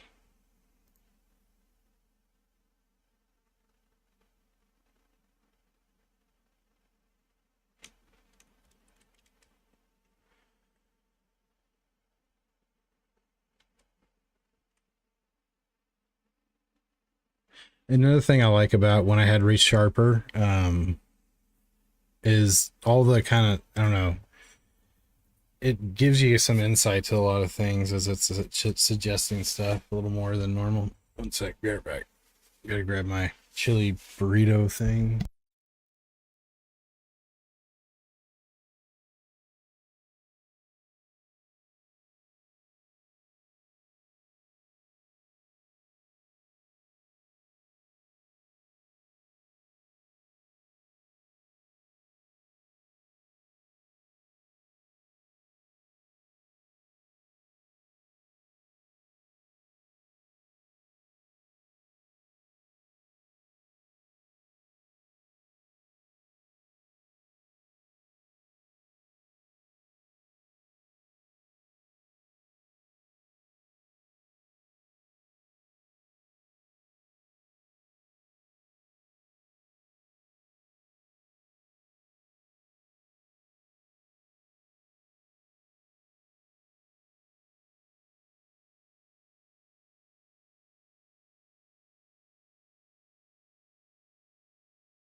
All right.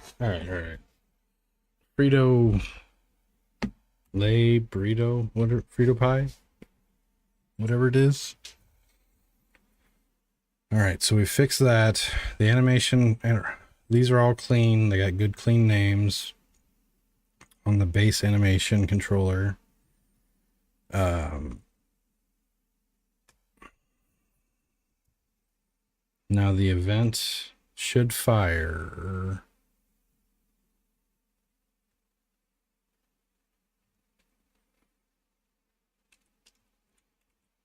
Let's see what happens.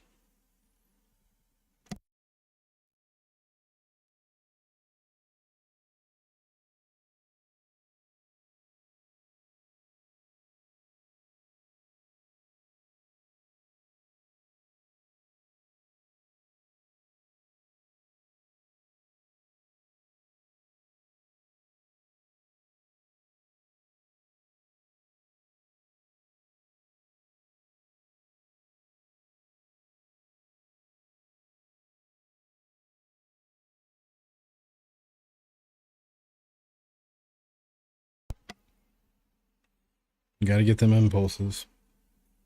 I was actually, so we were supposed to make sloppy joes tonight. We got the fancy buns, we got fancy sloppy joe mix or whatever. I was looking forward to that. Then we pivoted gears to the Frito pies. And I was like, but no, it tastes really good. Munchies are forever. Ow, it's too big, man. It's too big. Got to roll it tighter.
So he's playing his second melee animation. So I didn't move the animation event on this guy.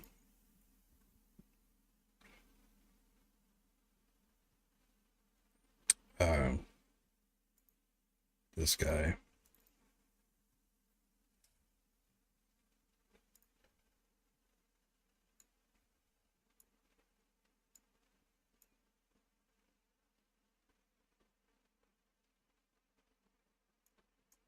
Oh wait, I think it.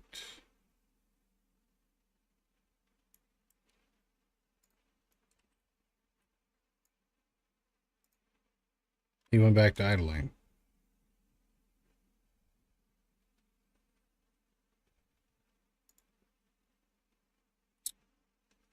So if I next turn.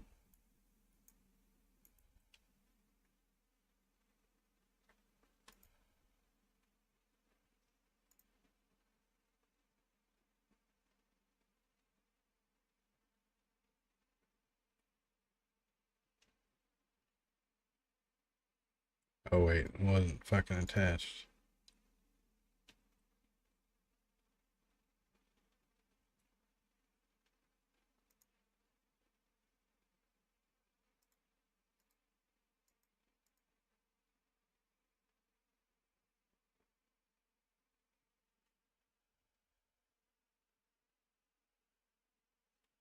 So we're here at the invocation.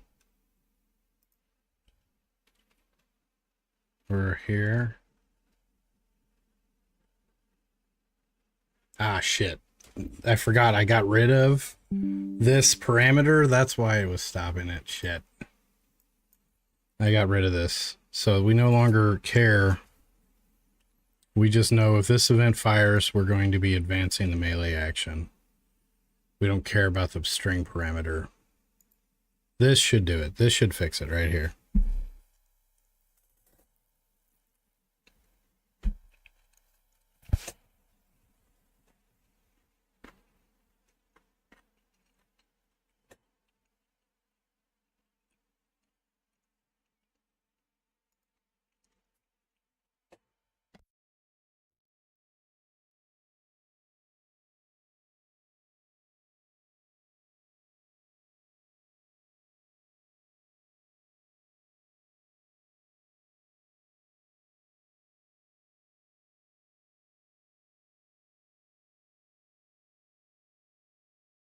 There we go. There we go.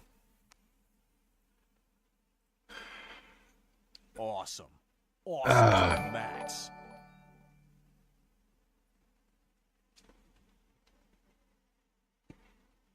So I didn't need to. Oh, thanks for the follow. Tucker Mecca. Thank you. Appreciate you. Thank you for the follow. We're one step closer to that 200. Right as I got that. Sweet. Okay. So now, again, this was working before I changed the way melee actions work. So now they're driven off of, and they complete off animation events. So that's why I had to fix this. So every melee action needs that event. So the melee action will be like, hey, you've reached the end and we're done. Now what I could do, what I should, instead of having to put events on all my melee actions, I could see where I could say, hey, how far are you into this animation? Are you towards the end? And then trip it. And that, if I did that programmatically, I wouldn't have to do all this work in the inspector on my melee actions.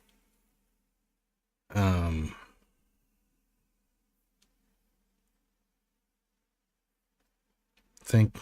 thinking about future Bill, present Bill.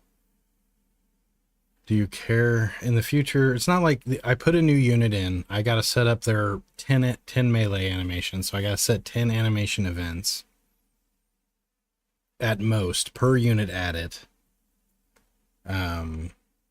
Or I could go off of, I've seen a snippet of code where it will, it looks at the animator's currently playing thing and then calculates the percentage of it, how much is played.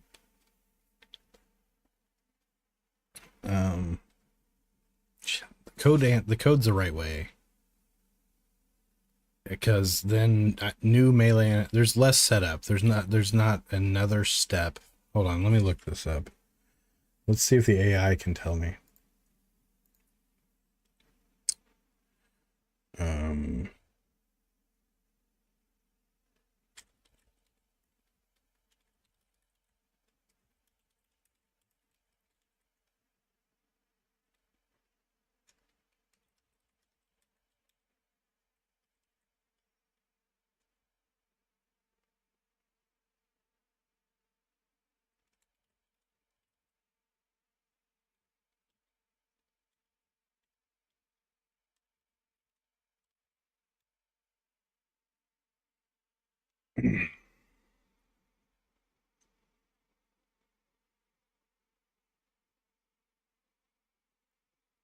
yeah, so if I take this approach, I can avoid having to manually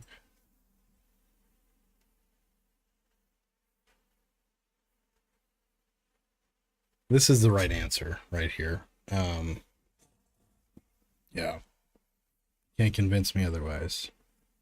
We'll play test it real quick, but this now again unit setup, brand new unit. I throw them in. I added the werewolf unit in less than 5 minutes. The way my units are set up, so as long as I have the character, their animations, the model, the mesh, and the animations, I can get them into my game fast. This new change makes that slower. This code change makes it better.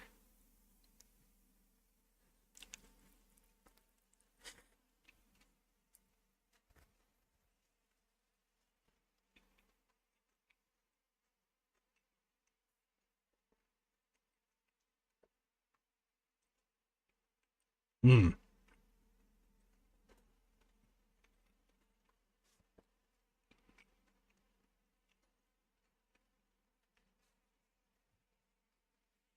Now, if it's an animation that's looping, so melee animations aren't going to loop.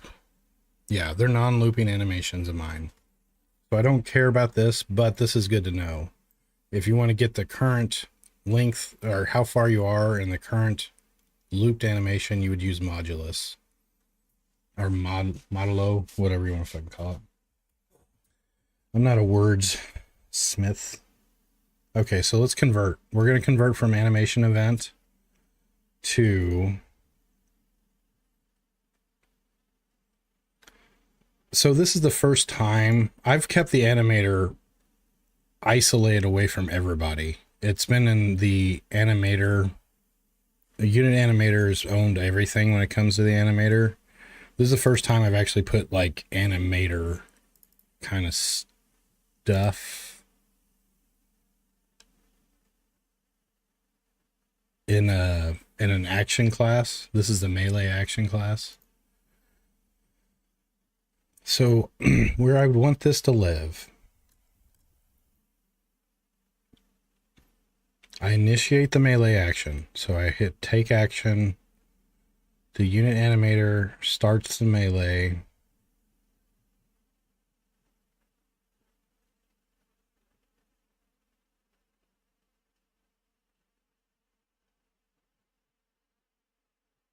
For right now, I'm going to keep it in the melee action.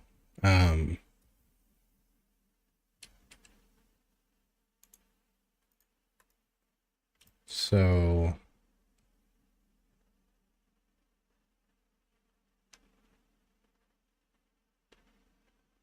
oh shit.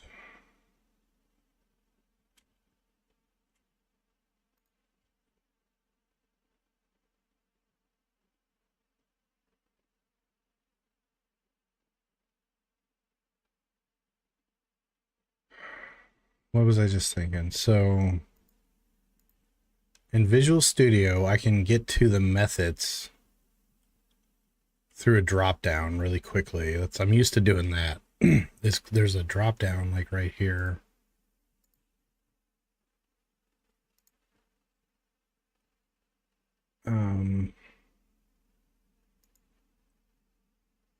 What's the equivalent? No, it's like yeah,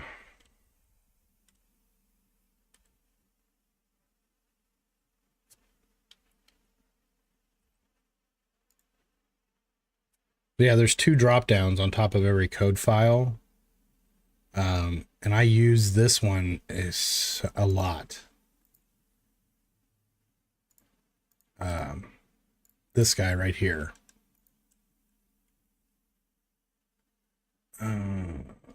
So Control T.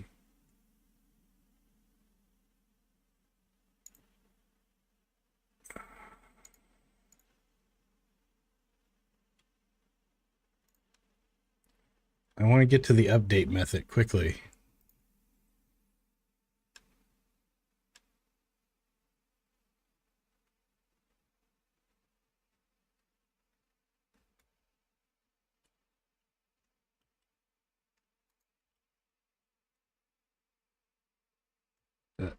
That opens up F sharp interactive. I think this is a structure tool right here. There we go. There we go. Okay, okay. I think it imported my Visual Studio keyboard shortcuts. So that's why I think the keyboard shortcuts have been slightly off, maybe. But I do want to know what that shortcut is, or fix it, because that's going to be handy.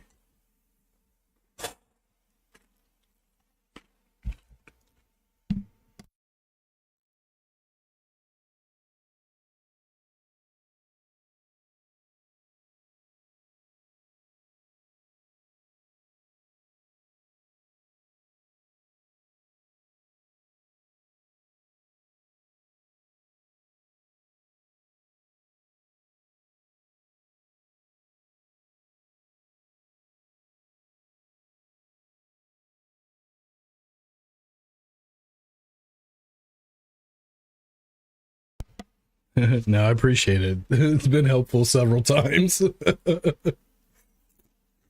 I appreciate it.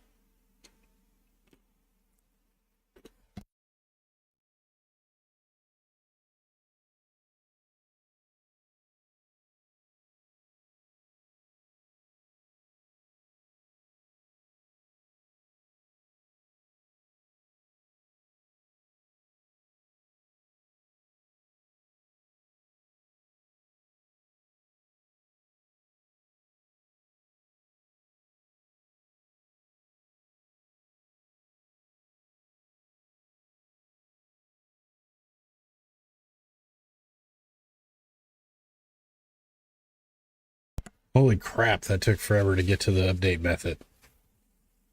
Okay, I gotta find the right way to do that in Writer. That was... all this shit here, it's showing all the base stuff. I don't want to see that. I just want to see...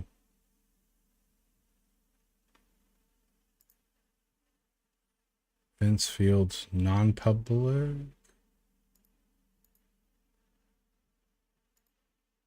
There we go.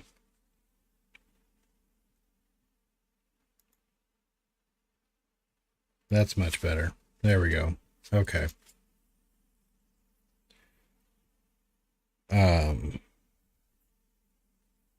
Let's see here. I'm in the update method. I'm going to put that code in here. That's what I was going to do. Where does it make sense to put it? This is after I start the swing.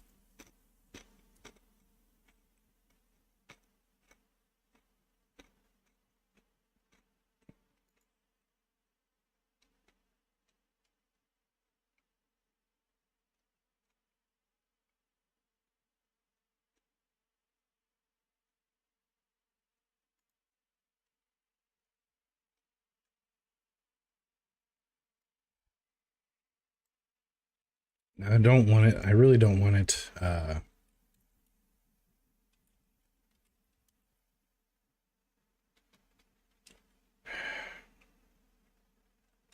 Again, I've never accessed the animator from an action class.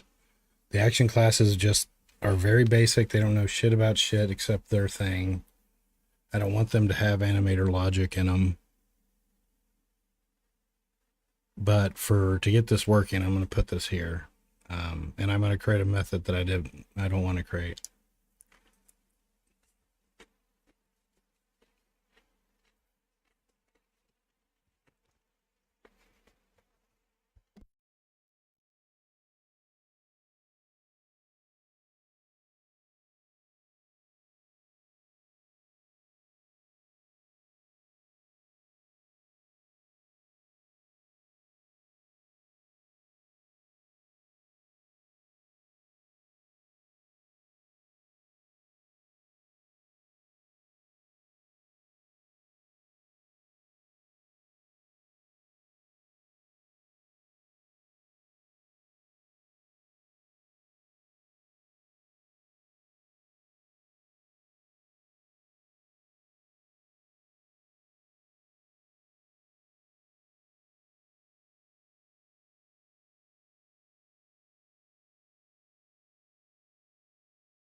So that interaction right there, Visual Studio actually completes this statement for me without like very little interaction.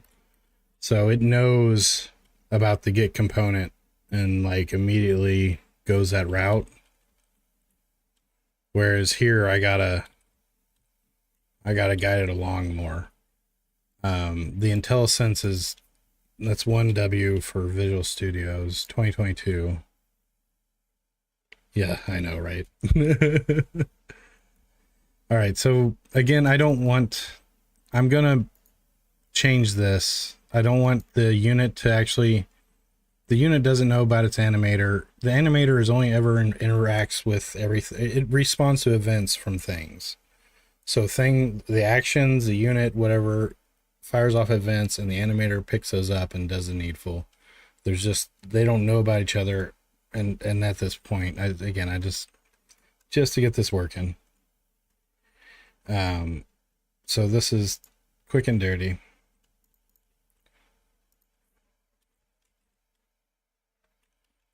Oh yeah.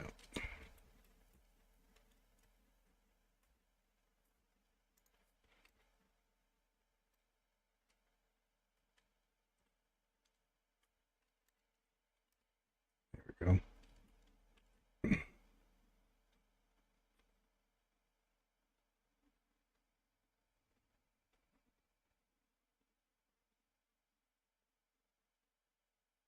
Oh yeah, yeah. No, every time I run across this, I'll be like, but I am going to leave it to do. But me seeing this every time, like, oh, what the? Oh my God.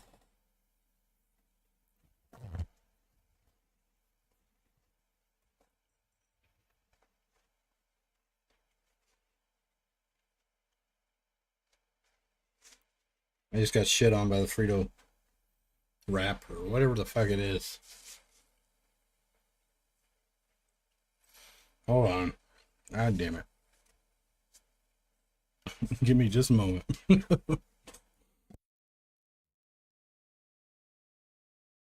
Like beans exploded everywhere. Beans. Be right back.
All right, I'm back. New clothes. Bean-free clothes. Damn beans. All right. So we got this in here. We got the Unit animator. Shit.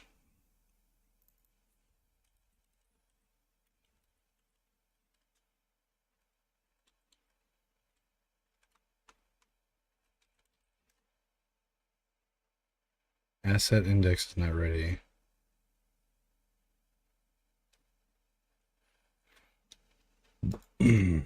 um,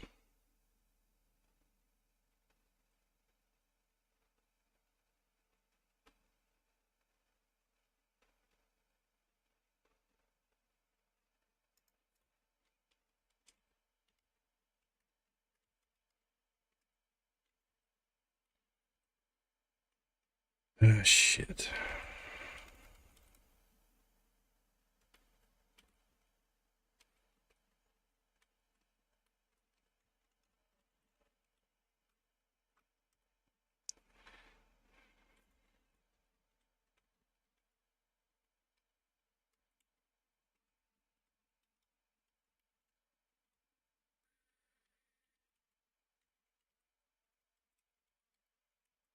There we go. Bullshit code aside. So I only have, technically I have 2 layers, but for movement, I'm never gonna care about the second layer because I'm not invoking. It's a avatar's layer mask, or whatever you want to call it, to where the second animation layer just affects the torso and up. All the legs don't get manipulated by the animation. So it allows me to blend, like right now what it's used for is when the player gets shot, whatever animation they're in, it blends the hit animation with the current animation, makes it look good. All right, go away AI for now. So the way things were, the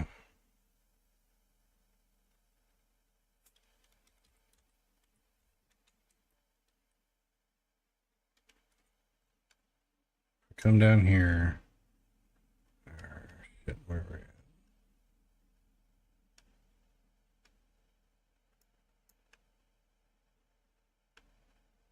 at? Right here.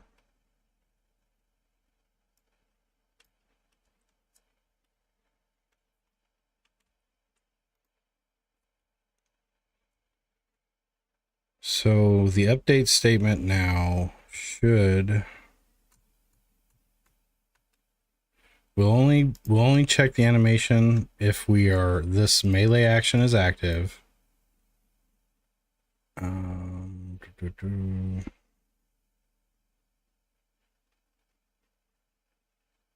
Now this should complete it. Now up here, I want to comment out this because I don't want, ooh, I got my play button. I don't know what I did, but play button looks like it's working now. Anyone know the shortcut to quickly comment out code?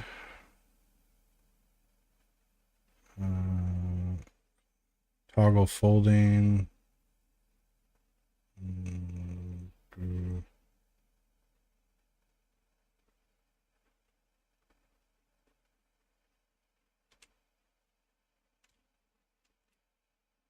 Guess I'll ask the AI.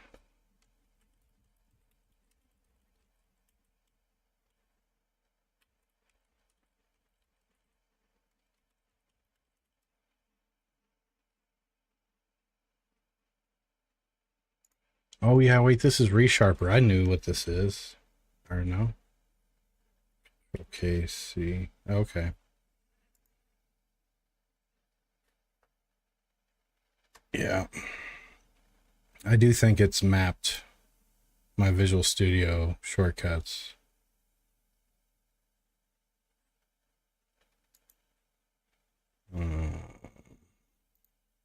Visual Studio 2022. Yep.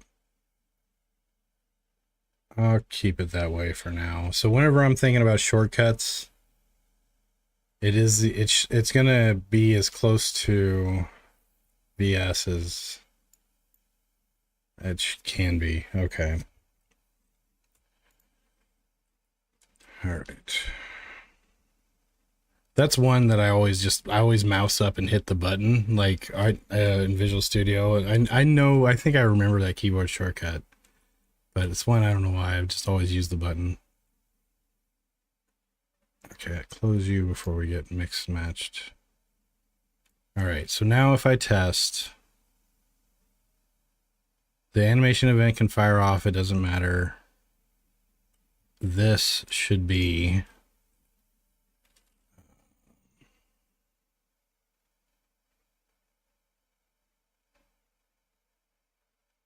oh yeah, let's hit play. Let's see if that works.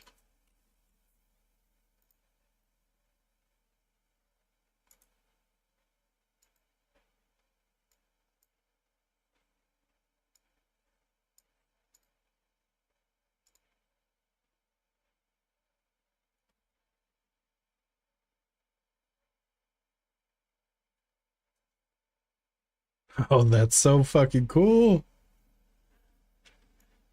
That's awesome.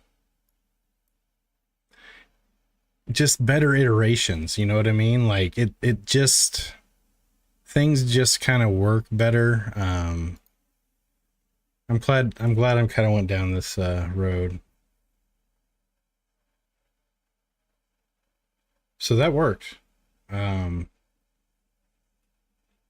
Did it work because it didn't hit my breakpoint though?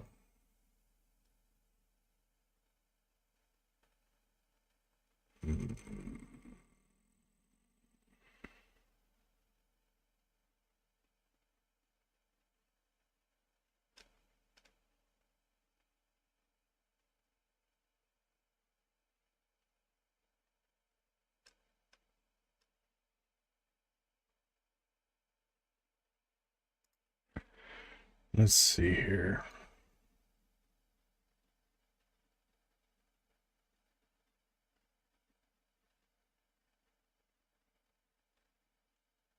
Oh, I don't think I wasn't debugging. That's why.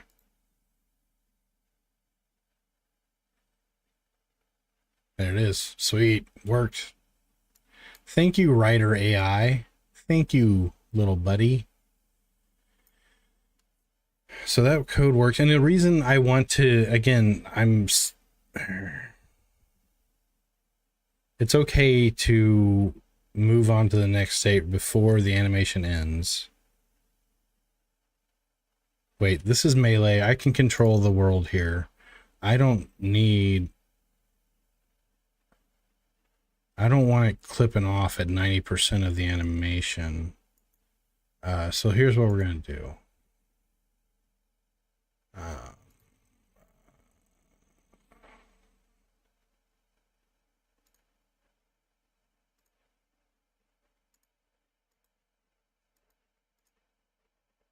It's fucking brilliant.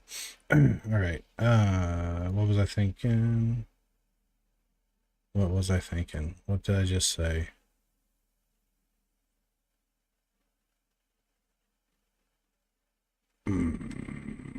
Son bitch. Oh, right. I can control this. So for melee and the base animator, so this is the blend into it. That's not what I'm worried about. It's the blend back.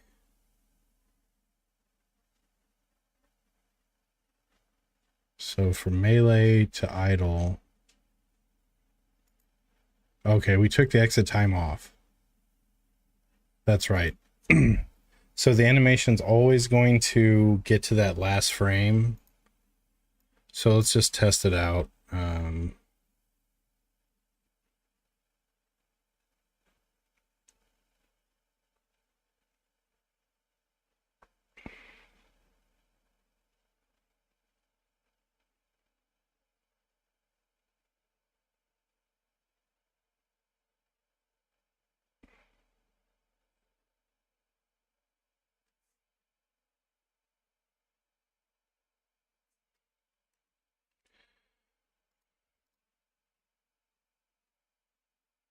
Hold on a sec.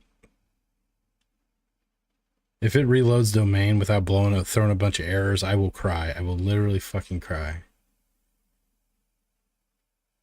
It's not gonna do it. Yep, there it is.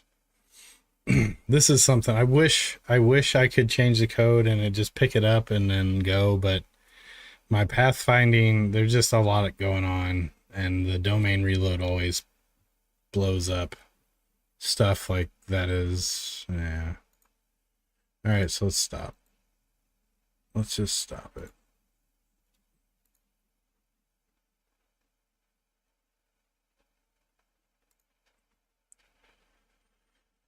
Okay, so we're good.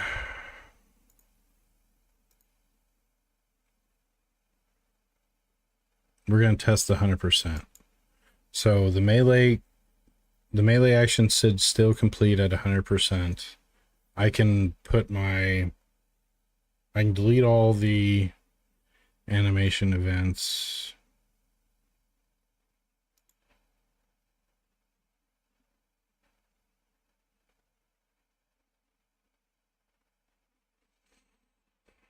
That's what it is, man. That's what it is. Okay, so that's good. What am I looking for? Unit path manager. I want to fix this fucking issue. So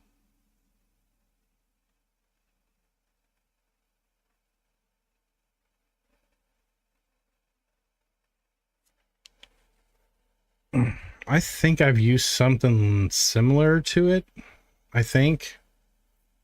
But I'm like this crazy ADHD person. Like, I would love to be able to just like jot down notes and like use a notebook and like go back to it. But I always start at things like that and just like, I don't know.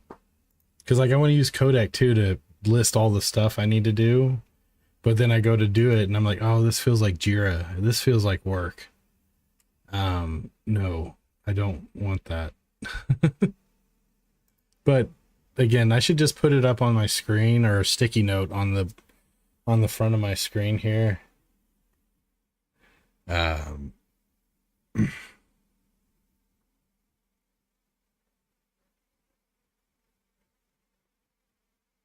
have to send me a link to it. Give it a shot. What is it?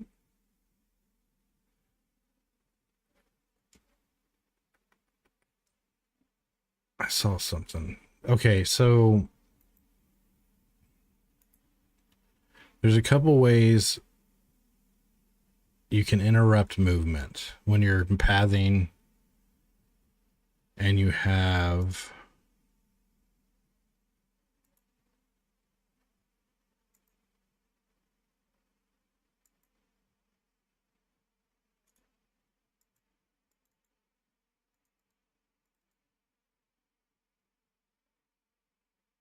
soft rep preview.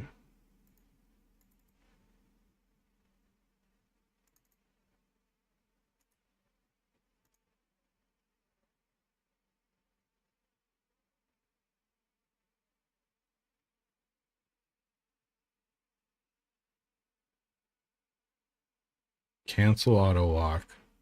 So this is when you press WAS and D, it will stop your movement. What I want is when you get within range,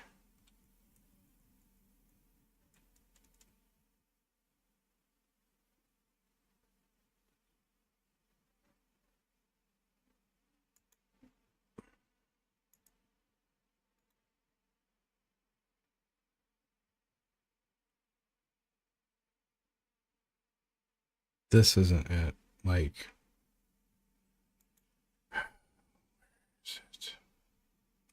essentially, so like if you look at how the units are sitting right now, when you're out of combat and you get close enough to where you would be in combat, I basically try to stop you in your path.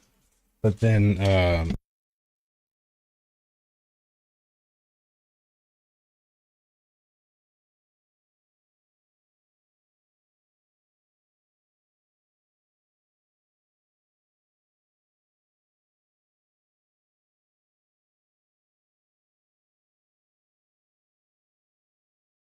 Um, fuck, what was I thinking?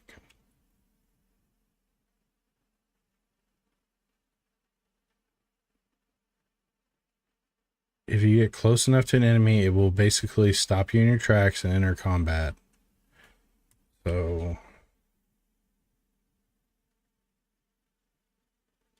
yeah, okay, I know what I want.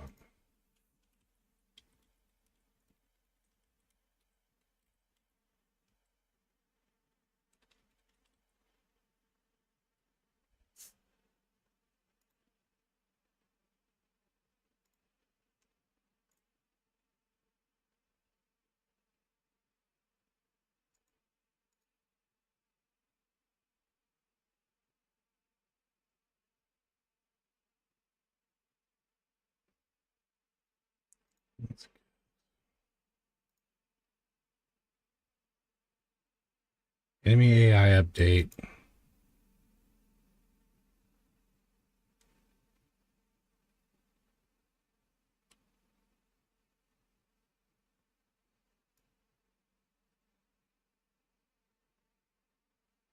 So whenever they see them, so I'm basically saying while you are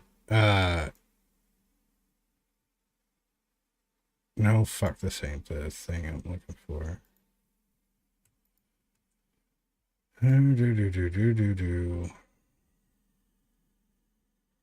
Check for unit events. That's it. Fuck, I knew that. So every right here. Yeah, this section right here. So as you're moving, I check for events that would cause you to stop moving. And I take your path and then I add one to it and I brake. So what happens when this is let's see here.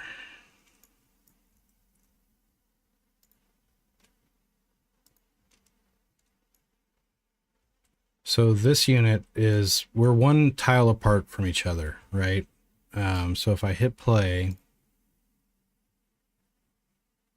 fix my errors before I can play, what? Where's the errors?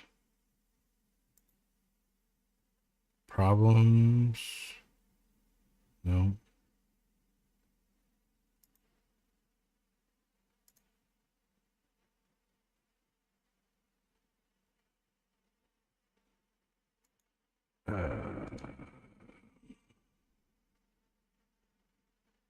Oh, here's the unit, or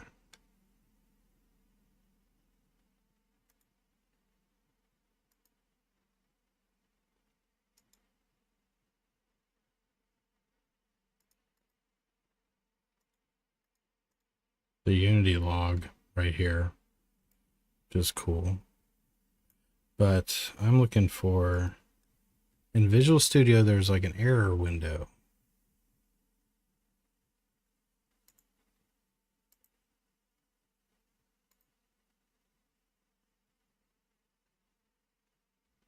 I'll just go to it from here. I gotta find the equivalent of the error window in Writer.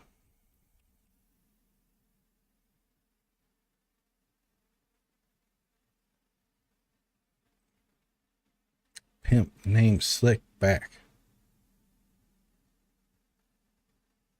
All right, so now if I hit play, basically what you're gonna see is the zombie is gonna try to move towards me.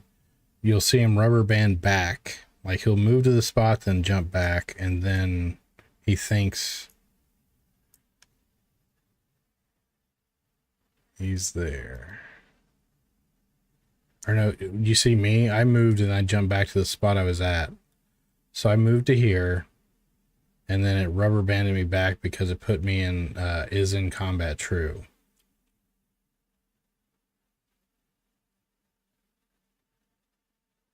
So one, if you start a level, one, I got to defend against this on level entry.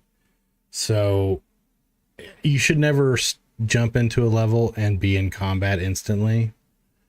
But while I'm doing development, I like to have the enemies near me and want to initiate combat quickly, maybe. So on start, I should just do a preliminary check and just set myself, if anyone can see me, set is in combat already. And it would prevent that jump there. But, so what I'm going to do is take out the +1. So I think that's what's doing it. So basically, when it's walking across an AI or path A star pathfinding path, it's trimming the path as it goes. It's looping through it and working through the path. We'll just hit save and try it. Fuck it. +1, that +1, it makes sense. You step into the next one and you come back. Or no, I don't know. We'll see.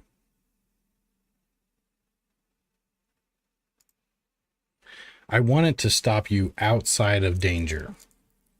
So the unit, you're out of combat, you're walking fast, and you get into range, you see an enemy. The second you see a threat, I think, not see, certain radius of a threat, you will stop. And it'll let, that way you can decide if you want to engage or not. Instead of accidentally walking into, a bunch of horde of enemies and it doesn't stop you. Because say if you want to walk around the corner and there's like 5 guys there and it just makes you walk to that point and then done. Now you're in the middle of 5 guys and they would have attacked you as you're going by. So I think that's how I'm going to handle it. But I really think my hand motions explain what I'm trying to say better when it doesn't. All right, so I'm going to step over here and I shouldn't jump back. Okay.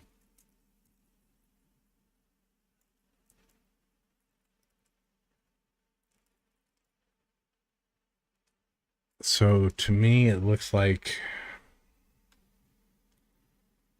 I am stuck walking.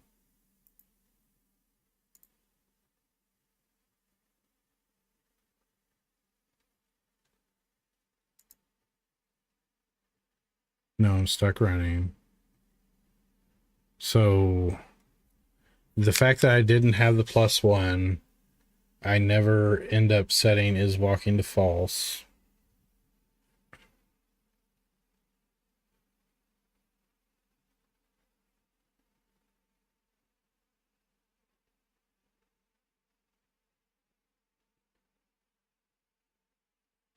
Pimp name Slickback.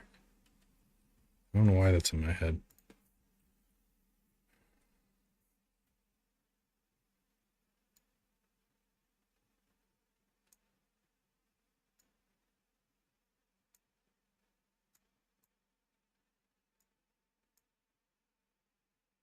We haven't crashed at all. I started this stream after I uninstalled everything, VS and Unity, did all the BIOS stuff, whatever. Visual Studio, through the Roslyn exceptions, I immediately shut it down. We went to Writer. Unity has been up the entire time. So there's a lot of stuff that I did in that short span of time, and I think something has made it better. Oh, no, I haven't run Gaia yet. But I don't want to import it back into this project, so I think I'll open the other Gaia project and see if Gaia, if Gaia is good. Hold on, this is another stress test, multiple unities. I'm trying to crash my stream.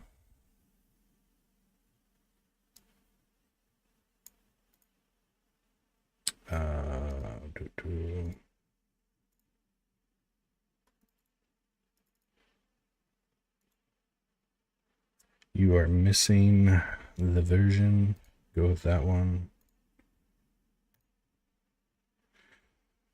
Good call, good call. Let's see if Maya is better. Because, man, if I can get my gorgeous environment from Maya, I'll be so happy. Because I really put a lot of work into that biome. I had it tuned. I had it so tuned. Pimp, name, sick, back. So it showed me I can see the hierarchy. So I'm gonna stop it here. Coming over here, I'm gonna hit play.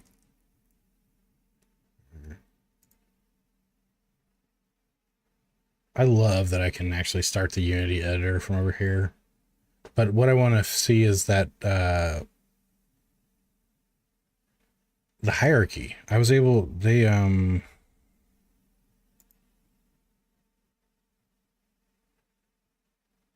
somehow he was showing the hierarchy in the debugger.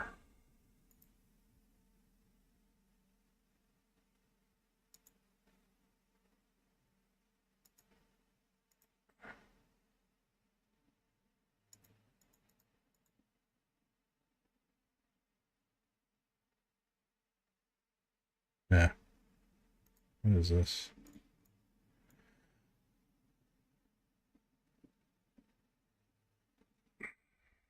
I really do.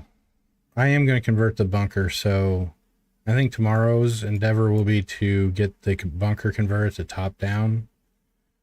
Tonight, obviously, we're stabilizing and getting things ready. Hopefully, Gaia's good. Then we can get our vegetation easily. If not, I've got other way. If I have to exclude Gaia from my workflow, which isn't a huge deal. I love the day and night system and shit though. Like, it's probably my favorite day and night weather and season system that I've run across or worked with.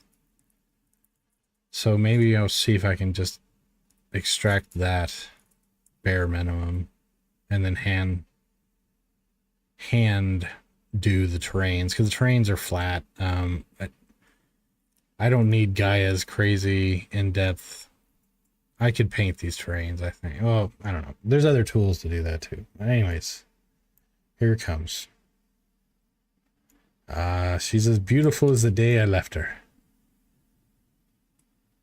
Ooh, oh, I got the grass. Everything was tuned in. It's so tuned in right here. Everything has got motion that has motion. Honestly, right now, because Visual Studio 2022 has a Roslyn issue that's been giving me a lot of pain. In one night, there's so many cool features. So Writer is way more integrated with Unity. You can actually hit play, and I can start Unity, hit play and start the game in Unity from Writer. Writer, you can actually see the values of the shit in the hierarchy in the debugger. It does all kinds of cool shit. Yeah, it does. It, like that video we watched, where was it?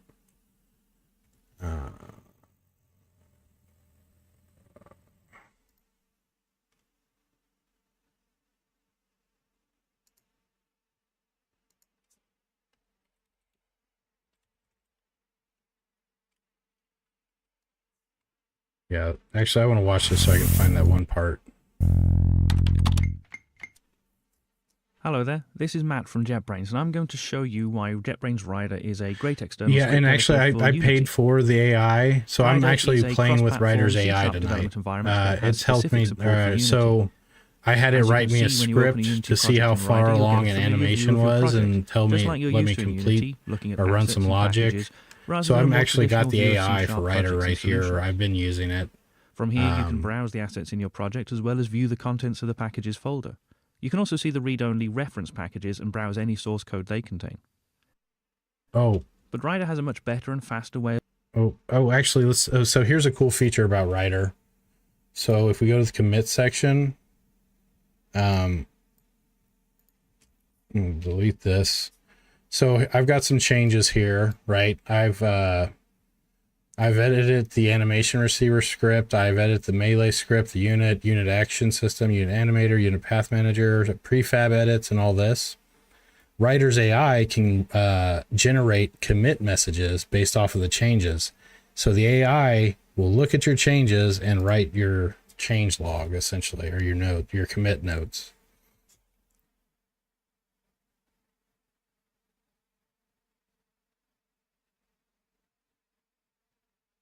Wait, is it still the same? Oh, damn. I did more, like... Oh, wait, I know why. There it is. Yep.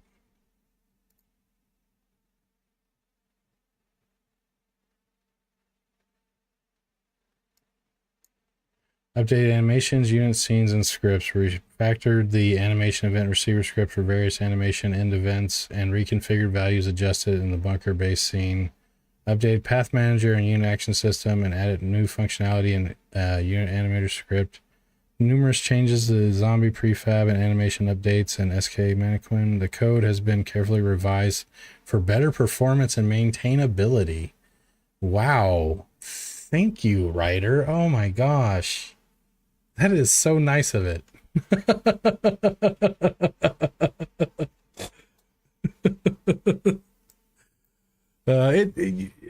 It kind of it did it pretty good there. That's pretty neat. That's a pretty neat feature.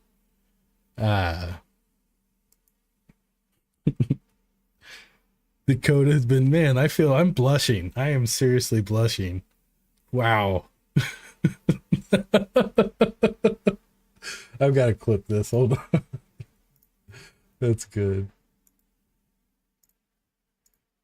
The code has been carefully revised for better performance and maintainability. Man, no.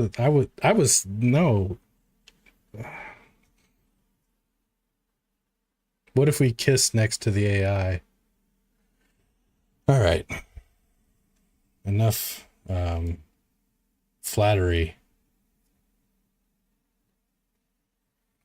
Yeah, so yeah, I love ReSharper, and I used to keep the perpetual license. I'd always get the but I stopped. It is heavy. It is pretty heavy.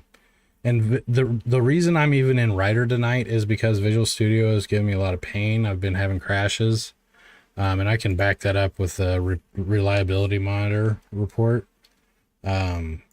So I switched to Writer tonight, and I've been loving the fuck out of it. It's got a lot of cool features. I still even haven't maximized all the stuff yet. But I'm a big fan. Big fan. Plus the AI just complimented me. But I've been using this. I can kind of see what's going on. So a lot of Roslyn code analysis service is shitting the bed a lot, and it's causing .NET host to crash, and then it crashes Unity editor, and then it will shut down. I get blue screens, and this has been happening for weeks here, as you can see. So if you look at the recent days, this is how often I was getting blue screens right here. And here's where Unity or some was shit in the bed, or Visual Studio was shit in the bed, and then Unity. So now I've switched to Writer, and hopefully I've been crash free. I'm on 5 hours and 30 minutes now. So I'm feeling good tonight, man. Like, I was getting really bummed out about how often Unity was crashing, how often Visual Studio was shitting the bed. Like, it was starting to really bother me, and I'm feeling like I've fixed it. Partly by going to Writer, but there's a lot of other stuff I did too. Okay, so I want to find that one feature.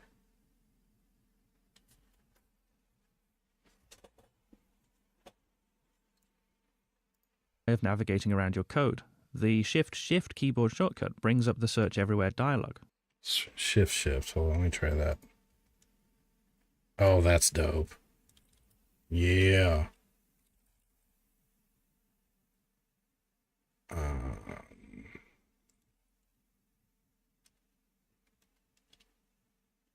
Very cool. slash plugins, run system, attach. Oh, you can actually do actions from here. So if you don't remember a keyboard shortcut or whatever. Okay, so shift. That is brilliant. I'm going to use the fuck out of that. All right. which can be used to quickly find files, classes, and symbols within your project. How do I find the methods? It can also be used to search for actions like menu items or settings, so you don't need to learn every keyboard shortcut to be productive. I will. Once inside a script file, you can use the goto member action to search for methods. Navigate file member via 12 or alt /. This is what I was looking for. Wait, what?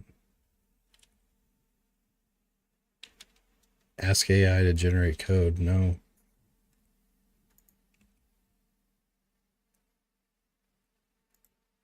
And properties. And you can easily jump between files with the be productive. Once inside a script file, you can use the goto member action to search.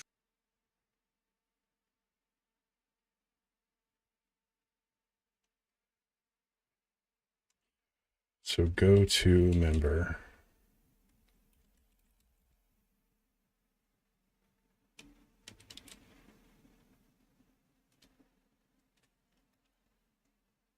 Haha. Oh, that's fucking badass. That is so nice. That is. You know what? You know what? And in the spirit of moving away from Visual Studio, I am going to.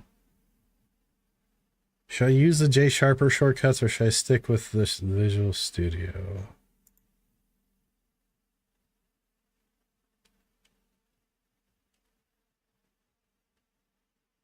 The message about the commits. Oh.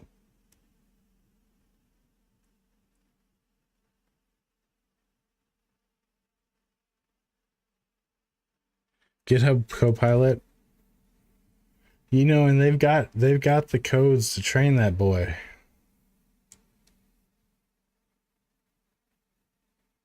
Oh yeah. Gotcha. Yep. Let's do that.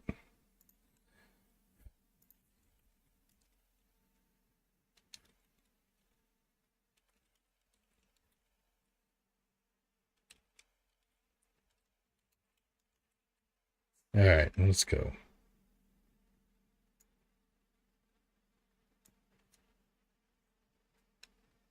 Unsaved.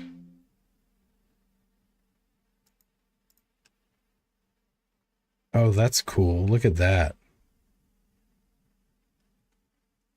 I love the way the diff fucking works. It shows you, oh, that's so slick.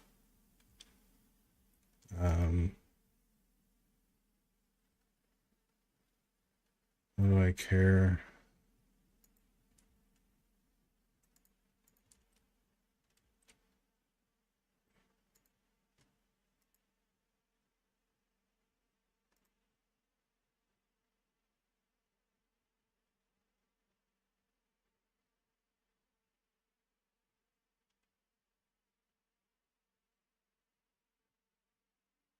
Unsaved.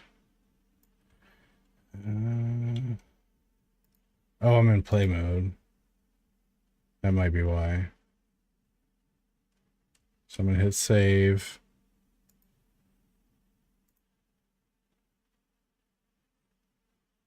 I think that's just like a friendly reminder to save. 13 files committed. Commit contains 0 problems. And then how do I...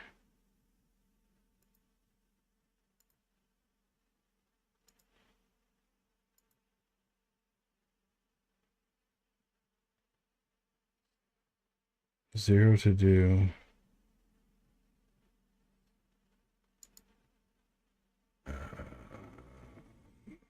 Now how do I push?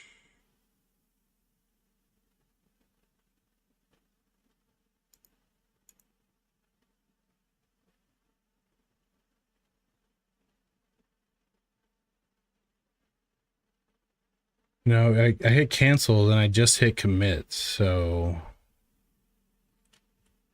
let's see here. Oh no, there it is. Oh no, wait, it's still. Yeah, so I haven't pushed yet.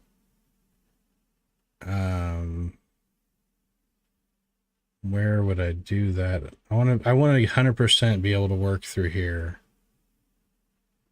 Top right.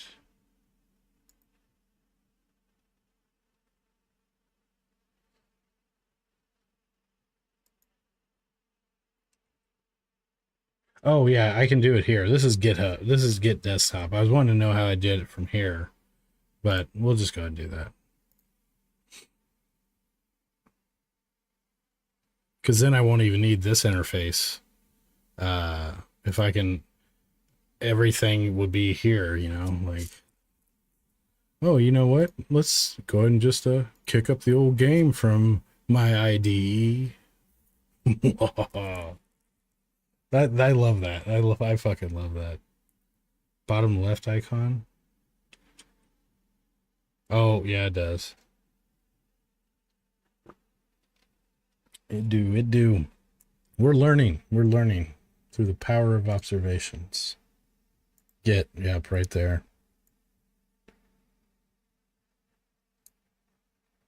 I could use the console, or I don't know. We'll see.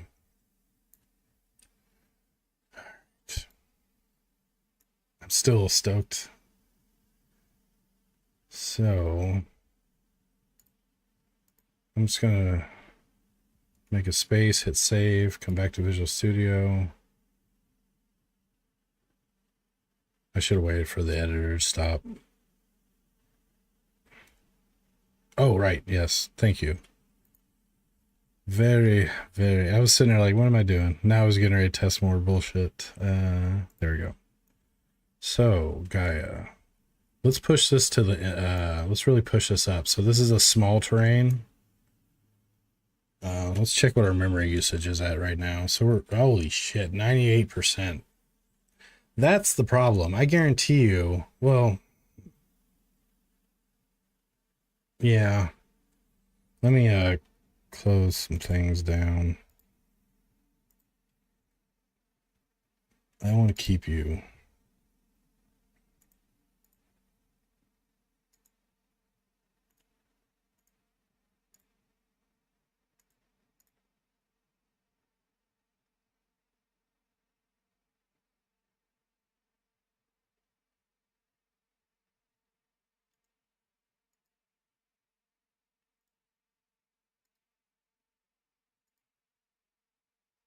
Uh, that's a lot of fucking tabs. It's an unnecessary one. All right. We're down to the nitty gritty.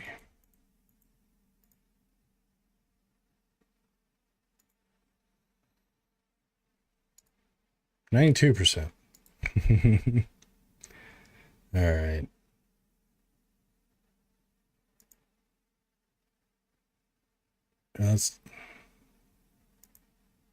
Let's put it to the test. I'm going to put the memory up on my left here so I can keep an eye on it. We're at 91. Shader variant limit, fix.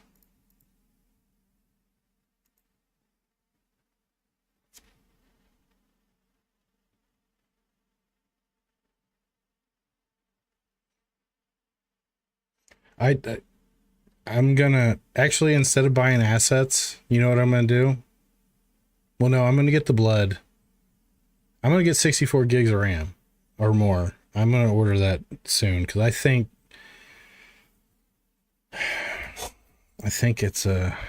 I don't like being that close to maxed out.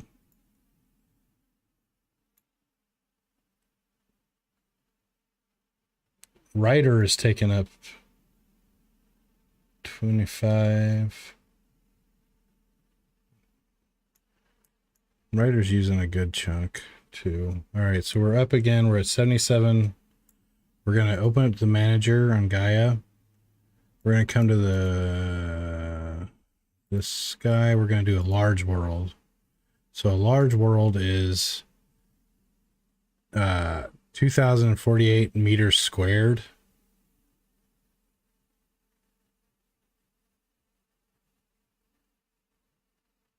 Yeah, my last computer had 128 gigabytes of RAM. That's probably why it was more stable. You know, like the pictures being painted.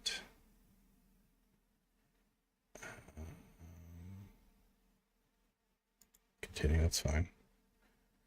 So now we're going to do a large world. Very big.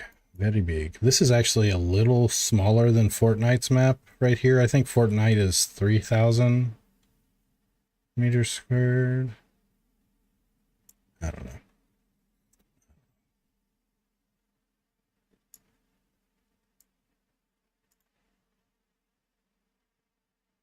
So we're going to go large.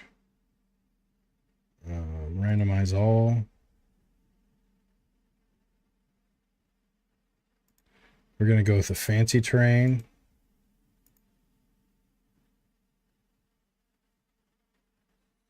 We're at 80% memory.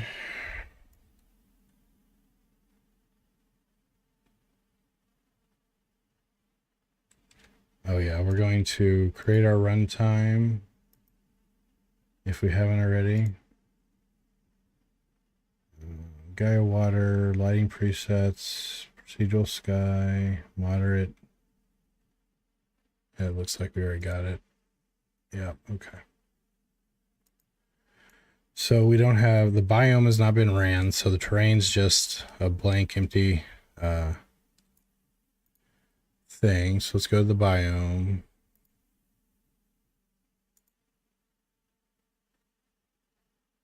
So now it's generated, it's painted the ground, spawning some trees, the grassies. We're gonna hit play.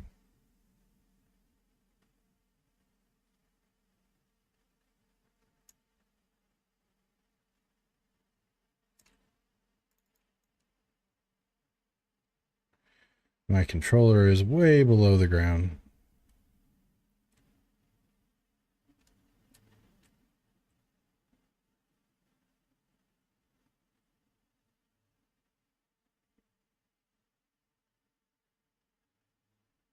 I almost want to make it to where the grass isn't so affected by the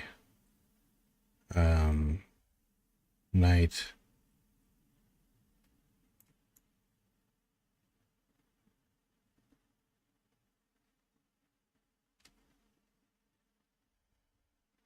It's buttery smooth too, which is with this large terrain, like it is a massive one. Now some of my rules are broken. See, the grass shouldn't be spawning on that rock face like that. So I gotta fix, there's some of my rules are broken, but not a biggie. We're at 81% memory. Everything's looking kosher, but this is a large world. But I can spawn bigger, like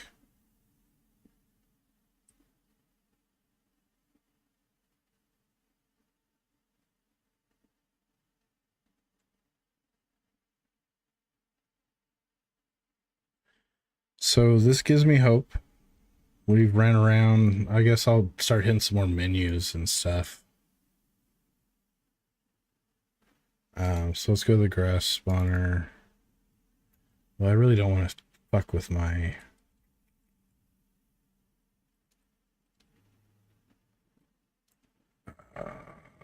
grass. This one. Cliff walls.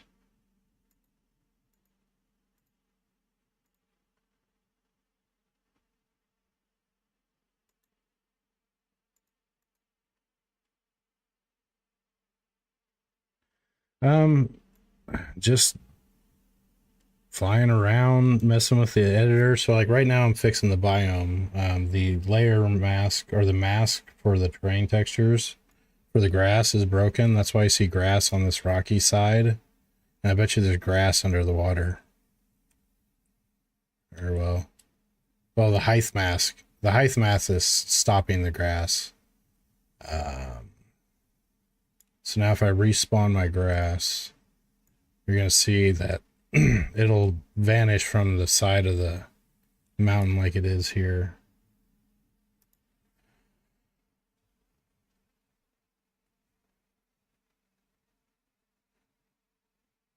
Don't make me look like a fool.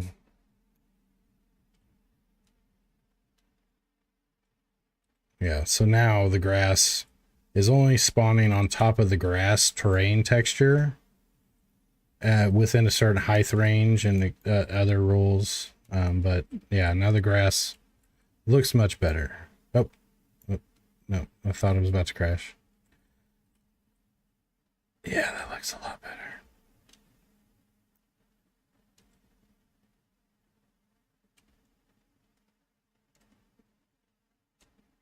Yeah, like this right here would, like normally my RTX 4090 is like weird, like what fans are kicking on like crazy. And it's handling all of this.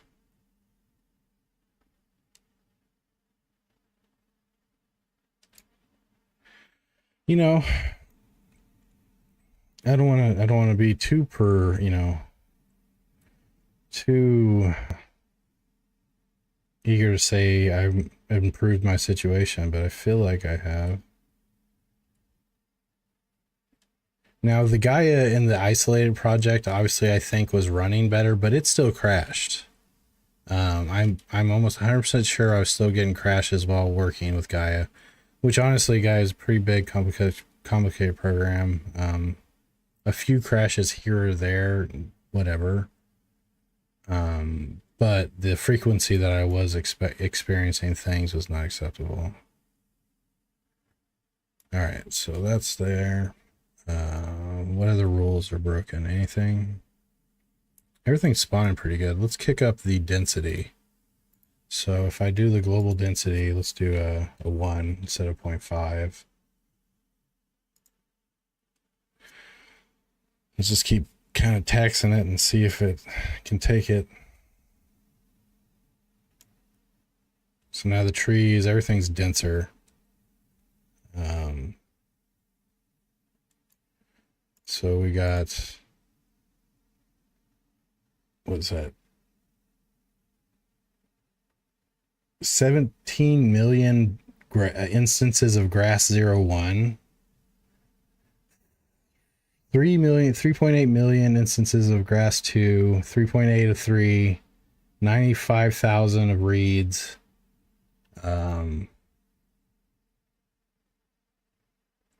Oh, hey, what's up, Puddle? This is, I'm testing out Gaia 2023 in Unity. This is what the biome for my video game. This is how I create the biomes or the terrain and textures like this. And also the day and night stuff. So I'm stress testing it right now. Yeah, with GPU instancing, like there's over 17 million different pieces of grass across this terrain. But with GPU instancing, oh, shit, it crashed. There it was. 94% memory. Can you guys still hear me? Can you see the stream? Okay, so the monitor in front of me, OBS is frozen. Yeah, Puddle, the stream may end. I'll restart it real quick. I was stress testing to see if I could get this to happen. Shit. I'll show you the rest of the game if I come back. Yeah, there's no recovering from this. Let me check. Can you guys still hear me? Damn it, why did I...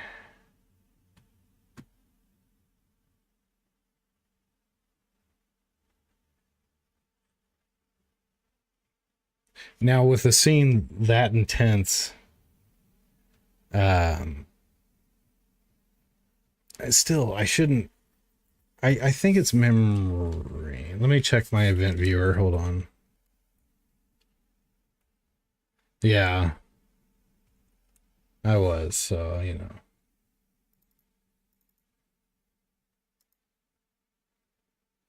Faulting application Unity. Offline mitigation. Desktop Windows Manager. Vault bucket app crash. Pretty standard stuff. DWM crash warning. Here. The Windows Desktop Manager.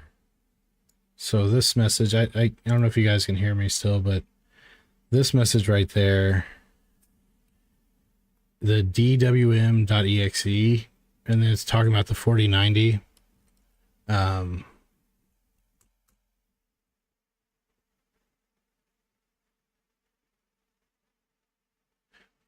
Desktop Windows Manager process has exited. Restart count.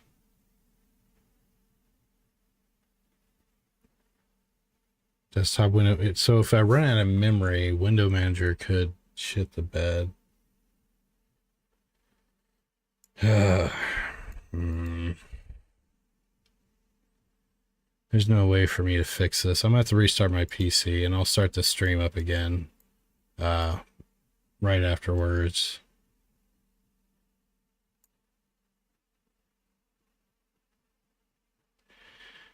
Yeah, something, or this,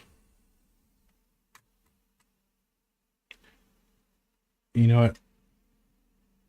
The primary monitor, like I can see the mouse on the primary monitor. If I hit the Windows key, I can see the taskbar. I can see the start menu. I can see my mouse, but the background is all black. I cannot see any applications. OBS is frozen. The preview is stuck. And now if I go to Windows Display, and I switch my primary monitor, that black background follows it to my left monitor. So it's weird. It's like, and I can restart Windows Explorer and it won't help. So you'd think this is a Windows Explorer issue. So restarting it would help, but it do not. Now this may end the stream accidentally too, but let's see. Can you guys still see me, hear me? It is GPU utilization shared temperature 42 Celsius. I should have had this up on my screen, this screen, whatever. I wish there was a way, like I could restart the...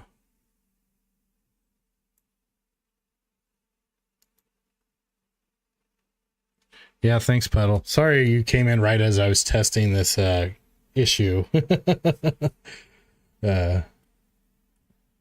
All right, yeah, I'm gonna restart my computer and then I'll start the stream up again.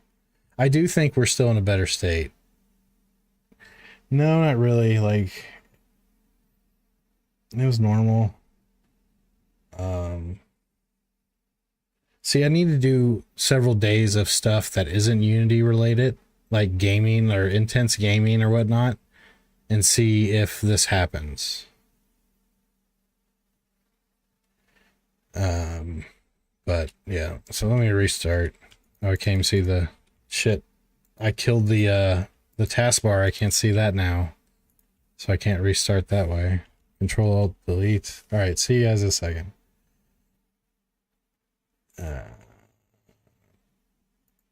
Restart.